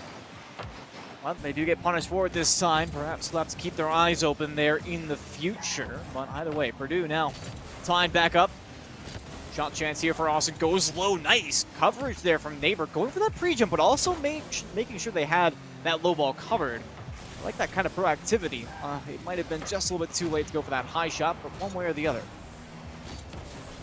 Another attack coming through. Benjamin, decent contact. Not going to fool Nami. His Neighbor with some boost, and now a bump to deal with. Dustin in the midfield will get it clear and chase down Brownie. That's a miss. Benjamin open net, but didn't anticipate having that much time. Maybe got in their head a tad. Unfortunately, all this pressure from Purdue not going to be able to pay off. So into the midfield we go with Mount Vernon, but even then, they try to slow the play down. They just get met with a great 50. Purdue doing a great job to lock down that midfield. They are still searching for this lead, though. I mean, no matter how much they lock down this mid, they do still have to drive it across the goal line at some point, thankfully. They have, as of yet, infinite time to work with. I think was looking for a back pass there, but also saw Brownie kind of struggling in the net. They will get a pass upfield here. Potential for a redirect. It's well wide. No clear off the backboard, though. Nami. And again, no clear off the backboard. This is still playable. Looks like a completely open shot for Brownie. They can't put it on target. Nami's in the air for it. But the double commit will sacrifice their ability to rotate backfield. And what looks like a completely open net opportunity there on more than one occasion turns into nothing. And nothing tempts you as a player, especially as you get more and more skillful, than an uncontested backboard or deflection high across the middle. All of Mount Vernon was really crashing that on that one. They're lucky they didn't get counterattacked. Now they're trying a new attack, and that's a good contact, but will be denied. Another high lob, putting Purdue on the back foot, so Dustin and company have to be careful to not give up anything too free. Long ball for them. That's a miss. Jhard, open opportunity again, and it just is not going to find the target. Purdue, they've had the opportunities, they've had the open nets, but the accuracy fails them. And this does seem like a little bit of a feeler out game for both these teams at this point. Perhaps they're both coming in with cold hands. It's not the way I wanted to see it, but it looks like we are dropping into overtime here. 1-1. Again, MVNU looking for their second win of the season, trying to bat 500 for the series win here. This would be an excellent way to start it out. Purdue for Wayne with the first attack. Benjamin, lackluster touch there. Had Jhard as the option. I think they were looking for that pass as well. But simply the lack of contact allows them to give away possession. It's only temporary. Nami to the corner, drop down and in. A slower play. That double commit does not look good. Trying to go for the middle play, but still a 50-50 made by Neighbor, and they'll survive to fight another day. Well, I like that pass attempt. Nami sending him a dangerous bounce. Benjamin has to make a decision. They get beat over the top, but no third man. Now the long clear. Benjamin trying to make up for it, chasing it down, but not the aerial boost that they were looking for. And it will continue to go back and forth as Purdue trying to just pound something on target, hoping for a mistake, but so far, Mount Vernon holding tough. Just have to make sure they get this out of their defensive half, and that is quite the struggle. They are just desperately clawing at some clears and getting just enough on it, but Purdue is not letting them out easy. They are not. This looks like it could be the first opportunity in a while. Oh, the lackluster contact again. It feels like both these teams so far, Taco, have had plenty of opportunities to make quality passing plays, but they get a little bit too anxious about it, right? They just want to play the safe game and just make it a small pass instead of really putting the power on it and trying to get that true one-timer kind of impact. So I'd like to see a little bit more confidence on that front. We do see Purdue get back out onto the attacking app once again. I'm not sure how long that's going to stay, though. Neighbor off the ceiling with one demolition in support. That does look good, but there's nobody there for secondary contact. And J-Hart easily clears it away. We'll continue to play here in extra time without anybody really having an effective say on the net so far. And I think you can really understand how the flow of play has developed, as Mount Vernon has not had the majority possession, but they actually have majority of the shots in this game. Only 5, putting in only 1 in this overtime from Purdue, being able to actually register as a shot, because a lot of balls have gone around the net. Nothing really testing the defense. Another clear, though, on the backboard, still holding tough is Mount Vernon. And they haven't had too many looks at goal, but I have a feeling that it's only going to take one breakout opportunity. Neither team looks super convincing, and it might just come down to one of those classic first to make a mistake. Neighbor gets denied on a brilliant air dribble. That came out of nowhere. Yeah, absolutely fantastic control, and it came off the back of a one-timer pass as well. Neighbor was right there reading the defense, able to put that on target with such an important possession gain. I do like the idea. Purdue, I don't know really how they were able to make that save, in all honesty. Nobody was up for the force early on. They just covered the top of the crossbar, and it worked out for them. So perhaps they got a little bit lucky on that one. Benjamin looking for the shot angle, denied by Neighbor. Double tap is there as well to drop this one well and truly into the corner. That's the 3rd minute now of OT. That looks very good. The pass is in. No, the shot's just too high. J-Hart could not get it under the crossbar, and will continue to play yet again off of what looked like an amazing chance to score.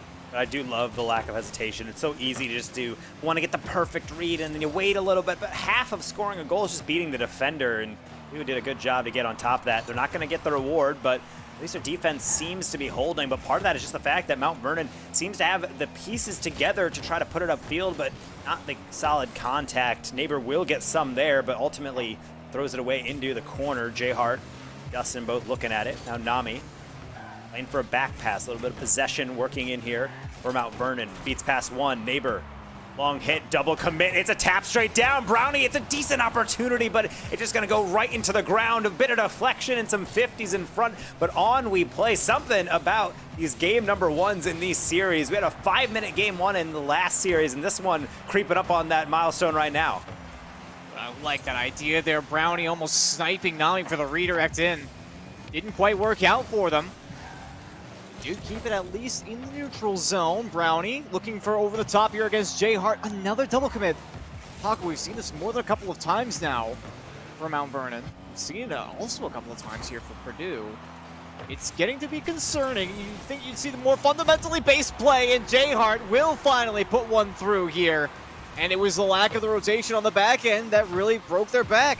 And this is something that inevitably happens in every game. You can play possession, you can play passive, but eventually, you know you have to score, and you see an opportunity go through. You have an air dribble. Maybe let's go for a bump. Maybe I can even deflect it, and then you go for a double commit, and then ever since then, it is just panic. It is just hell on earth for your defense because you're trying to rotate back, but you're trying to keep aggression, and you get all teased apart. I think Purdue just played their game plan. They didn't try to deviate from it, and it did work out. It's a close one, though. A lot of shots being thrown around the goal, but not too much on. I think if Purdue's accuracy increases, it could be very dangerous for Mount Vernon, but I like what I'm seeing. This is by no means a blowout game, it seems.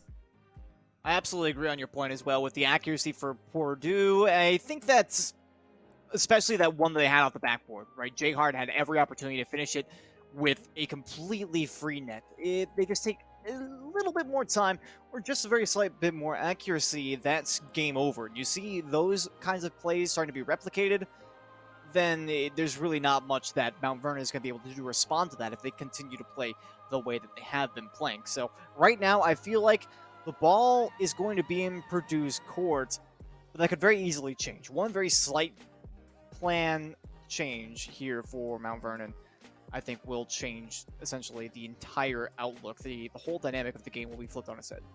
I think a lot of it is that we talked about solid contact. It both comes out of defense, make sure you clear your lines and just be able to take a deep breath, grab some boost, and then regain in the attack.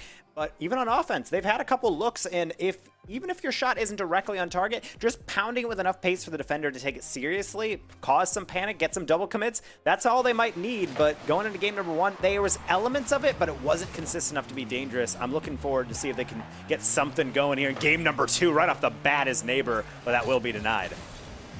Ooh, no contact there from Brownie either. If Jay Hart got a piece of that one, that could have turned into a passing play. That put them up very early on. And again, I think that's really the thing here for Purdue Fort Wayne. I noted it last game. What in the world? Dustin gets out in front of that one. I gotta admit, though, I saw that player in the net going for the squishy save. I do not like that look. It seemed almost completely unnecessary in that scenario. Taco, I've always said this, is if you don't need to be going for a squishy save, please don't. It looks like they will get the first one here. A completely caught off guard defense. Jay Hart's got number 1. Jay Hart taking those principles to heart as you're communicating them. Sometimes you just need something efficient. Jay Hart goes off the ceiling. You can do plenty of things with that, but sometimes you just want to clap it over the top because it's a good way to put it on target. So we will be able to see a goal go through, and it just comes off something very straightforward, as I believe we're seeing some lag kick in for some players. So we'll have to see if that is something that they can continue through, as the first goal has gone by, and we're seeing a continued attack from Purdue as we look at goal number 2, and I think that's actually the team that is down here, but I think we might have a server that might have stubbed its toe on something. I have to agree with you on that point. It looks like the players are experiencing some difficulties, as are we. We might have to get an admin ruling on this one, as the lag did start prior to that goal being scored. We are most likely going to have a reset. This server seems pretty well unplayable, so we'll see what the ruling is on that. Perhaps that last goal will be overturned as a result of this, but clearly this no longer functional. Hey, you know what? It happens sometimes. And I've got to admit, though, yeah, the servers, it used to be a heck of a lot worse. So we've definitely seen some worse scenarios. But let's take a quick look here over to the back to see what exactly we got going on in the back. And it sounds like there is some communication between the admin and the teams. So waiting to hear on the ruling from that. But for now, I suppose we are just playing on. We've heard nothing from production so far, so just kind of waiting to see what happens, but I suppose everything is still going on. We're still waiting for confirmation here. Edmund has left the match, so I'm assuming that there's something going on here as far as a reset goes. So we'll keep you updated on that situation as it develops here. But Taco, we do know goal number 1 for Purdue Fort Wayne was entirely legitimate. That one will most decidedly stand unless we have a complete reset. Yeah, and so we'll have to figure out as we get these players to kind of reset and figure out how we're going to actually walk through everything. It's going to be a standing thing as we're trying to communicate with the players, as we're also trying to keep you guys live. This might be something that we might have to throw into a brief break, since there's a lot of crosstalk and a lot of decision, as these players are actually still playing behind me in the server. So at least for right now, the plan is to try to reset these things, which is so brutal that I kind of wish we could just have a very straightforward. We could just have a very straightforward universality of admin privileges within making these private matches. I know it's something Psyonix uses within their continuation, but they don't just give them out like candy. I feel like they really should. Just anyone can just pause, restart, make everything so straightforward. But unfortunately, we will be throwing this one into a new lobby. So now, yes, we do have the full confirmation that we're going to restart there with an attempt to give Purdue Fort Wayne a 1-goal advantage.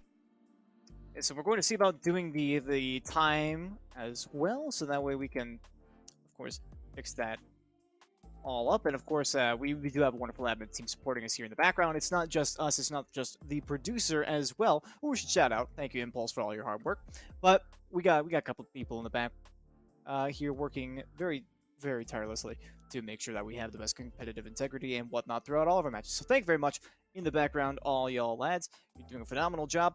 But it looks like we are going to be playing on. I can't exactly see what the official ruling is. We are definitely resetting. So we're resetting 1-0 to Purdue Fort Wayne, and about 4 minutes left. I'm not sure exactly how we're planning to replicate that. Admin tools when, but we are definitely going to get that happening. And the players have agreed, so I can't see any reason as to why there will be many complications with that, in all honesty.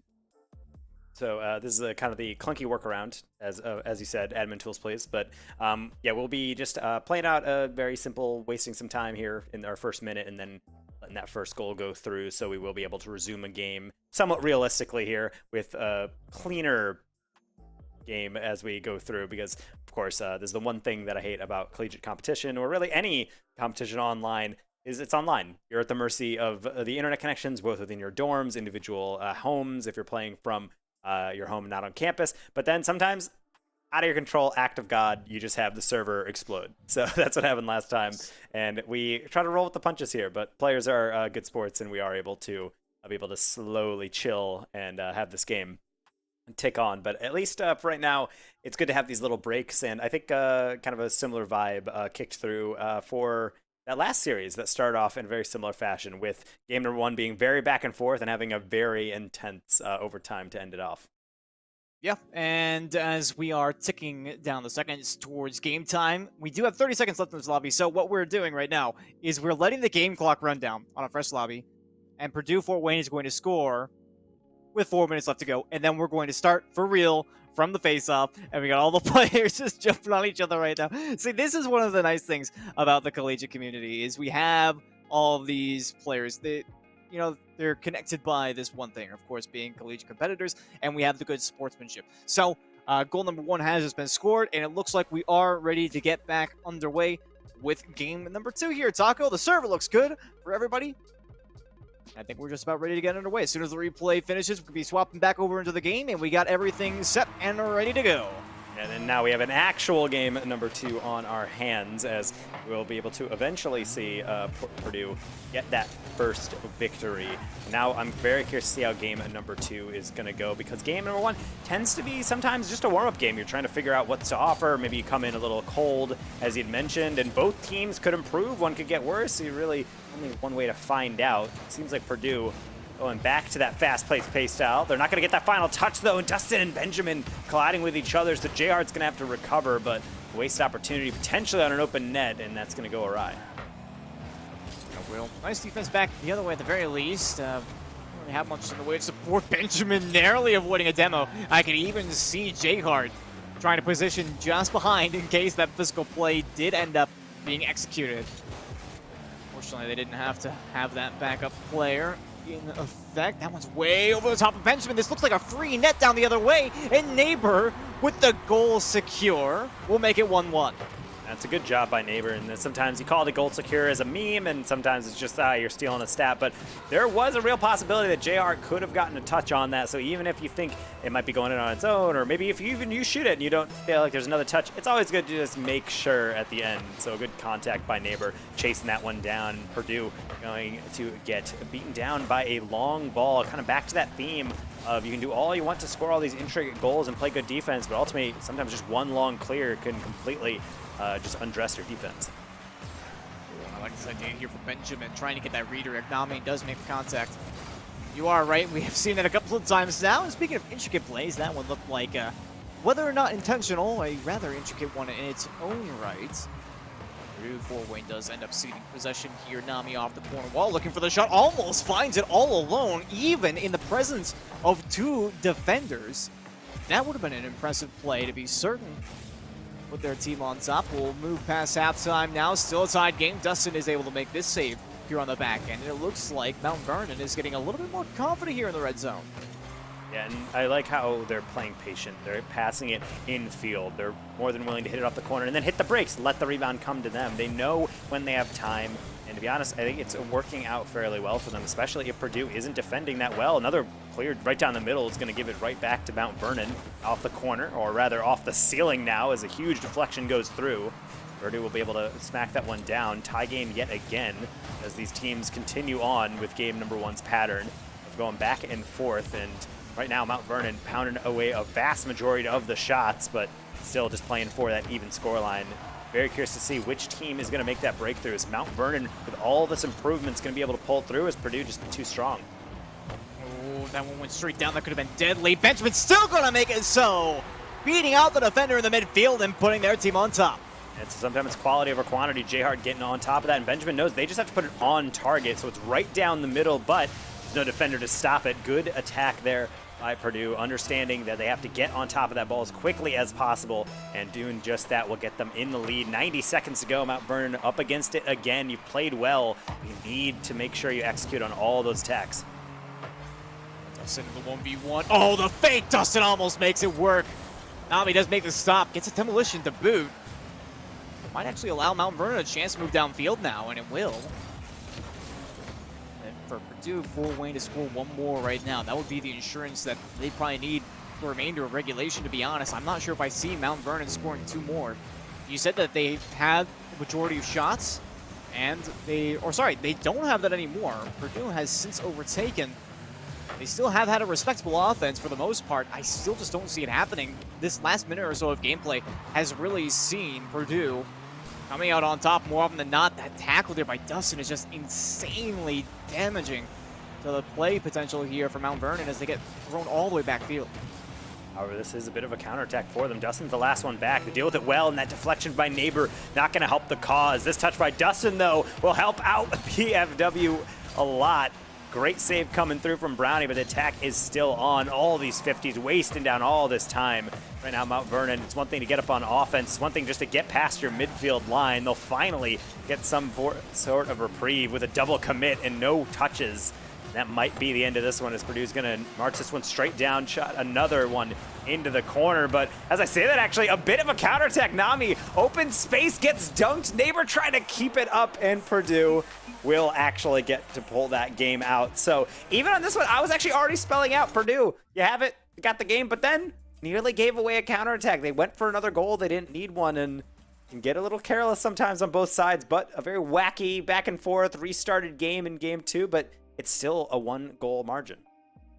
And it is, and I feel like for Purdue, all they really have to do right now is stick to their game plan of just hold on to the control in the offensive end. Perhaps a little bit more defensive integrity could be in the cards for them, but I feel like for now, this is precisely what they want, right? They've been able to effectively beat out their opponents in most of the important scenarios that end up taking place on the offensive half for themselves, and when they do get shoved downfield, usually it's nothing particularly concerning, right? We did see that one long ball from MVNU that ended up being a goal against, but aside from that, it seemed like they had things relatively well under control. So I think for right now, just hold that midfield and just keep putting shot after shot on target, and eventually you're just going to win a war of attrition. Yeah, and I think it's a huge thing for Mount Vernon to realize is that they are doing better, but it's still not demanding anything out of the Purdue defense. They're getting some shots near target, or at least hitting it forward onto the goal, and it's just being tapped away by Purdue. You need to force mistakes. Maybe get some demos in. Maybe try to extend those attacks out. Don't just go for pass and immediate shot. Try to keep pressure. I think Purdue's doing a great job of sometimes just rotating in just to get a 50. And then they rotate out, let their next player come through, and it's doing a great job just to stranglehold that Mount Vernon team in their defensive half. Take a page out of their book, Mount Vernon. I think you'll see some results, but you got to do it fast. They're staring down the barrel of a sweep right off the bat, and then certainly it's not what they want, especially already with that losing record on the season. Well, Taco, we've already seen twice on the broadcast this season, once last week, once this week, 2 attempted reverse sweeps. We got to that 5th and final game that ended up in defeat for the reverse sweep. Yeah, that one so close there for Mount Vernon. That's got to hurt just a little bit. Well, you got to try and take the positives out of that. You did find the opening on a wonderful pass and an excellently placed shot, but it was just too high. So they'll have to regain from that. And maybe with this little deflection, J-Hart last second save. Brownie keeps it in the mix. Neighbor turns around and Benjamin gets the save this time. They don't want to wrangle around that ball. They don't want to play it slow. They'll just clear all the way down. No bump on Brownie, but the slow play gets to him. Neighbor down the line, deflected in the ceiling. Benjamin shot on target. Brownie, they just cannot find the angle. And that's the opener again. Benjamin just getting on a loose ball and pounding it in. What an interception here from Benjamin. I mean, Brownie, I think expected Nami to have that pretty much every day of the week. They had some time to look at it, but Benjamin was just so much faster to that ball, completely catching both the defenders off guard, I think, at that point. There's only a minute gone, though, so there's plenty of time to react, but there's going to be 0 time for the defender to react to that one. Their time was lost with that physical play. Well done, J-Hart for number 2. That's something that can really work to your advantage when you're rotating up. The moment that you get to a point where you're really pretty much on the goal line, you're stealing boost, you have the decision to rotate back, but on situations like this where you're already holding possession, there's a gap and there's only one player to beat, why not go across the back line and give that defender something to sweat about, or just send him into the Shadow Realm with a nice bump or demo. Good physical play, something we haven't seen too much of from either side, but Purdue showing why it can be such an effective tool. It's having a simple little bump to open up the play. Mount Vernon What do you have to say about that? You started off hot, but again, you are behind and you have to march your way back in. There was a physical play there, and it looked like it opened up a gap, but filled itself in with another Purdue defender off the backboard. The read is there, the shot on, and Benjamin for number 3 now, and they will just not let off the gas here, Taco. That whole lob, I was just staring at Neighbor. It looked like they had the read and maybe they were going for a backboard clear, but I'm thinking at a certain point you have to realize I might be too far away, and if I don't miss it, what's the worst that can happen? Yeah, Benjamin crashing the goal and putting it on target. Not the cleanest shot, but it is a shot nonetheless, and the defenders sometimes just cannot react to something from that close range. So Mount Vernon, it has gone from bad to worse. You have a 3-goal deficit to make up for, but fortunately, if you can take anything from the silver linings, you have 3 minutes to do something about it. At least you are seemingly getting better on offense game to game, but I don't want them to get down on themselves. I love the infield passes. I love these kind of smaller, patient plays they've been building up. It's just after a bit, I wonder if they're a bit too tilted or maybe a bit too down on themselves to get back to that play style, which does require quite a lot of mental composure. That could very well be a part of it, but I can't help but also feel that perhaps the defense from Purdue is just a little bit too strong for the passes that we have seen out of them. Of course, the opener for this game was an exquisite play. I mean, we saw an amazing pass and an equally as impressive shot. It was just a little bit too high off the crossbar and away. But every other pass that we've seen so far, essentially from these last 2 games, have been, well, just too lackluster, right? It wasn't anything particularly outstanding, so I think they've got some great ideas, but perhaps the speed needs to come just a little bit up, and this is a great example as Nami will get the read, and the bump comes in off this pass at the top. Sometimes that's all you need. Good challenge by Brownie. It's a very weird deflection, and Nami just puts it on target, and Brownie knows what they have to do. They started the play, and they're going to help finish it off, slapping that defender out of the way. Physical play paves the way, and now they have a little bit of light to run into. They do. It's almost half the game to play as well. I mean, that's a lot of time to work with. I mean, if Purdue for a win get a little bit comfortable with their position, this could easily turn around. But They're going to have to make sure that it's steady on defense for Mount Vernon. It's a good save there. And now on a fast break, everyone's splayed out. It's a high lob to Brownie. They can't make the contact. And that's the worst possible bounce all the way up and out into midfield. Benjamin will clear it back down. J Hart with an extension, and Dustin almost pounded one through, but Brownie comes in clutch for that. Neighbor, far side, gets dunked in. It'll go right back out to midfield. Mount Vernon starting to heat up, but running out of time. They are. That touch from Brownie, simply with no boost in the tank, had to forfeit possession back into their own end now. Purdue Fort Worth can just close the vice grip, and that looked like something of a fake. Didn't fool the attackers, that's for damn sure. Touch there from Neighbor, though. Brownie with the demolition in the midfield. Oh, that looks so dangerous. Benjamin can't put it on target, though. This is still playable here for Mount Vernon. Neighbor, upfield, past one. Dustin and Benjamin, the only two now left back. On the backboard. Bit of an awkward clear here. Neighbor, the shot on Benjamin. Awkward, does make the save. There's still time, though. Back towards the mid, but an unanticipated play there. And Neighbor will not be able to field it off the side. I mean, it feels, I understand what they want here, but the pieces are just not falling in the right places. The team up in the back here. Dustin will try. Neighbor does make a save. They've got very little time. Well, now, that's a good pre-jump. It's going to force Dustin into a slower air dribble. Will do its job. Past one defender. Benjamin flick past a second. Brownie, last chance for Mount Vernon on defense. Will not be needed. Neighbor, it's a long ball. J Hart gets taken off just in time and will tap it to the corner. Final 20 seconds. Mount Vernon just needs one if they want to get back into this. It's a lob, and that's uncontested. Neighbor, that's a shot, and really that spells down so many of Mount Vernon's issues. They've had opportunities, but the power at the crucial moment isn't enough, and the final lob unexpectedly will interfere with an offender, and Mount Vernon is still somehow in this. 6 seconds to go. I mean, we've seen crazier things happen. The real question is, do they have the tenacity and the presence of mind to finish this one off? I mean, it's still only the start of a reverse sweep. If they can manage it, this one goes right over to Neighbor. Plenty of control, simply no boost, though, and no potential to get back to it. That one will die on the blue side.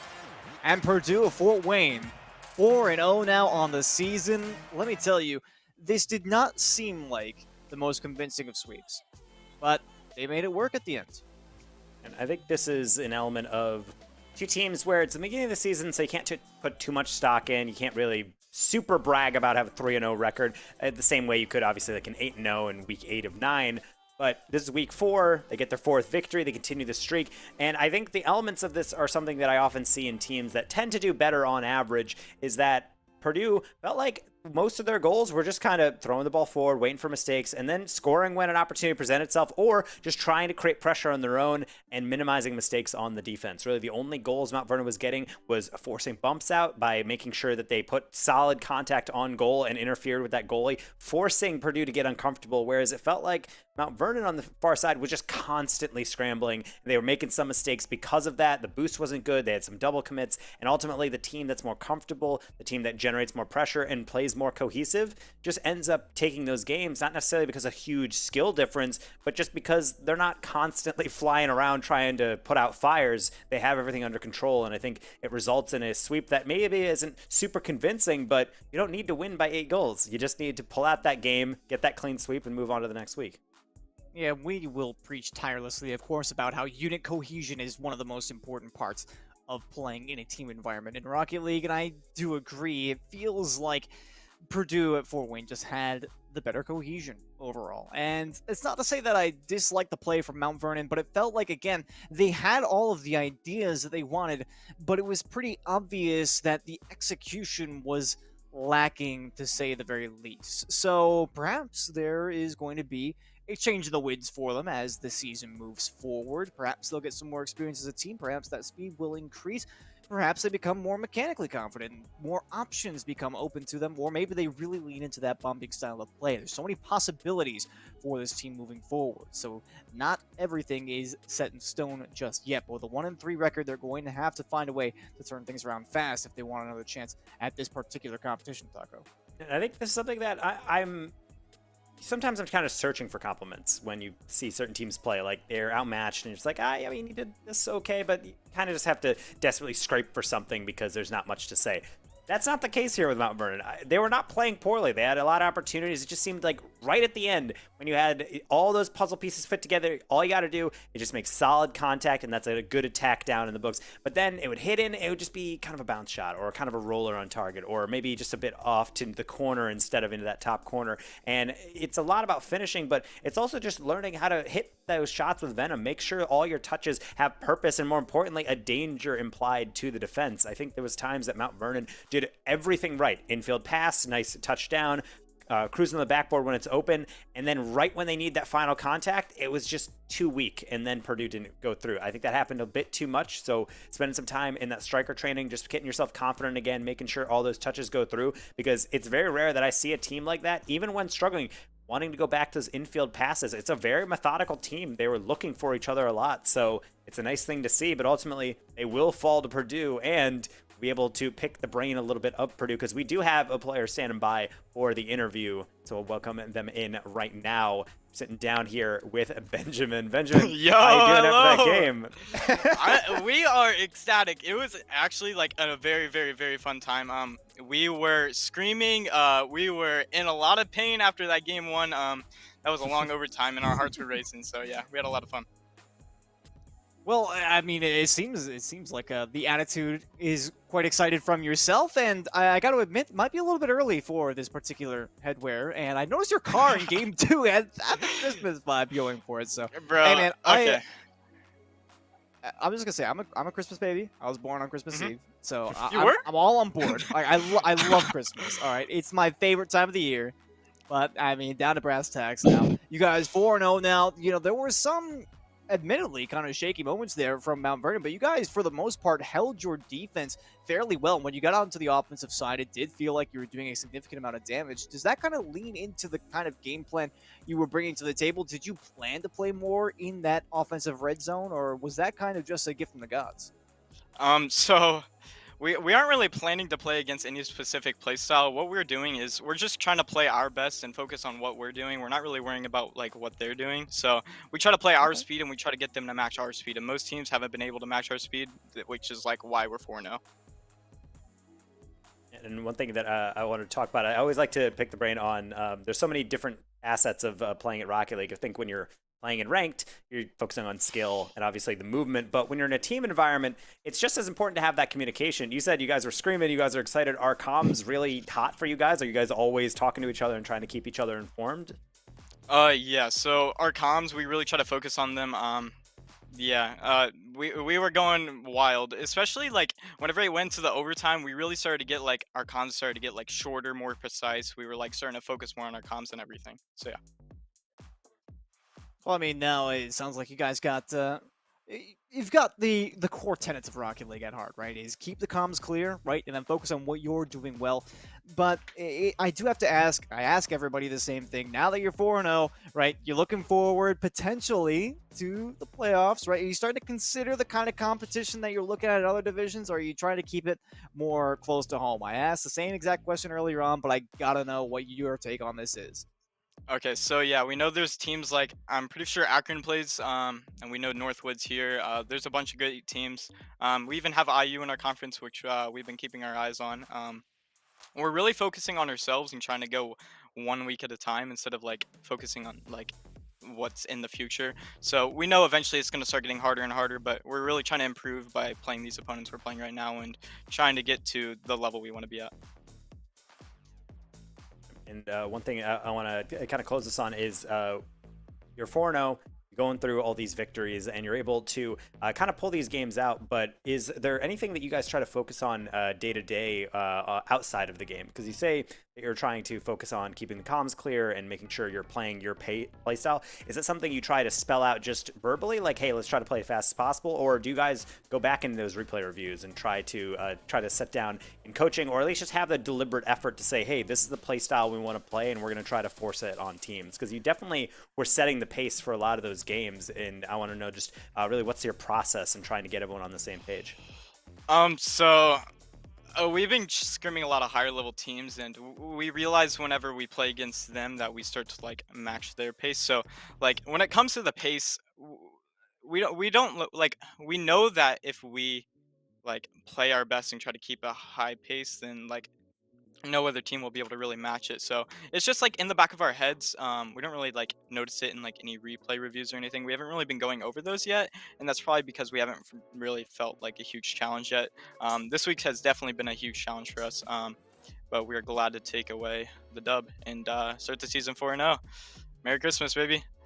Again, I think I'm just gonna quick check my calendar here, and okay, yeah, that's what I thought. We're still in September. Hey, man, you gotta give a little bit of credit to Spooky Month. And there's some Thanksgiving people out there too. And in any case, right, we do have to let you go here soon. But before then, you got any shout-outs or anything that you wanna give to anybody here? Perhaps your teammates. Sounds like you guys are getting pretty hyped in there. So. Yeah, I definitely like to give a shout out to my two teammates. My captain, Jay Hart. He's right here. Then I got my other teammate. His name's Dustin. This is probably the best team I've ever been on. We feel confident going into every single week, and it's just been a blast playing with these two guys. All right, well, thank you very much, and good luck with the rest of the season, and I hope to see you in playoffs. All right, adios, guys. Merry Christmas, baby. Merry Christmas. I mean, you heard it from the man himself. Like I said, I'm a Christmas guy. I really enjoy the holidays, but, even I have to recognize it might be a little bit too early. So, Benjamin, the Christmas fanatic, I suppose. Perhaps the only guy I've ever seen more enthusiastic about that than Waller. Yeah, I mean, it's nice to see. I mean, it's good to be able to be festive all year round. And certainly having that good personality, having those good vibes will carry them through. So they're 4-0, another undefeated team that we'll see continue their streak on stream. But we will not be able to continue NACE Starleague Rocket League for this week. Our time is done, but it's been a delight having you. Of course, Squid, lovely sharing the booth with you. But do not fret, eSport fans. We will be back after a short break with Overwatch here on NACE Starleague. Do not go anywhere. Brief break, and we will be right back.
And welcome back to the NACE Starleague Collegiate Overwatch competition right here. You just witnessed some awesome Rocket League action, but now you're going to be kicking it for some dope matches here on the Overwatch stretch of this stream. Of course, joining you or on this stream is none other than myself, Los. And joining me on this table is, of course, my man, LaFon. LaFon, how you doing tonight? Doing pretty good. It's good to be back on stream itself, and as always, some excellent collegiate Overwatch here to be played in front of you. Some teams with some placements here on the line for sure in terms of how their season has gone. Right, some 3-0 score lines. Will teams stay undefeated, or will it kind of slip away for them here towards the later stages of the competition? I'm excited to see how that kind of turns out, Los. But for the moment, we got to talk about our first two teams up here today.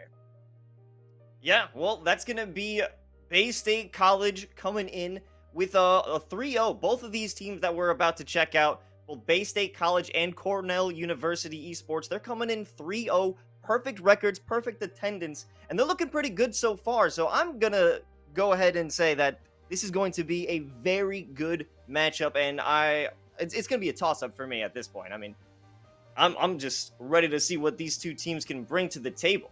Yeah, for sure. And as always, anytime you have two undefeated teams going at each other, you kind of have to have that conversation. Which team is going to really cement their streak as it stands?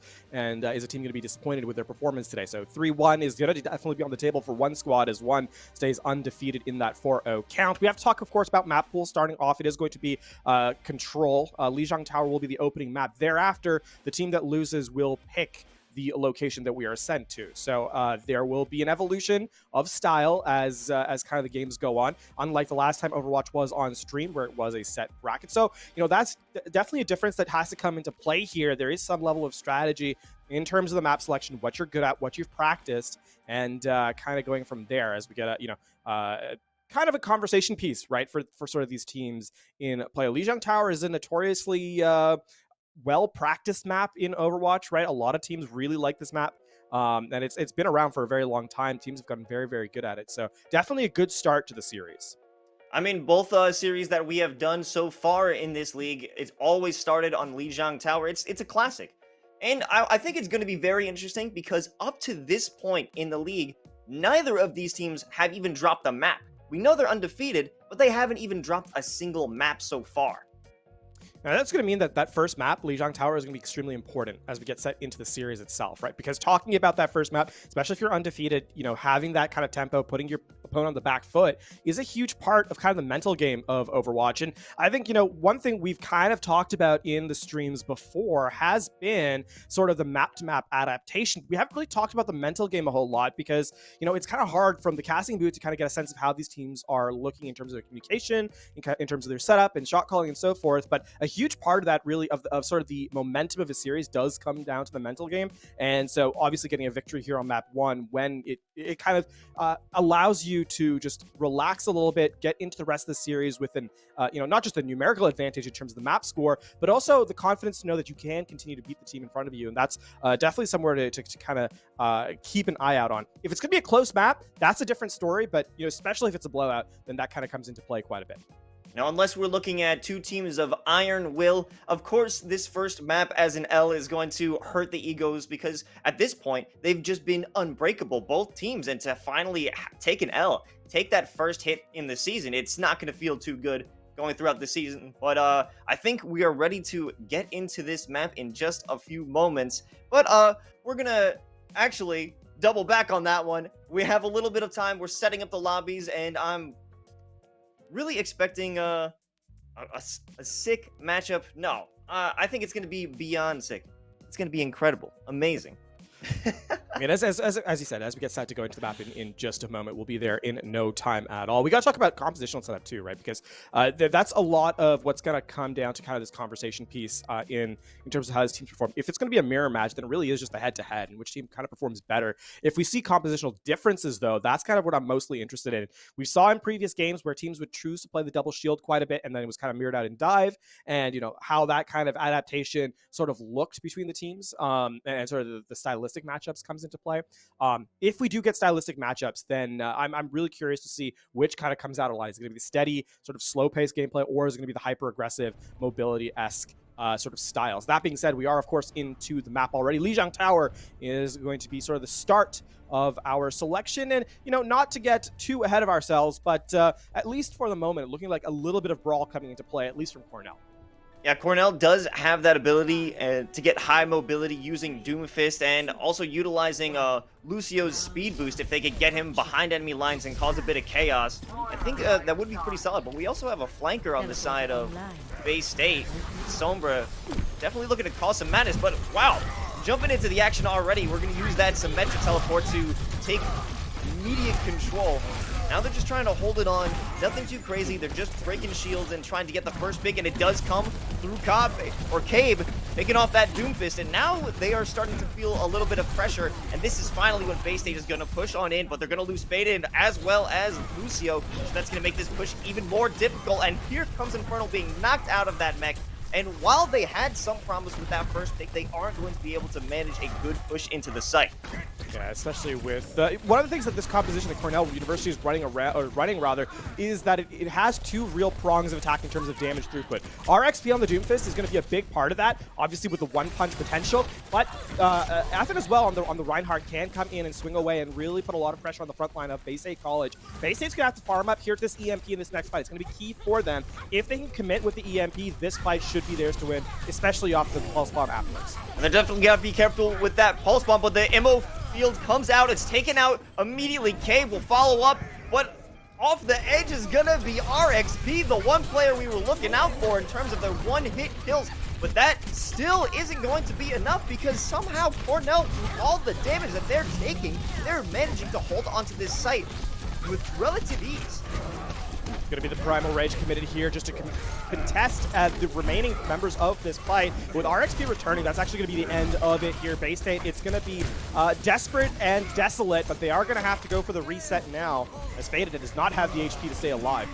Here comes the Coalescence, keeping some players on Bay State alive, and even after that long, very elongated skirmish, they're still in this fight, but RXP coming in with some serious damage put onto him.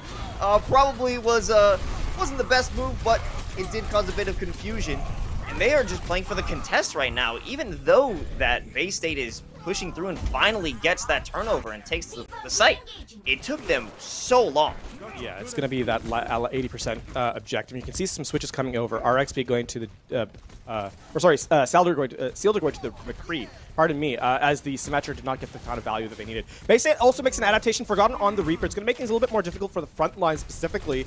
Obviously, the damage throughput that the Reaper can bring is immense, but only the sound barrier to work with here as Bay State engages off the back end. Here comes the window with the MO, but the MO is destroyed, and they're forced off from that advantage with that field. And oh, they're being pushed back into the restaurant, but they're still holding on. And actually, it just keeps going on with even trades. And here is the Primal Rage out of Faded. He's just knocking him around, creating confusion, and it does seem to be working. Faded finally removes Aphin from that fight, and now Bay State has the advantage once again. Good fight win there from Bay State College. Not that expensive for them either. Abs does go down, but that will be a respawn right quick. And critically, Bay State actually has a lot of tools to work with in this next one. EMP specifically, I think is going to be the key difference maker here. Lux going to have to try and play a dodge here. As you can see, setting up for the EMP in the corner. Cave finds 3, 4. Will it be Forgotten who picks up the pieces off of that EMP? He does, getting 2 as well as that self-destruct from Infernal. They destroyed that push, but it did cost them quite a bit. Yeah, everything actually that they had in the bank. And Cornell, don't overcommit. They're going to have resources here for this next retake. Forgotten likely trying to play for a pickup or just a scout on the high ground, but obviously no one coming here. Cornell is going to have to play quick off the sound barrier. If they can get the health advantage, this should be their fight to win, to try and close out. And there's Forgotten jumping down again, picking up the first piece. The Immortality field is thrown out, but it doesn't seem to do much. But there's that Earth Shatter, and it does a lot of damage. It puts Forgotten on his behind, but still Faded is there with the backup. And the fact is, even though they were putting out damage onto Cornell, they weren't getting on, or Cornell was putting out damage, they weren't getting onto the point. And Bay State coming out of that one with the first round. I didn't think it was going to go that way. I thought Cornell was going to hold on to that one. little bit of a timing issue there from Cornell specifically. They had the retake potential. They had the ultimates online. They just need to be quicker with the activation. Bay State, though, they play time, they pull out, they sort of elongate that fight, make it last a little bit longer, and then are the later ones to ult and obviously prevent Cornell from contesting. Now, here on the second point, it is going to be a role selection change as Bay State College going for the double projectile in the air, at least initially with the Echo Pharah. So a lot of spam damage here. Cornell's off tank here. Ube is going to have a ton of work, have their work cut out for them as they kind of get set to a duel here on Gardens. Definitely looks like they're going for some environmental kills with all of those potential to knock somebody off the map, but that won't happen because they're going to teleport right into point. So there's no chance for that. And maybe it was a bit of a cheesy look from the beginning to try and utilize a mechanic like that, but it doesn't seem to pan out in this initial fight. Cave is in a bit of a dangerous position, facing off with Ube, but he's going to have to back off while Faded creates some time and buys some time with that contesting, and Forgotten is just lighting them up from inside the point. And that's kind of what I meant by Ube going to have their work cut out for them in terms of handling the spam. Cave actually comes in through the back line and puts pressure on the defense matrix, right? Removing all of it. And by the point that Bay State College actually gets to the fight, Forgotten has gone into a flank and just spams down from the backline. There's really no resources for Cornell to deal with. We're going to see Sealder actually make a switch over to the Cowboy here, just try to deal with the aerial battle, but 2 targets, 1 with a pocket. This is a very difficult ask for Cornell right now. Now that they're all put into that choke point, it's going to be difficult for the Rockets. They're coming down on D.Va trying to use that defense matrix. It is picking up and keeping them alive a little bit, but it's too late because the Rocket Barrage comes through right when that goes on to cooldown, but they are going to be able to fight that back a little bit. RXP, the last one, attempting to buy some time, but they're going to have to back out before they end up feeding some ultimates over for Bay State.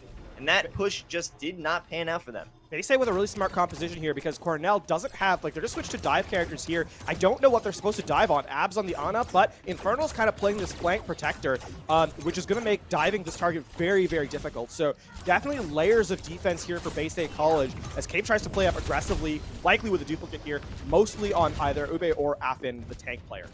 Yeah, it's the maneuverability that they have, being able to fly away from anyone. They can't get pinned down unless they walk right into a room with all your enemies. Here comes Cave with that that Brig ultimate, using the rally to keep his teammates alive, and it's still working out. The whacking with that mace to the face is just too much for Cornell to handle. That's a good reset. Now Bay State are in complete control of this round. We can actually get Mikon coming in with the elimination on the flanker. And now in the last fight territory, Cornell have ultimates to work with here. The question is, can they get into the objective to actually use them and commit? What I'd like to see is RXP contesting on the flank and going for it. Oh, that doesn't matter. The round's over right here. Oh, no way. They aren't even given an opportunity to get past the entrance gates, but somebody is on point. I don't think it's going to matter, though. The insult to injury, there comes the hook to send them right off the map. And it's all up to, actually, nobody. Nobody's on site. Bay State College, they take off the first map like nothing. It was really, round 1 was closer, but round 2, Bay State College took the objective and just did not let up at any point in time. And I mean, like I said, their composition has a ton of intelligent layers in terms of the defense. You can see Infernal, highlighted here. It's really hard to dive a Roadhog because of the heal, because of the hook, obviously because of the damage that is available. And on the flip side, obviously the spam that's coming in from the DPS, from the damage dealers, the Echo and the Pharah, your off tank has to do a lot of peel using, and obviously in this case was a defense matrix, but there's only a finite amount of resource in that particular ability, and as a result, there just was no way to shut down both targets. I mean, Los, the other thing to kind of keep in mind is that yes, you have a hit scan, but it's 1 hit scan against 3 players. It's not a one-on-one. It's the Pharah, the Echo, and the Mercy that are all being contested by a single individual, and obviously that's going to spell defeat. At that point, playing to a draw is the best you can, and as we saw there, even that was beyond just a single player's capabilities. Yeah, it was very difficult for our McCree there to try and pull it out with Seedler. There just weren't many opportunities for him to lock down a single enemy, and this is just a great play by Forgotten using that flank, which that was just such a tasty move. And Forgotten also using a nice angle flying above the site. to take everybody out without any pressure on them at all. I will also say that compositionally speaking, this map does not play really to the strengths that Cornell University's composition is designed around, obviously, right? It's not getting into sort of the white room there that's on the right-hand side of Garden, at least that's what the call-out when I was coaching used to be, is where you have to kind of stage from as the shield tank. But obviously we saw the crossfire from the Pharah Echo, which made it very, very difficult. If we had got into control center, that might have been a little bit of a different story. We didn't get there. And so now this kind of leads into the rest of the series as we get set for map number 2, which we do know is going to be King's Row. And as the reason I bring up the sort of the pathing that the tank has to play is that because Cornell University was playing sort of that shield tank, the question now comes in on a map that's much more enclosed where you can play the Reinhardt to more effect. Does that make it easier for them? Obviously, their map pick here on King's Row. And the question now is not so much is the composition sort of matched up properly, but how does King's Row affect sort of that if there's going to be a mirror forced, or is the dive going to have to make sort of adjustments mid-map? Because just going in aggressively with Del Projectile becomes very, very difficult, as we saw on map number 1. And there's going to be plenty of different spaces for the defenders or Cornell to pick up off angles and try and prevent that aggressive dive. And we are going to see a bit of their composition that they brought in the first map in the night market. But I'm curious to see if this one will pan out this time. This composition has a lot of staying power, right? It's got speaking of Cornell's, at least at the moment, as they get set up for their offense, it's got the sort of the pseudo rush where you've got the Reinhardt who's kind of taking pressure on point. What it also has is the Doomfist kind of providing that one-shot capability where you have to play sort of around the initiation of the Doomfist. So that's going to be for Cornell's University's win condition. Can RX be getting into position to actually find value? Bay State going to be playing a Reaper instead. It's much more solid, much more capable of brawling in front line, and as a result, you can see them playing up very closely as they try and take this first fight early. They're going around that statue, getting into that first brawl. Lucio jumping in front to try and do some distraction, but Aphyn is shredded underneath that immortality field, and it falls along with the rest of all of Cornell University. That was such a quick first fight, a team kill that, oh man. If your mental wasn't feeling fantastic after the first map, that can't feel too good after that push. Well, Cabe's actually in a position here where he's just going to drop down and try and get an assassination. Doesn't find it, so he's going to raid. Actually does find it. Oh, there's the Earth Shatter to back him up, and Faded picking up so many. And is that another team kill? Oh no. Bay State, give him a chance. Seeing now Bay States are starting to play up a very aggressive style that Cornell has to kind of pay attention to. Check their flanks. Both Forgotten and Cabe are actually on the high ground here on the flank. Big flash that's going to get a kill immediately. Guns already with the Dead Eye. Is he going to be able to use it effectively? But everyone is just getting picked off in solo fights. They aren't playing together as a team. Both of the tanks, as well as Lux, were rushing back to their spawn while both RXP and Seedler were getting caught off. Infernal does get DMAX, so there is a small potential here for Seedler to actually get value. You can see Cave try to play up aggressively. It's likely to go for a one-shot here to get into the Death Blossom. Oh, it was so good for a potential flank over with Cabe and Forgotten, but actually they're going to be able to manage to survive for the time being. And actually Forgotten doing quite well to defend his teammates, as well as the supports coming in for some big kills. They almost had such a great opportunity to fight through that choke point because they were knocked back a little bit and taken off guard, but they just couldn't follow through. Keep an eye out now for Forgotten, who has the Deadeye, can set up defensively as well as Cabe. Here going with the Death Blossom on the high ground. Oh, here comes the meteor strike with RXP, and he's going to launch right into the center of Cornell, but to try and defend them because they were getting so aggressive, but it doesn't do enough damage. But RXP, he's staying alive, and he's doing some serious work for his team, and Infernal is being pushed to the back of the site, but they're not facing the shield against Infernal, who's getting a free reign over onto Cornell, and they're still holding on to this point. The stall from Infernal might be enough to buy some time for his teammates to get back, but it won't be. They're getting that first take now, and here, oh, Faded coming in with the charge into an Earth Shatter to try and build it up, but the counter Earth Shatter is going to send him packing as well. Faded Faded and Cave tried to get that one. Unfortunately, not the case. Cornell is going to get this objective here, but Bay State actually, this is not going to win them, obviously didn't win them the fight, and it does ruin their economy just a little bit in terms of what they have online, but Cornell does feel the pressure, right? In those moments where the team that is clearly losing the fight still is willing to go for aggressive play, you can see Bay State not even electing to back up here. And Cornell is going to have to think about just using ultimate to get through this choke point, because otherwise they're in for a rough haul on the defense.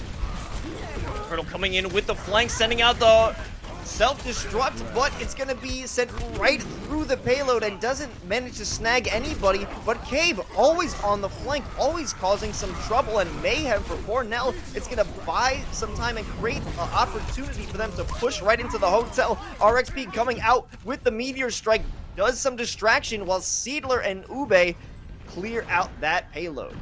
Abs unfortunately unable to get the DMAC onto Ube, so that is going to be a lot of healing actually going over to the support line for Cornell. So both support ultimates should be online in this next fight, dueled of course by Bay State. And I mean, Bay State is now walking into the ultimate setup from Cornell. Cornell's timing here has to be well placed. They need to go quickly because their advantage right now is in speed. If Bay State gets into position, they have the superior economy to kind of find value off the back of the sound barrier and amplification matrix. They're prepping. They're just waiting for one team to make an act or a misstep in this push. Who can get that first pick? They're going to send the amplification matrix up on the top. It doesn't actually find too much value, but we have a potential for a massive earth shatter if they can get it down before the enemy can. But Cave over on the side room with the massive Death Blossom. Also, it's going to be faded. Doing work with 4 kills, 2 of them coming from that amped up fire strike. It's huge.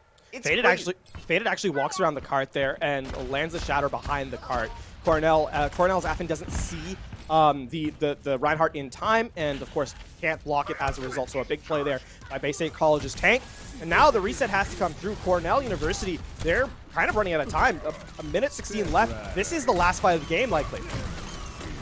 Let's see if it's going to be Deadeye versus Deadeye, but Forgotten will be the one who has the quicker draw. The Immortality Field forced out, and a little bit of tactical crouching coming through from Forgotten as Imp was trapped in that side room, just adding insult to injury, not making him look too good after that that misstep on Seedler's Deadeye. Or not a misstep, but poor timing. I mean, with Bay State playing up this aggressively, they're forcing resources out of the defense. Ube's going to pick up one, but they need to get to the cart. They need these kills, and they need them cleanly. Only 33 seconds on the clock. They aren't even having opportunities to get out there. Cornell at this point is just focused on rooting out Bay State from their side, and it might start now with RXP coming in with the Meteor Strike, picking up a secondary, bringing his team forward. Just look how far back they've been pushed by Bay State. They are all the way in their spawn. The cart is nowhere near them, but finally, with 10 seconds left, they managed to get back onto the objective. There is going to be a recontest of Forgotten going down before the overtime timer comes in. Means there is a possible recontest here for Bay State College. You can see overtime takes into effect right now. Faded is genuinely thinking about going to the cart, and there it is. There's the window. They're going to try and get some serious damage. The Fire Strike doesn't take a hit, but the Immortality Field is enough to keep them off of the cart. Cave in the background tries to utilize that Death Blossom, but he gets killed before he can use it. And with the D-Mech over onto Infernal, now they have no serious pressure onto the site. Forgotten will be able to pick up one before being taken out themselves or being able to make a swift escape. That will not be the case. Yeah, coming into that was an excellent last fight there from Cornell, recognizing the win condition that Bay State had was in tempo, right? Play ups quickly. Instead, they beat them to the punch, used the window first, and the shatter online just made things a lot more difficult for Bay State College. On the retake, though, Bay State, with that first pickoff, is going to set Cornell back just a little bit. You can see them resetting. They only have one fight remaining, a minute left on the clock. They have the tools to work with, but they need to stay alive here. Cave always on that flank, but here comes the Earth Shatter on top of a Meteor Strike, but a secondary one comes through. The double Meteor Strike, it forced them to stay in that corner, and while RXP did some damage in that ultimate usage, he trapped himself, being able to be picked up after that ultimate. Just, unfortunate. But the fighting isn't done yet because they're coming out. There's only 30 seconds left. They drop the Immortality Field. The lamp gets destroyed, and they're still stuck in this chokehold Ivan uses that Earth Shatter, and it gives them so much space to push back out, get back onto site. They can still win this, and they are trying as hard as they can because RXP is picking up 2, takes out both of the healers, and now he's going for Forgotten and will do enough damage to make him wary about this next play. With that constant push over from Ube, he's going to think twice about trying to hold this angle, but Cave will not be easily taking that position. In fact, he's going to fall down into the pits, and it's going into overtime. Are they going to be able to hold on to this? Bay State is launching out from the spawn to knock everybody off the point. All the ultimates are coming out, but Ube does manage to get a kill with that self-destruct, but nobody is there to capitalize on, and they will not be able to reach that final objective. Smart play by Bay State College there at the very end. They set up both DPS on long flanks, and as Cornell tried to just kind of flush them out of hiding, it meant that the front line was a lot more vulnerable to the aggression from the defensive tanks. So Cornell, the tank player just unable to kind of clean out, and we saw it. Bay State College, they took that 1v1. It's going to favor, when your impact player gets taken out in the Doomfist specifically, it favors the defense a lot more in that situation, even though Cape actually gets taken out by, falling off the map. So, or being knocked off the map by Ube in that particular scenario. And clearly in that last fight, Territory not having the damage makes things almost impossible considering how close the spawn room is for the defense on third.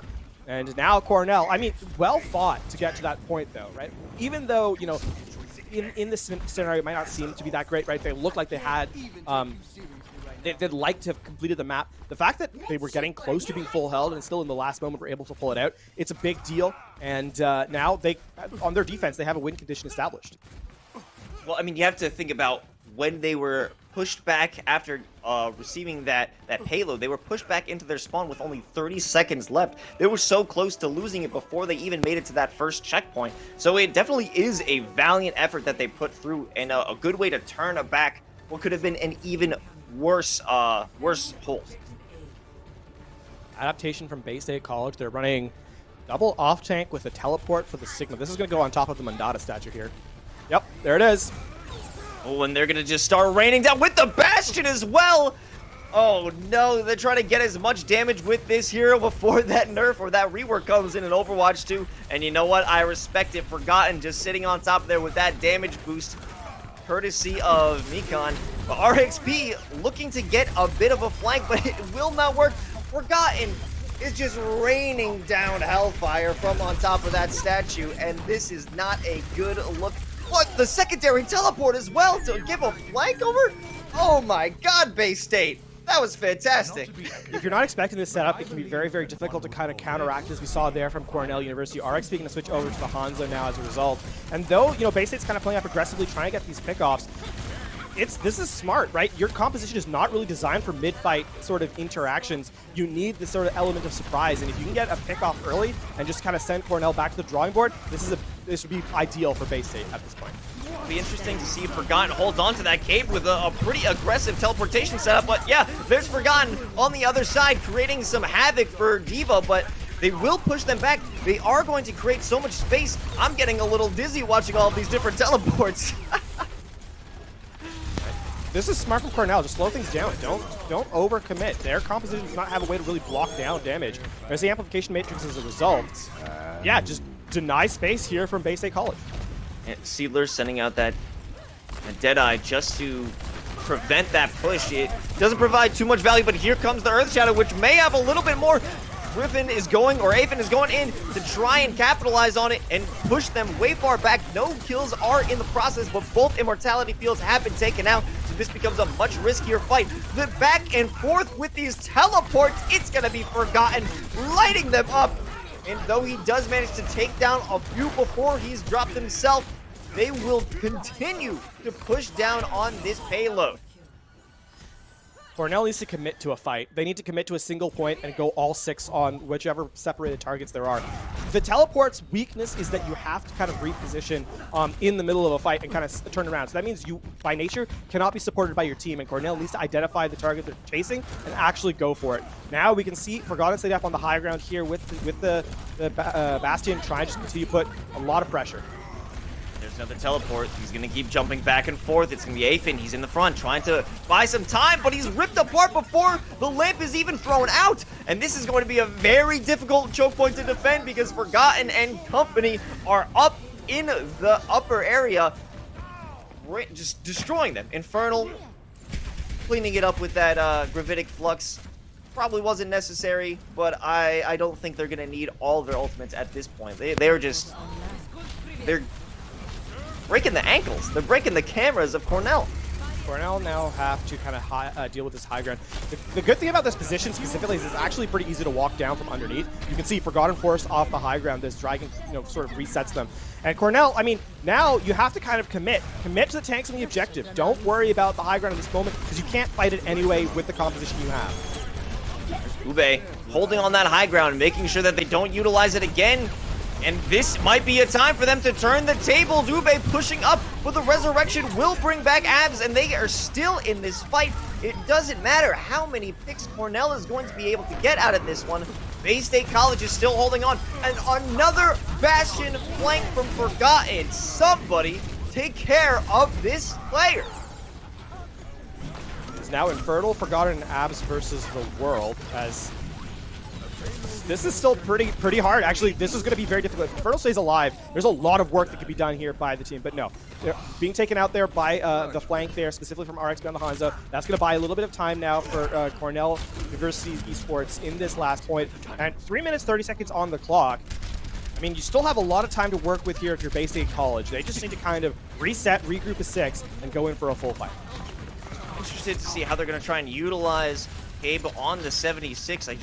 Different choke points, different off angles to keep them guessing, keep them looking away from the payload or the main objective or the main enemies. But Forgotten and Gabe at the same time, while they were the main flankers, they will be the ones who are dropped first. RXB, he's holding on. He's got the Dragon Strike. He can force them off the point, but he's so low. Here comes Forgotten with the tank mode. He's going in and destroying everybody in his way. But that amplification matrix will make it too easy to take him down because this team is not going down yet. Ube fighting for their life on this point, but will be demeched, and it's switching over to a wrecking ball with Afen, buying time, stalling as much as they can, but they can't stall enough because Bay State College is winning map 2. Bay State with the relentless aggression to close out map number 2. Again, this composition, we saw the teleport being used to great effect from Bay State College, right? Getting the Bastion to the back line, just putting spam in play. And what a fire strike into a shatter. No one looking the right way.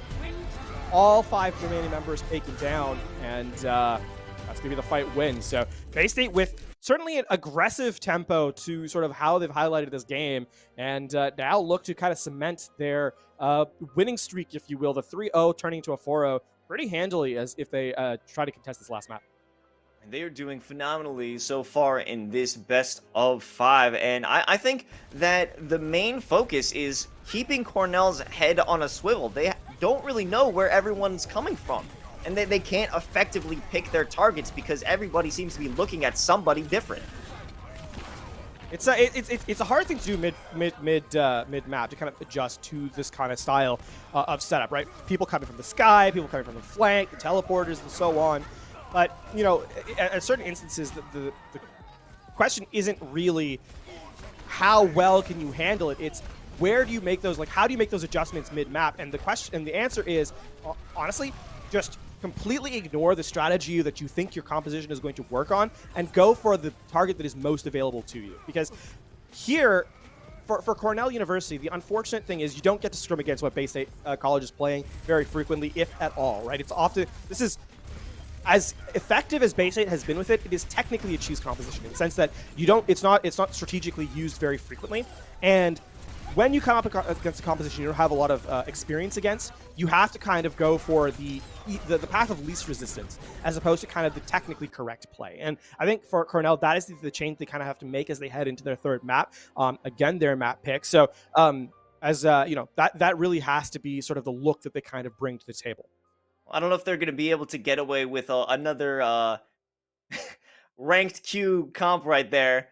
I was a big fan of it, though. I wasn't expecting that Bastion teleport with Symmetric combo to be so successful. And I was wondering, like, how could they have possibly countered that? Like, what do they need to do to counter somebody that is just in every other angle flanking you constantly? It's a very difficult position to be put in, for sure. There's only so many angles you can kind of take with a teleporter, right? It's not like it's infinitely effective, right? You have to kind of have a line of sight. The Symmetra has to go into position, and so there is reads that can kind of be done there. So that's Cornell's going to have to make those adaptations. We do have map 3 in just a moment. It is going to be Rialto for our escort look, again picked here by Cornell. And I think here the Reinhardt can get value again from what they're sort of been posturing all game long. Support is going to be a big deal for them in terms of the not support players, but like making sure that the Reinhardt can stay alive and get into the back line and continue to put pressure down. That is going to be the question mark here for Cornell as they head into map number 3. Well, I'm excited to see what they're going to bring out and if Cornell is going to be able to push this to map 4. Interesting pick on Seedler jumping over to the Widowmaker, as well as Forgotten too. Yeah, we do have a substitute, of course, Bay State College, Neb stepping in for Mikan on the support role. So that is a player to keep an eye out for here as well.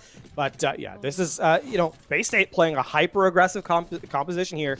High mobility in terms of the Genji and the Wrecking Ball.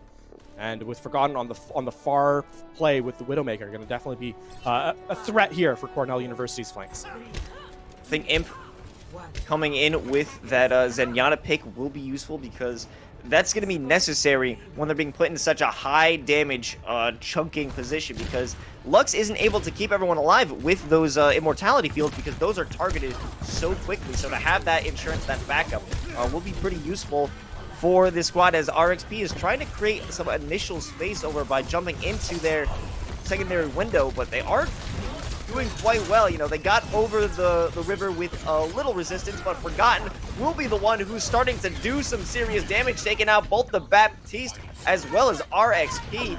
And while it seemed to be going so well, in about the first 35 meters here, they're gonna have some resistance here now. The Forgotten actually hides in the bottom left hand from the attacker's perspective. And with the fact that you don't know what heroes are picked up until the 45-second mark, Forgotten was able to take the duel against his counterpart fairly quickly. And now completely uncontested, just going to continue providing damage in throughput. And that's going to force a reset from Cornell. And, the unfortunate thing is there's no one who can really contest Forgotten at range. The Orisa shield only provides so much shielding. And defensively, Forgotten has the advantage here because RXP does not have the ability to get in cleanly on these sight lines to contest the Widowmaker. Yeah, there's just so much help that Forgotten is getting, especially with Faded and Infernal. Like, if somebody tries to jump on them, a bubble from Infernal will be a second away. And now we do have this bit of a flank trying to take out our healer here, Abs. It doesn't quite make it, but it doesn't matter because Seedler is starting to do some work, picking up some frags for themselves, and now they have an opportunity to start and capitalize and get onto that point and move up and force them back, because the spawns are very far away in this first stretch. So if they have an opportunity to get a few initial kills, they can get very far. My condolences to Seedler here. It's so hard to play Widowmaker when you have the kind of effect that's coming in offensively. Faded with a minefield on the card just to slow things down, and it's looking pretty decent right now for Bay State.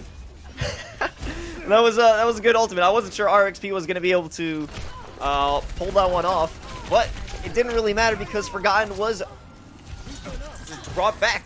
Or, I mean, no, did Forgotten die from that ultimate?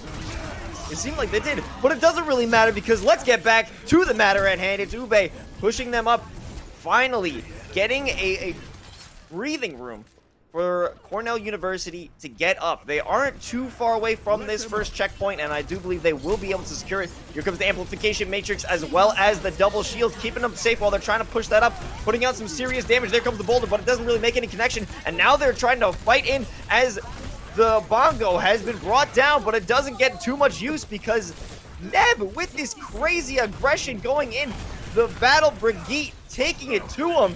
And while they were so close to getting to that first checkpoint, they are ripped from the jaws of safety. Cornell really looking at a wall here in terms of how they have to recontest in last fight territory. They're walking into the sight lines of Forgotten. And both Widowmakers, I mean, that's a really good play. That is a really good play. And that's the opening Cornell University needed. Sealed are taking the aggression or taking the attention from Forgotten, and then RXP coming in for the kill. They need to confirm that this fight now into a win. RXP can single out somebody else. If they could lock down that Hammond, if they could get one more kill, this fight is easily winnable, but that minefield is going to cause a lot of problems for them because they have no room to push up. But here is Sealder getting some nice snipes, but Cabe on the flank is doing some incredible work stopping them and stalling and distracting them. It gives time for the rest of Bay State to run at them and clear out everyone off that point. And they are going to shut this first round down without even getting to the first checkpoint.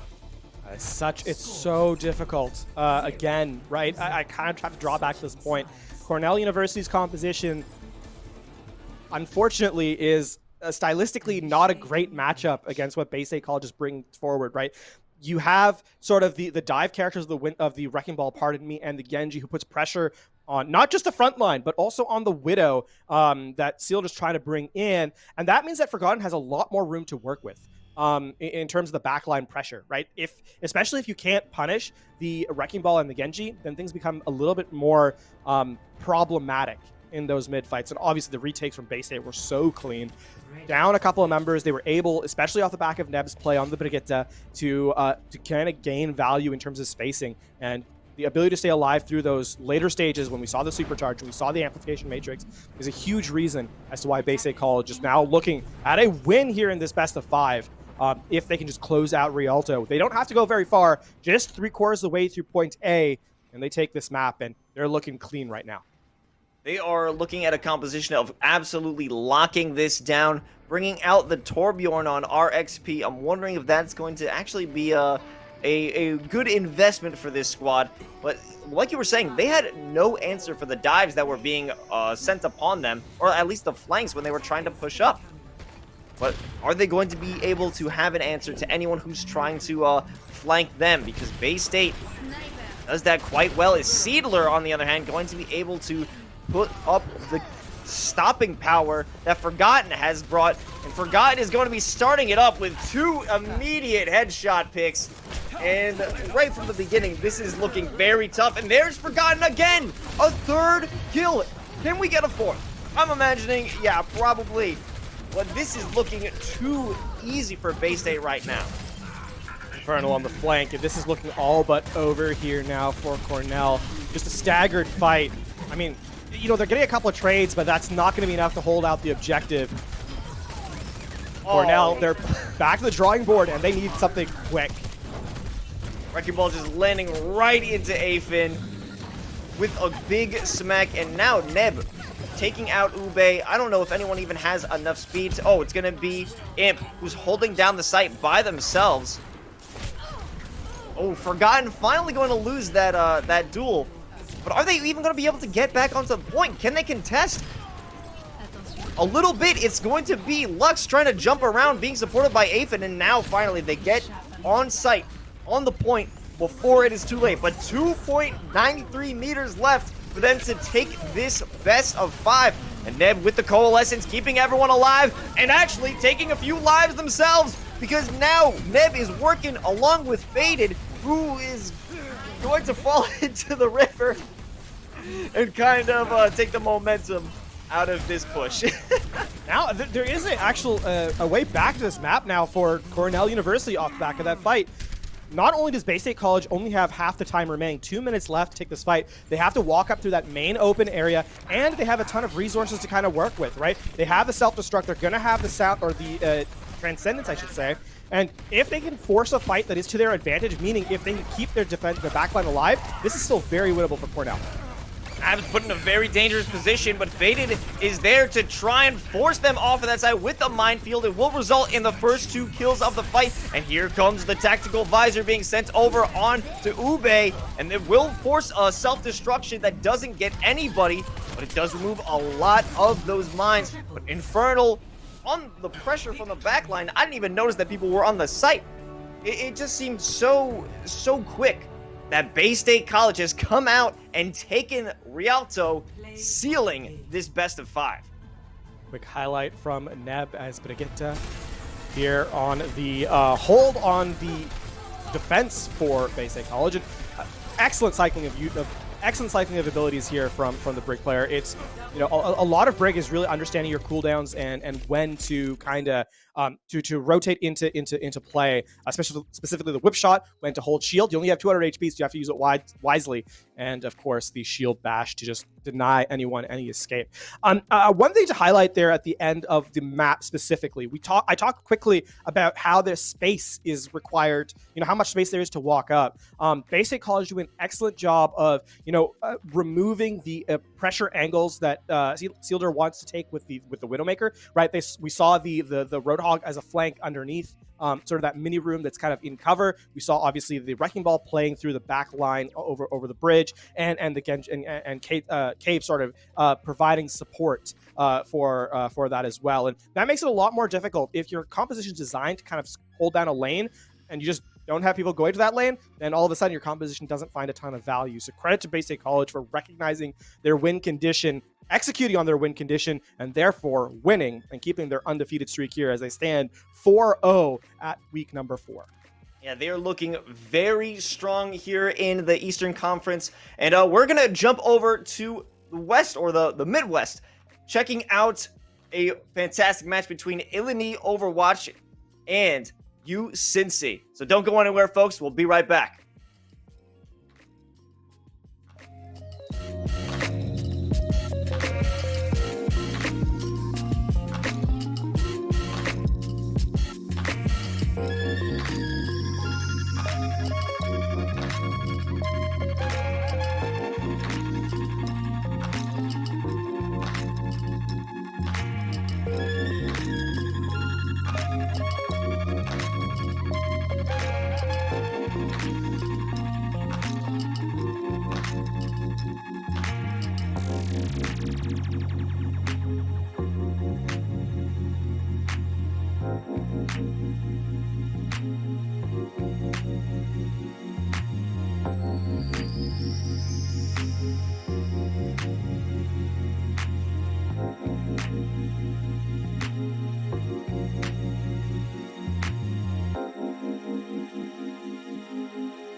Welcome back to NACE Starleague. We're here for some more Overwatch. We got our second match of the night. I, of course, am Los, and joining me on the desk is LaFon. We have a good matchup. We saw a strong team in the first matchup. a 3-0, and we're going to see another one today. Yeah, University of Illinois here. Their name's much longer, but we'll call it University of Illinois for short. Is sitting at the 3-0, as you said. University of Cincinnati kind of trying to contest at a 2-1 here. Looking to take that win away from Illinois. As we had a quick look, of course, at the two teams. Setting up here, you can see that 3-0 versus 2-1, and I mean these rosters underway. Looking excited. Obviously, the teams that I'm the highlights I'm kind of expecting are the tank line, specifically Overwatch 1, as we all know, kind of revolves around that tank setup. And if the tanks can provide a ton of value, then it is going to be a big difference. Speaking of big difference, Los, we have to talk about the map though, because tanks have to play somewhere. We are going to start off on Lijiang Tower in just a moment. We saw this in map number 1, in our first match of the day. We saw Lijiang Tower. We saw how high tempo it can play. I'm expecting similar things here in this matchup especially from Illinois. Well, I think this is going to be a big hurdle for University of Cincinnati, because not only is this squad 3-0 over the season so far, in the first 3 weeks, they haven't even given up a single point objective. That's incredibly impressive from Illinois, no question. You can't look at it if you're Cincinnati, though, right? You can't look at it at sort of being under the pressure of sort of that objective setup. It's one step at a time, 1 point at a time, one fight at a time from these teams, and that's how Cincinnati is going to have to look at it. So, definitely expectations here are for Illinois to be in sort of the position to be the aggressors, if you will. But if you're Cincinnati, it just 1 foot at a time, 1 step at a time, 1 play at a time. Yeah, I mean, that's what Lijiang Tower is all about, just being able to get that first initial understanding of what types of compositions your opponent will be running. And I am a big-time aggressive player. I love aggressive plays. I love getting in the face of an enemy. So if we find a dive comp coming through and just great flanks, I'm always going to be happy on that one. Yeah, I mean, speaking of, something we've kind of seen as of late has been the consistency of compositions and the variance that brings with it, right? We've seen multiple things get value. We've seen sort of the static compositions with the Orisa coming to play in certain places. We've seen the Reinhardt Rush look pretty good as well, and obviously Dive. The grand champions of the Overwatch League finals ran Dive to great effect, but it's not, a one-trick composition that you have to kind of be good at, and teams can play off of that as a result. So what we've seen in collegiate, what we've seen here at the NACE Starleague Overwatch play has been that variance and success from multiple different teams in multiple different ways. And that's really, I think, going to be the question as we get set for map number 1. What are you good at? What are you playing? And how well are you playing it? Well, we're going to see how everyone does everything in just a few moments. We see Lijiang Tower a lot, and you may think it's a bit repetitive to have this map up, but I love this map. I love seeing it all the time. It's because it just sets the tone so perfectly for what we could expect for the entirety of the series.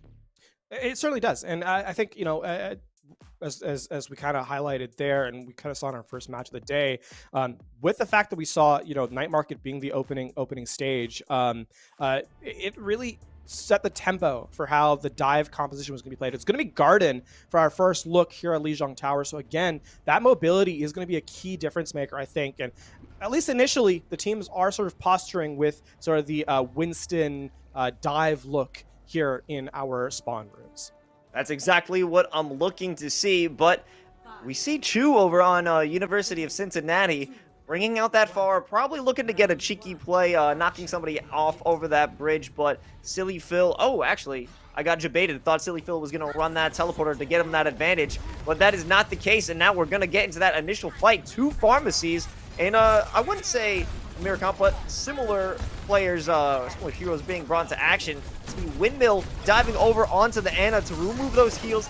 This may be a bit of a hiccup for their initial push.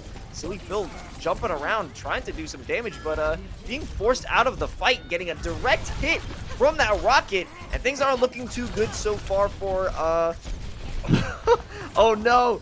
Are they going to be able to get back onto the map? No, University of Cincinnati is not looking too great right now, but they will be the first ones on the point to try and contest it, and it's Crimson lighting them up with that Tesla cannon, and Chopper is there to pick up the pieces as well. Stylistically, University of Illinois actually has the better late fight composition, weirdly enough. The Pharah gets a lot of pressure early. Yes, Chu does get those rockets, get those eliminations, but with the Tracer being able to be more mobile, and as well as the Echo being more mobile, you're able to actually duel the supports in the backline more effectively from the University of Illinois. Now they start their capture percentage up to, the completion at 100%. They're in a good position. Nano here is going to be used on the Winston to engage to try to build the Primal Rage, and that's going to mean that the fight can extend even further. And now we have Windmill doing what he did before, trying to destroy that Ana on Marble, but they will be effectively taken care of, and then it will be Crimson hit with the Nano, creating a great amount of pressure and space for everyone to look in the sky. It's Echo and Chu doing a sick duel. That was actually pretty nice, but now the Primal Rage is going to be busted out, so they will have a bit of problems, but actually it seemed like there was no problem at all. From 100 to 0 in just a few seconds. Okay, it's going to be now the reset here. King Bunny going to be able to get out alive as well. And with that pickoff, I mean, just a full reset to have to resurrect as well. Now, University of Illinois, they did use the Nano Boost into the Primal Rage to build it online. They're going to have that here for the contest as well as the duplicate. And, I mean, they're just going to hit the go button, confirmed after that elimination from Illinois. Chopper's duplicating over onto the Winston, but that rocket barrage will be completely negated thanks to Silver Talon, and that is actually going to be a huge move for the squad to try and hold on to the point. University of Cincinnati is working to break their way on, and it will finally get a touch over from Andog, but there isn't much value coming from this push, actually. I may eat my words because the build-up worked perfectly for Windmill to jump right onto Mercy and force Echo into a poor position, but it's not going to matter because Chopper is still holding onto their life, except Andog actually finished the job, forcing Crimson to use that Primal Rage to try and hold onto the site, and even though they managed to get that point control, they're facing 99%. Yeah, last fight territory indeed. Crimson actually gives a lot of support charge over to their support duo, so both Thor and Marble are going to have it available for the recontest. All eyes now has to be really on Andog and Chu, who have to pick up these first pickoffs to really get a chance in this fight. Silly Phil going for that attempted assassination onto Ana, but the pulse bomb is eaten, and so is Silly Phil. That push does not work out, and now Crimson will fall as well. Marble knocked off of the map, and this push over from University of Illinois, while well-intentioned, while potentially well-planned, does not pan out. This is a critical fight for University of Cincinnati. Not only do they rebuff University of Illinois' attack, they actually don't use a whole lot in that engagement. Now they're going to have, their rotation of ultimates come online. We saw the barrage here available. The Nano Boost is going to be committed as well, and the support here is going to be critical for Cincy. And Penguineer being the target, as always. The Ana is the first one to be attacked. Chopper busting out the Primal Rage with that duplication and creating chaos outside of the point. They're still looking to take control, potentially knock the Winston off of the map, but it doesn't work out. Chopper's still fighting and flying through the air, trying to finish off the rest of the team. King Bunny now will be slept and removed from the fight, essentially, but Silver Talon is there. That counterpart will have to face off with that self-destruction that doesn't work out. Andog does get the stick over onto Chopper, and now it's looking quite winnable in this fight. Chu flying over, giving that backup, does have that rocket barrage at the ready. Marble knocked off once again. This player is not having any fun trying to cross this bridge. We're in last fight territory, and University of Cincinnati will not have a 6v6 retake. It's going to have to be a contest now. Quickly from the tank line. It's going to be Silly Phil touching first, but they need more. They need it quickly. Silly Phil recalling back onto the site, trying to see if they can survive that one, but Chu here with the rocket barrage actually does get that D-Big, does force that bubble, and does get a good amount of damage out, but Silly Phil and Chopper are there holding down this site. They're trying to get this one down. Crimson gonna have to avoid that one. The self-destruction doesn't cause any damage, and they will be able to retake this site. Last second contest here from University of Illinois. Piecemeal. It's broken, and I don't think it's going to be effective. There's the Anthony onto Reginald, who can't stay alive for very much longer. Indeed, the trickle comes through. University of Illinois with a very, very clean re-aggression onto the objective. We saw Silly Phil, the one touching the objective, gets the recall in. As University of Cincinnati tries to shut down that first touch, it just allows the backline open, and University of Illinois take advantage of the lack of marking and find the eliminations that they need to win out the round. A close fought though, 100-99. So this bodes well for the rest of the series as we get set for round 2. Now you can see that change over on Marble, swapping out to Baptiste from the Ana. That was a hard focus over from, I believe it was Windmill, who was jumping on and forcing Ana out of position every single fight. The pressure there was just immense. Yeah, it is going to be the mirror or near mirror composition. The only difference being Andog on the Tracer versus the Junkrat. A lot more spam coming out here from University of Illinois. And this initial push is getting some serious damage. Windmill is going to have to run back and head for safety. And the spam out from Chopper is doing quite a bit of damage. They do have to force out that Immortality Field. And this is actually looking pretty good. Forcing them to use that first will mean some great success going forward. And Silly Phil along with that front line. Oh my god. Yeah, the Tracer in this pick is very difficult because there isn't really anyone you can assassinate cleanly with the Tracer, and the Junkrat just gets so much more value on the front line. You can see Chopper nearly has the Riptire. Andog gonna switch over to the Pharah here. Doesn't look like there's gonna be a second support alongside it, so it's an unpocketed Pharah in a closed room. It's gonna be a lot put on Andog's shoulders here as University of Cincinnati to try and just continue to spam down this shield. And here it is with the Amplification Matrix. They've got it out first so they can get that initial damage, but Marble will be the one on the other side of the map to pick up that first kill, and Chu sending that teleporter over will try to take the fight to them, but it's still Marble from the other side holding it down, and Crimson as well, forcing them back. They tried to get to a position using those teleporters, but it was no good again. This is, I mean, you know, Chopper is going to be able to, this next fight for University of Illinois is realistically one of the best they're going to have all game. They're going to have the Photon Barrier from Silly Phil, of course, as well as the Riptire, which should make things really easy to detonate. It should make it very easy to detonate the Riptire to get those eliminations. University of Illinois, they have so much to work against here, and it's going to start with the Photon Barrier from Chu. Here comes the Riptire from Chopper. He's waiting, he's baiting, he's getting them scared, and now he's gonna finally pull it out. And he does manage to pick up 3 and takes out the Immortality Field. King Bunny gonna try and follow up on that one, but really, it's Silly Phil and Crimson cleaning it up for another team kill. You're gonna see a switch now as Chu goes over to the McCree. The more consistent damage, critical here in the late stages of the round of the map. As University of Cincinnati, they need a pick. They need something to go right for them as they get into this first fight. And they just do not find it.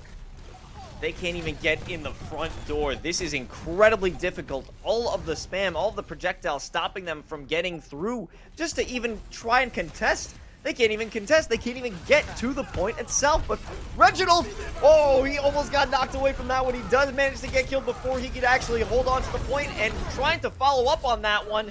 They will not be able to get onto the point because that trap holds them, and they can't contest. And University of Illinois taking that first map, taking Lijiang Tower, pretty easy when it comes to the second round. The first round, they had a bigger contest. It was a lot more of a struggle. But when it came to the second round, it was not that hard. You can see here how much damage the Junkrat can get in when in close, right? Just a lot of burst damage, and with the Immortality Field down, I mean, there's not much you can contest unless you have sort of either a way to deny the damage throughput or to have just more burst damage yourself. That's why you see all the times the Doomfist come into play. A Mirror Junkrat may, just provide later stage fight or later fight spacing for your team. And for University of Cincinnati, they unfortunately didn't have that, and so Chopper's able to get so much value with the Junkrat in that round, and a big part as to why they were able to close out 100-0 in round number 2. Now up 1-0 here in our series, and their objective score still continues to look excellent as University of Illinois run up the score 1-0 in the series, looking to try and close out the best of 5 here.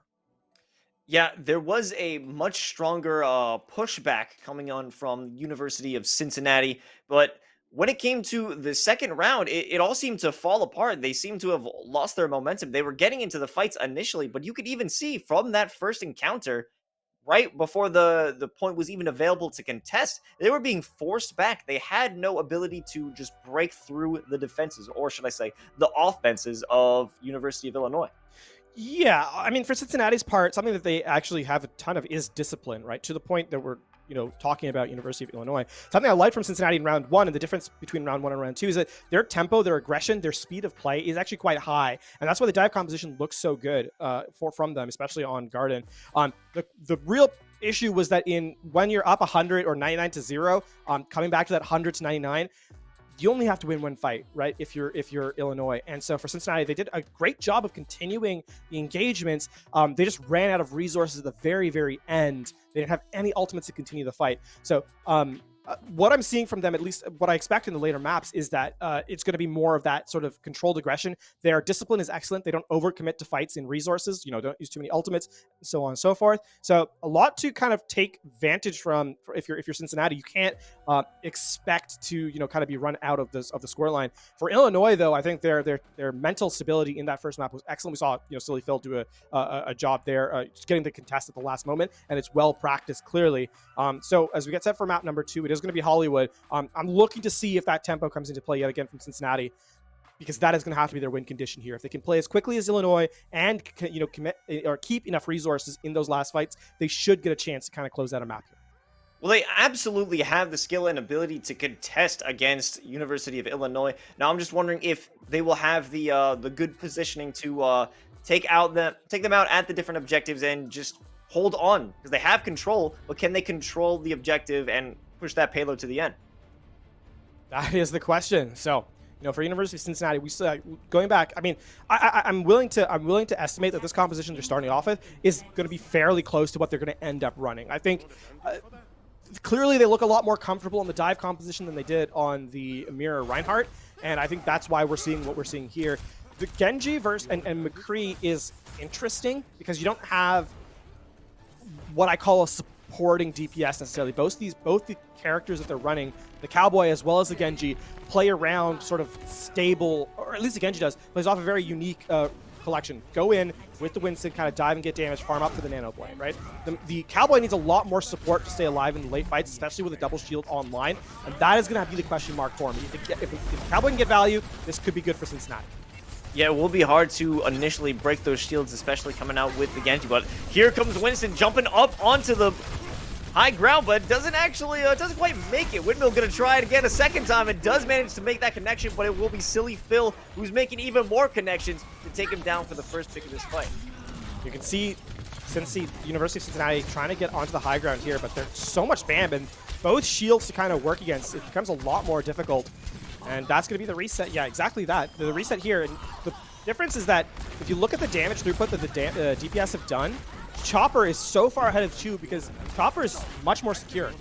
Playing off the Sigma shield, playing off of the the Reinhardt shield, you're able to just put damage down from afar, and Cincinnati doesn't have much to work with here. So, I mean, Cincinnati, they have the nano boost. I actually think you committed to the Winston here in this next fight. Well, that would be nice if it weren't for Penguinator being destroyed in mere seconds, as Silly Phil is destroying both of these supports and continuing it down. Pick up a fourth. Why not a fifth? Make it a team kill if you can, but that will be Chopper sending them packing, but the trickle back is in effect. What a clean shot there from Silly. Clean. Multiple clean shots from Silly Phil there. Here now, University of Illinois have set themselves up for a strong defense. They have the Gravitic Flux, which you can combo with either the Dragon Strike or the Deadeye to great value. And University of Cincinnati, they should just play it slow here, try and get some ultimates out. And now we were waiting for that Nano over onto the Winston. Windmill has the opportunity to unleash the Primal Rage, and they're kind of just so spread out right now.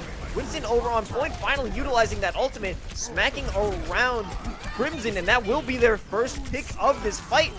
Windmill, he's just taking so much damage, he can't even try and contest. And now finally they will have some backup pushing over onto the point, but it almost seems like it's just too late. Cincinnati actually has ultimates coming online. University of Illinois have kind of expended theirs. Deadeye, Dragon Blade, this still looking pretty decent for Cincinnati, actually. Well, now we do have the Deadeye at the ready, and Dog taking a different position, potentially going in for a flank, and now he does have the opportunity, pulling out the blade. Will he be able to make use of this one? He finds one, he finds two. Can he find a third? He does. And now, out of what seems like great desperation, University of Cincinnati will be able to turn the tides of this fight. They should be able to get the objective. Yeah, with Thor going down, this is now going to be the objective turned over to Cincinnati. And well played by them, right? The composition, it was 1-for-1 trades, but the ultimates were online for University of Cincinnati while the Economic Bank of Illinois was just expended in that last fight. And University of Cincinnati, recognizing their superior advantage with their resources, hit the go button. It's tough to do that when it looks like you're down a player, but the mental strength there from Cincinnati, excellently done. Now, University of Illinois, they're back to being in control in terms of economy. I would expect Crimson here to get a ton of value with this shatter in this next fight. And once they drop down, maybe they're going to try and capitalize with the Dragon Strike. But no, Silly Phil is going to be pushed back, and Marble using a solo window, and it doesn't pan out because Andog is there for the flank and takes him out pretty easily. But Silly Phil's going to be the one to try and pick up the pieces, and actually Chopper as well, cutting down the offense of University of Cincinnati. Fairly stable play from University of Cincinnati in that fight. They tried to force, they got the first pick off by Andog, but they just couldn't come in with the superior, like they couldn't force past the superior economy of Illinois. And so they just kind of forced a fight, tried to drag things out from University of Illinois. Now, walking back in, they're going to have the Primal Rage. They're close to the Dragon Blade. I mean, there's a real chance here for them, for Cincinnati to put pressure on Illinois here on the high ground. Reginald at the ready with that rally as well. But Windmill is kind of just, they're all jumping around. It's hard for them to group up effectively at this point. Yeah, a bit of an overestimation on the speed at which ultimates charge, I think, from Cincinnati. You can see like they're 99% here. When you're that close to ultimates, staging your fight is very important. Unfortunately, Cincinnati tried to walk into the melee range of a melee composition, and that did not turn out well for them, so they're going to have to reset. Critically, that unfortunately fed over a ton of resources to the University of Illinois. I mean, looking at it, it's going to be a near 6 ultimate stack on Illinois' side. And this means that with the high ground control that University of Illinois has, things just got a lot more difficult for Cincinnati. Pick your poison when it comes to the damage throughput for the University of Illinois. You want it, they've got it. Yeah, this is going to be a very difficult fight for University of Cincinnati, but they are going to commit. Here comes the Nano Blade, and they're waiting to try and counteract on that Deadeye, but it doesn't really come to use. He's going to get stunned the second he tries to climb up, and that ultimate combo doesn't really come to fruition. They're holding steady, and they're doing just fine on top of Windmill, jumping in the backline, trying to take out the healers with that Primal Rage. Both tanks behind the jail. They aren't finding any effectiveness right now. This is a disaster, at least on the part of Winston and the tanks, but they are managing to get a little bit of that payload pushed, but nothing else. There's no kills coming on for University of Cincy. University of Illinois with a very, very strong read in that last fight. They recognized what the win condition of Cincinnati was and played around it. We saw the soft retreat from University of Illinois as the Dragon Blade comes in, the Immortality Field, to prevent that first final blow into the sound barrier, and obviously the Deadeye just to run out the time of the Dragon Blade, and really critically well played by University of Illinois. And now in last fight territory, I mean, they have the Earth Shatter, and it's going to be up to Windmill to kind of really put pressure on this backline. A lot is riding on the main tank here for University of Cincinnati. Things just look really strong for Illinois right now. And here comes Crimson dropping from the top. He will be stunned. Will he be able to get that Earth Shatter off? It does come through. He finds one. Can he find two? He will be assisted with Thor, but now there are 2 players sitting on the objective. They're trying to get this fight done. The self-destruction is at the ready, but are they going to be able to use it? But True and Andog are actually coming in from the flank. They're able to help this one out, and nobody is there to stop them. University of Cincinnati turned this fight around once again, but can they actually finish it off? Thor staying alive here is critical because there's still heal, there's still speed around the point, and there is still contest. Silly Phil coming in on the Tracer, putting so much work in. Oh, they were so close to this objective. If they can finish it off, they can stay alive in this round, but Illinois comes through, clears the point, and secures this round from getting the 2 objectives. Excellent defense from the University of Illinois as, again, you know, the pressure in from the defensive side they, I mean, credit to Cincinnati for recognizing the weak members on Illinois' side and going for the focused fire. It's just that while all that's happening, the supports were kind of left out to drive the Earth Shatter in the back line, nothing to stop it.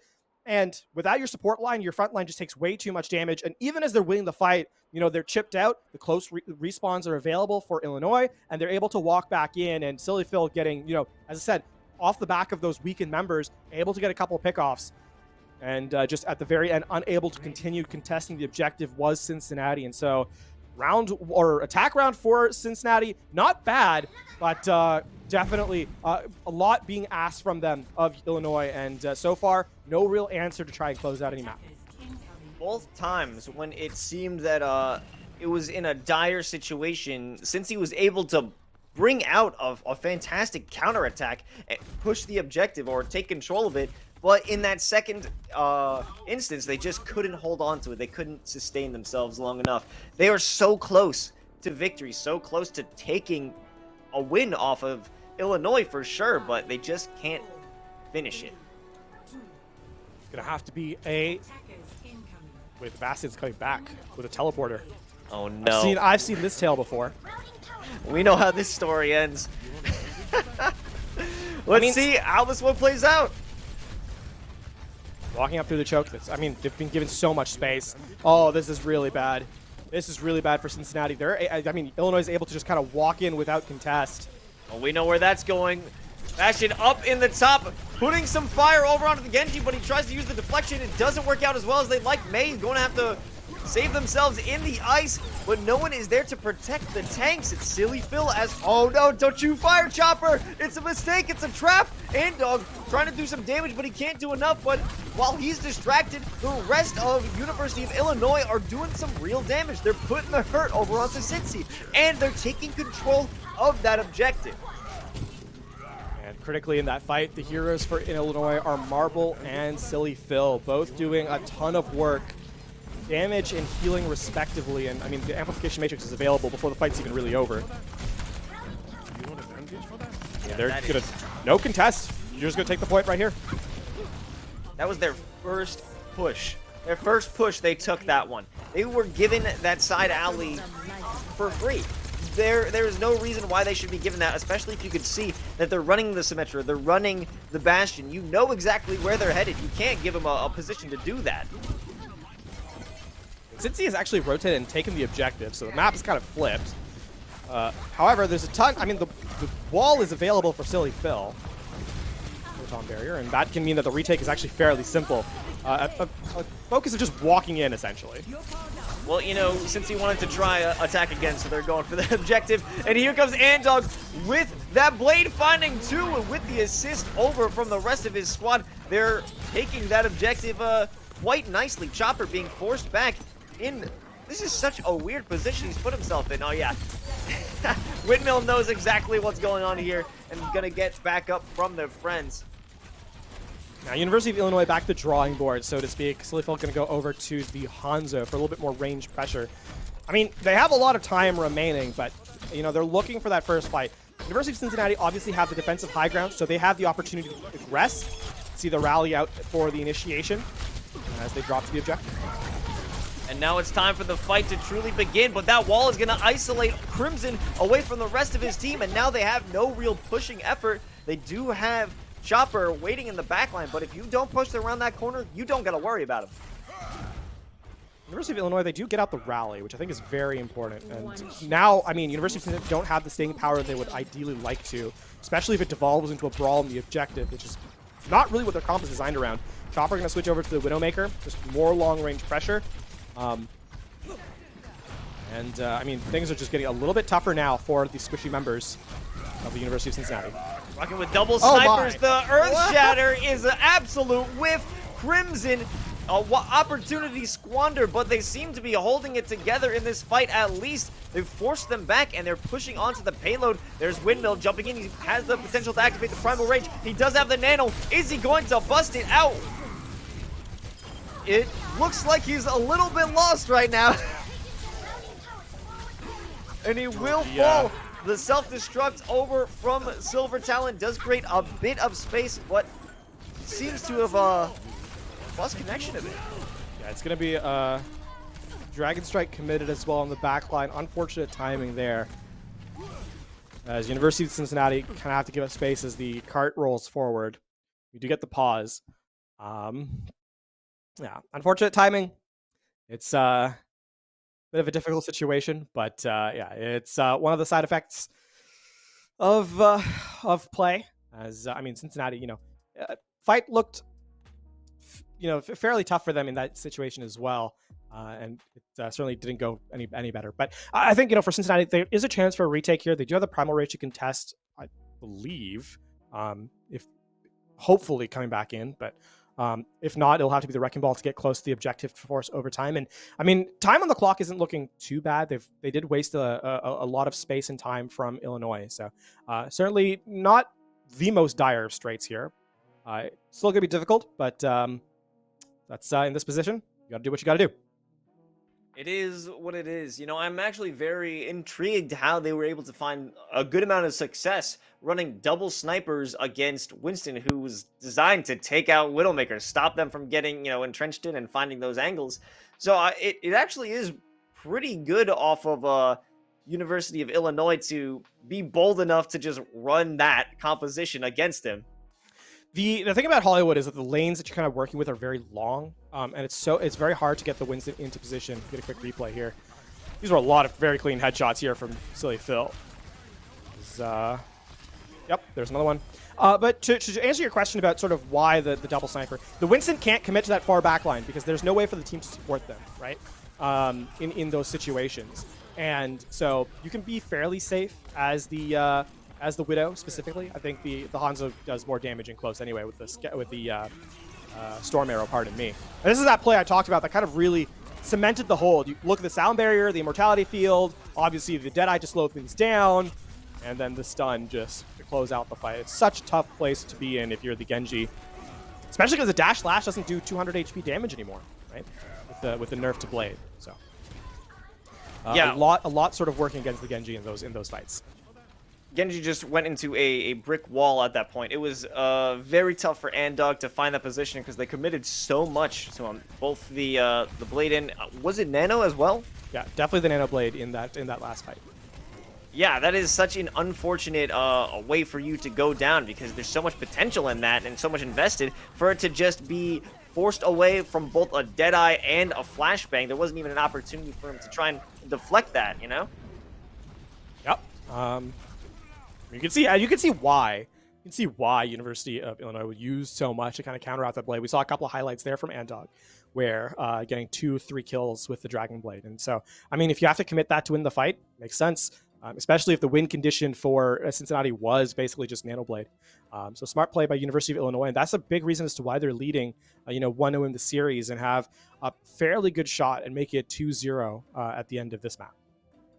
Yeah, there's definitely a possibility, but since he has that fighting spirit, they have the mental and ability to work together and take small losses within a game and find out how to recoup from that. And even though they have been put in a bit of a setback at this moment, I do believe that they have the opportunity to make this at least a competitive final push because they do have some abilities at the ready. If they can operate that primal rage into it to just stall, knock people off the point, and with two snipers, you don't have too much of pressure on the objective itself. It is going to be tough because you have to spend so much time fighting on it that you may not even be able to commit somebody to go and attack the Hanzo and the Widowmaker. Just to give a quick update for our viewers at home, one of the players' PCs crashed, and so we'll get back into the game as soon as we can, but just a quick update for you there. Obviously, you hate to see that be the outcome of one of the fights, but it's the nature of these things. I talk about, I think, we can kind of talk about the strengths of the players because I think there's been some really good gameplay across the board, not necessarily just localized to one team either. I think there's really been good performances across both squads, and I want to highlight specifically in this instance Silly Phil, because we saw the headshots from the Hanzo, but I think the Symmetra has actually been a bigger play for them in terms of how much value they're gaining. The headshots are flashy, make no mistake about it, but the Symmetra has just straight up won fights for Illinois squad. And I think if we look at that one engagement on the Bastion setup, I don't think the Bastion actually did that much work. Yes, it was a threat point, and so attention attention had to be paid to it, which kind of drew Dog's attention away from the rest of the fight. But as we're looking at it, we're seeing the ultimate charge from the Symmetric go up to like 90% in the first, maybe was it 30 seconds of the engagement, and then in the second fight have the ultimate. That speaks to a player doing a ton of work for the team, and really being the focus point for a lot of the damage that came in. Yeah, I definitely highlighted the Bastion being used by Chopper, but it was more of a big time distraction because they were focused on trying to somehow counteract that. It was the entirety of Dog's goal to just prevent and take out that Bastion, who wasn't really that much of a threat in the first place, using the deflect, using just the abilities to try and counteract them. But the main threat was below because Chopper didn't even have that good of an angle. It's true. And I mean, we saw how that fight kind of played out. And, I think, we've kind of talked about Illinois and how good they've been, but credit to Cincinnati. There's not been, despite what the scoreline kind of looks like and how I would say that the points are one-sided in terms of the objective capture, in terms of the speed at which things have been going.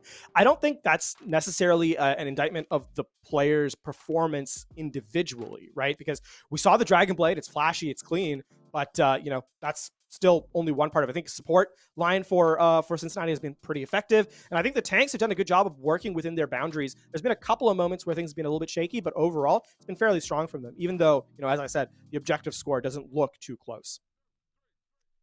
Okay, now we're jumping back into the action. In just a few moments, we're going to see if University of Cincinnati can bring this one back. And I do believe they will. I didn't know that they had the Blizzard at the ready as well. So this is a very winnable fight as long as they could prevent it from being eaten by King Bunny. If they could get it over onto the objective, this is very winnable. However, nobody is on the point right now. And actually, finally, we do have Silver Talon flying in at the last moment. Will be supported by Reginald. They are having time to stall this one out. Andog coming out with the Blade as well as the Blizzard. They're here to fight. They're here to stay. They're not giving up just yet. And this will be a good moment for them to come back into this one. Windmill back in the game after that disconnect, but he is trying to save his team. And while they did put a good amount of effort, they will be cut down, but it's not over yet. They are still fighting, but their numbers are dwindling. Are they going to be able to keep it up? It's Silver Talon trying to stall it out for the rest of his team, but no, despite the recovery, the reconnection, Illinois University will take map 2.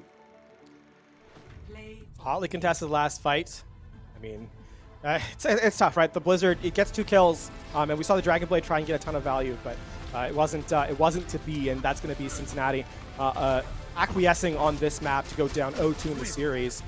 As this highlight, we've seen it before, I think, once or twice, as Silly Phil gets the marks for being on the Hanzo there. But 2 maps in, it's obviously Illinois up 2-0, and Cincinnati looking to put a little bit more revenge in their third map. But certainly a strong performance here from University of Illinois.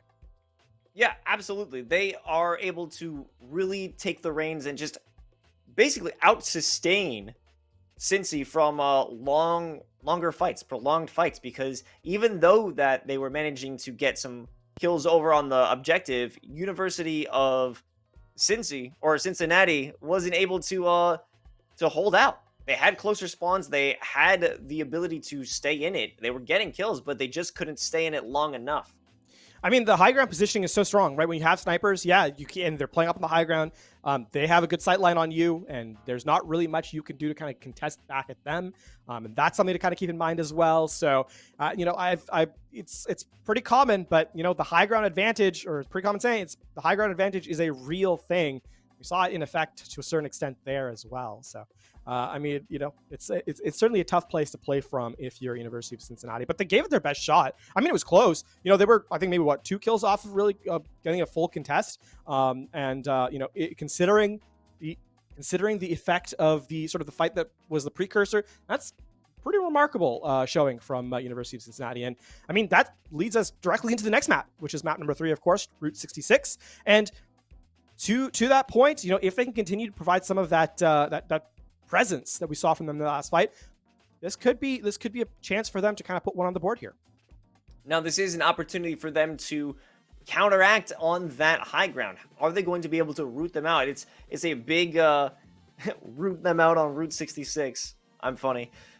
So root them out on that initial gas station chokehold or that choke point. It, depending on who is going to be defending first, if they can figure out how to get them out of those dug-in positions, then if you could do one, most likely you'll be able to do it throughout the map because there are plenty of opportunities for high ground and for University of Illinois to utilize that mechanic again.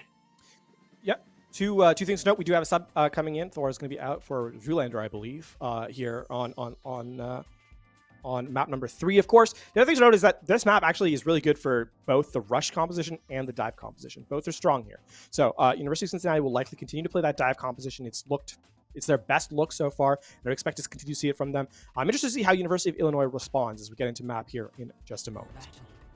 Well, this is definitely anyone's game at this point. University of Cincinnati does have what it takes to force this to a map 3 or a map 4 and potentially even a map 5, but they just are missing a few pieces of that secret sauce to get a fight successfully finished. They are so close to securing that objective. They were just a few meters away from getting that final or that secondary stretch in Hollywood. Now, this is smart from University of Illinois. Play up close with your composition that is designed to be a brawl, right? It's designed around the Reinhardt, kinda. And prevent the dive composition from really isolating a target. If you can get onto the support line especially and just take them out, this becomes a lot easier for the University of Illinois. And this close hold is going to mean that I don't think they were scattered out. Chu did not use the Sonic Arrow to check this train car. It will be Andog to first figure out that they're all hiding in that train car. And they actually got a good amount of ground to try and flank Crimson and crew, and this may not work out how they were intending it to. They do find the first kill. Andog will be the one, but it is Silly Phil to follow it up. And now, even though they were having some good damage in the beginning, things might be turning around for University of Illinois. Cincinnati does manage to get some good kills, and they will take that first fight. Tempo just a little slow there from University of Illinois, weirdly enough, and they're going to actually make the switch over. Chopper no longer on the Widowmaker, going to play McCree, which is better against these, mobile characters. Obviously the flashbang, but just the survivability in terms of HP. 225 compared to 175. They are really pushing them back at this point. The aggression is real. They're forced into attacking their own defending objective. Normally you would expect people to hold up on the gas station, but that close play actually bit them in the butt. And now, is this window going to be useful? The Immortality Field is sent out, but it isn't actually going to be as useful as they were hoping because this fight isn't that big. King Bunny isolating 2 targets, and now Brig will be a secondary player to fall. And the fight is still continuing. I do believe Silver Talon is going to try and escape this one. We know that Cincy is used to getting tactical retreats. It's going to be a full reset here. And I mean, University of Illinois, a smart play from Marble uses the amplification matrix to buy space, bisect the objective, bisect the team. And so University of Cincinnati had 2 sort of fights that they had to kind of win. And unfortunately for them, lost both. So now University of Illinois on the hold. Silly Phil is going to be eyes on. If they can get a tank in this blizzard and kind of close them out, it's going to be a big difference maker. Well, here comes the blade, the nano blade from Andog. We've seen this do great work before, but can it continue? The Immortality Field is forced out by the Baptiste, but it will only be used to self-preservation, and Andog will fall after that one. Here comes the Deadeye, but he's going to be protected. It's the sound barrier that kept him alive, but he's going to be stunned. He can't actually get that out effectively. Silly Phil caught in the middle of this madness, stuck with the team, but actually able to protect themselves and buy some space for the rest of University of Illinois to pick up the pieces. Illinois is very, very good at making sure that the fight happens on their terms, on their turf, if you will. Not giving the space for Cincinnati to kind of get in and really contest. We saw that in that last engagement with the Blizzard being put on the objective, and that meant, again, that the Dragon Blade was by themselves on the attack run. There's the re-engage with the Nano Boost with Windmill going into the backline, but it does not look like it's enough at this moment. Dragon Strike attempting to buy some space, but that will be a big shatter. It's going to allow them to pick up not 1, but potentially 2, but it doesn't actually commit too well. Windmill out here with the Primal Rage, but he doesn't get any connections. He will drop as well, and now Chu will be forced back, trying to get that tactical withdrawal, go for a reset. This fight is just not working out for Cincy. More of that positioning in terms of making sure the fight happens on Illinois' side, right? You want to get the data in the back line? Well, we won't allow you to stage. Here's a High Noon in close. shielded up by the Reinhardt. It's going to find two. I mean, the fight's already over before it even begins. And look, I mean, like, this is the last fight of the map, and you can see it's staggered, it's desperate, and it really is a form, you know, that Andog's not going to get out. They're not going to be able to find any real engage, and University of Illinois, they have the Blizzard. You can just put this on the point. Anyone who tries to contest is going to get frozen. I mean, University of Illinois have all the cards in their hand at this point. Yeah, with 10 seconds left on the line, they're going to use that nano boost on a regular Winston. He doesn't have that ultimate yet, so he's just going to try and tank and contest. And while he does buy some time for the rest of the supports to follow through, they can't do much damage themselves, and the Blizzard will be there to deny the space, deny the push, and Talon will be caught up in it to buy some more time for his team. But this fight is basically all but over. Really, really smart play yet again from University of Illinois in terms of that space management. I mean, they finished the round with ultimates on the table as well. The amplification matrix there, the Earth Shatter coming online. So, you know, clearly, again, University of Illinois, I think their strength this game has really been sort of that space control, right? If you don't allow your opposition to fight where they want to, then you've kind of put yourself in a position to succeed before the fight even starts. And that's a huge part of why University of Illinois is up 2-0. And for Cincinnati, I mean, this is going to be a very tough ask for them. The cart did not move very far, 64.73 meters, as you know, we can see right there, not even a full half of the way through the map, only about a third of the way through this first objective. And University of Illinois, they have 4 minutes to just close out this first third of the map. They had so much strength in the beginning of that fight. They really took advantage of the poor positioning from University of Illinois. The attempted, I guess, cheeky play hiding in the train car did not pan out at all, and they had such a great opportunity to take it even further. But I guess it would even go as far as to say the over-aggression that they had. They got a big confidence boost from that initial fight that they let it get to them, and they couldn't continue through on this first objective. Fortunately, that's in the past. University of Cincinnati have to look to the future as they get set for this defense. A lot riding on the performance here of this squad. Sillyfield going to go for that first pick, not find anything, and so back to the spawn to switch. This is a very interesting composition from University of Illinois. I mean, this is going to make things difficult for Windmill to kind of dive, right? Going into the Roadhog, the Junkrat, the Sigma. I mean, tanks are going to really have to make their worth known here if Cincinnati want a chance to really complete this map. I'm excited about that Junkrat pick. They did quite well using it over on Lijiang Tower. I'm sure that they could spam it up as well here on Route 66. With that pick over with Silver Talon, it does a good amount of damage to pressure them, but nobody's actually pressuring the site. Finally, it will be Windmill to jump over onto the point for that contest, but Chopper in the backline is doing work as well, and he's picking up kills left and right, getting the turret as well. Silly Phil doing what they do best, fragging out, and now there is only Silver Talon left to contest onto this site. Andog may be running all the way back, but nobody's there. Hello there, indeed. Goodbye, Penguinator.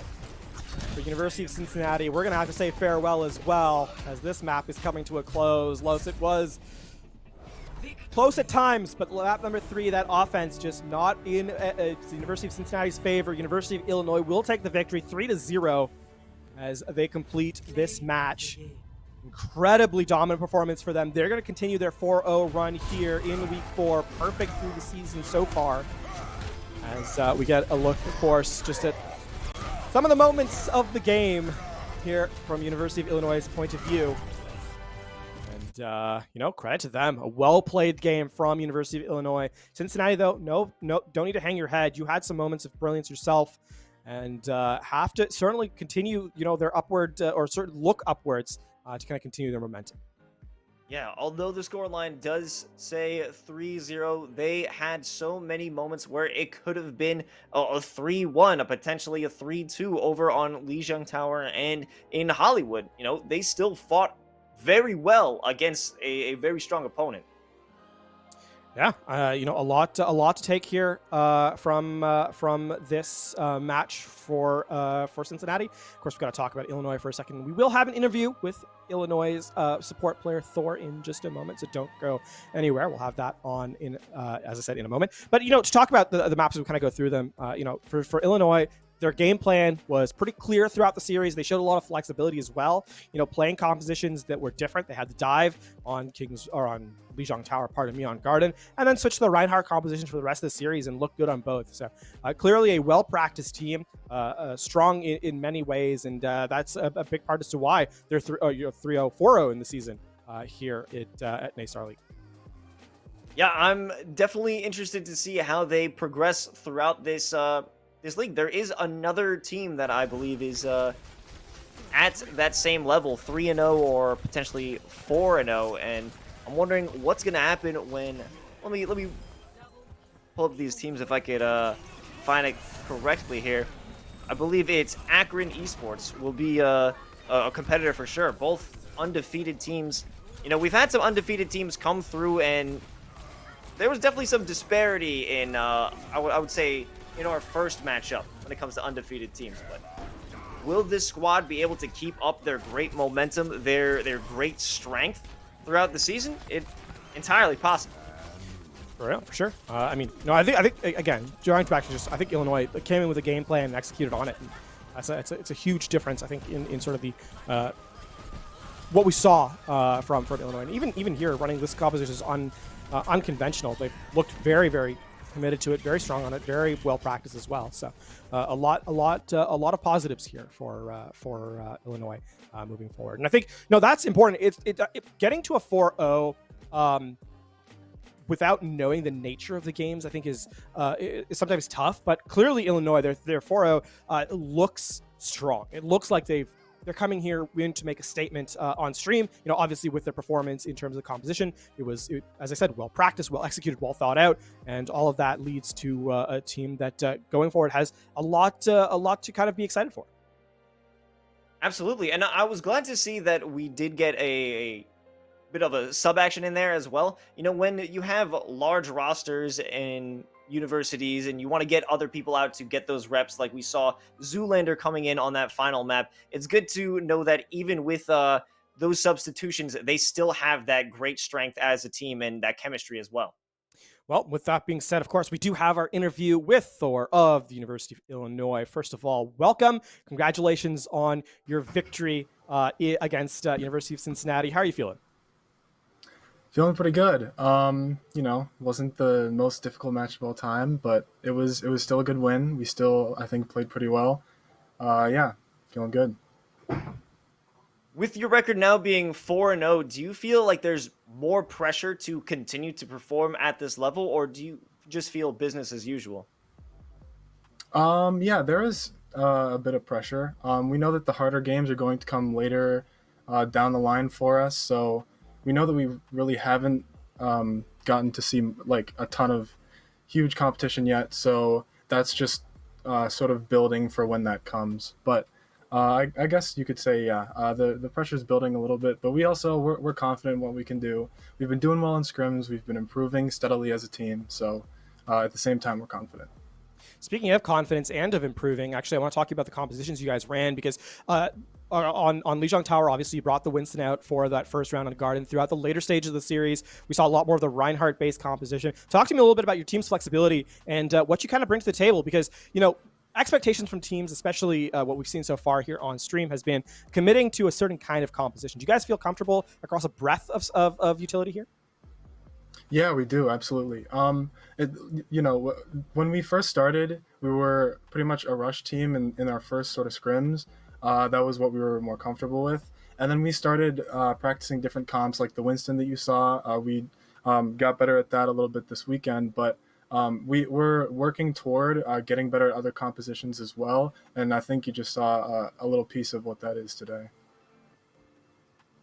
Awesome. Well, thank you, Thor. We're looking forward to your team's progression and the rest of University of Illinois throughout this season. Now, before we send you on your way for the victory party, is there anyone that you want to give a special shout out to?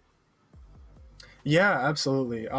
Joining this team, I was just kind of like a ladder Lucio. I wasn't, the best team player of all time, but people like Marble, like Chopper, like Zoolander on my team, and all of my other teammates have really helped me and some other people with, like getting that team synergy, giving calm structure to the team, and, going from just, going off and doing your own thing to being part of a team, which is like really helpful. And as I said, we are, still working on that. We still have room to improve, but yeah, big thanks to them. That's awesome to see, man. Thank you so much, Thor. Have a good night. All right. Thank you. You too. Awesome stuff there. Thor, the main support from the University of Illinois, who win their matchup against University of Cincinnati 3-0. And I mean, we heard it from the man himself. Not even their final form, essentially. They still have a lot to work on, they say, and they look that strong. That's impressive indeed. And we saw the Winston look from them. They said they started practicing last weekend. It looked really clean. So I'm excited to see what for them they think is going to be even better improvement in the later stages, Los, because, coming out here, they said they were rush one, or they started off as a rush one trick, pardon me, and clearly have shown some flexibility already. That's something to keep an eye out for. Yeah, absolutely. And, we are going to see them perform throughout this season and, maybe even later on in playoffs. But speaking of later on in this season, we actually have plenty of more events here with the NACE Starleague. There's a whole schedule of college competition throughout the week that you got to check out. On Mondays, you're already here. It's the Rocket League and Overwatch competition. Tuesdays is League of Legends, Call of Duty on Wednesdays, and of course, bringing it back to CSGO on Fridays.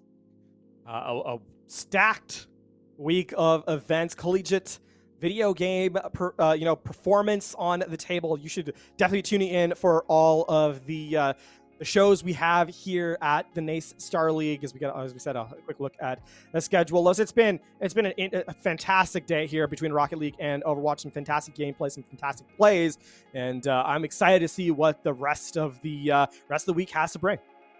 Yeah. BSC coming through with a 3-0. Illinois coming out with another 3-0. Some streaks have been broken, and we're going to see some more streaks come soon as the rest of this league continues. But that is going to be it for us tonight, ladies and gentlemen. Thank you so much for tuning in to NACE Starleague. I am Los. He's LaFon. And thank you so much for rocking with us tonight.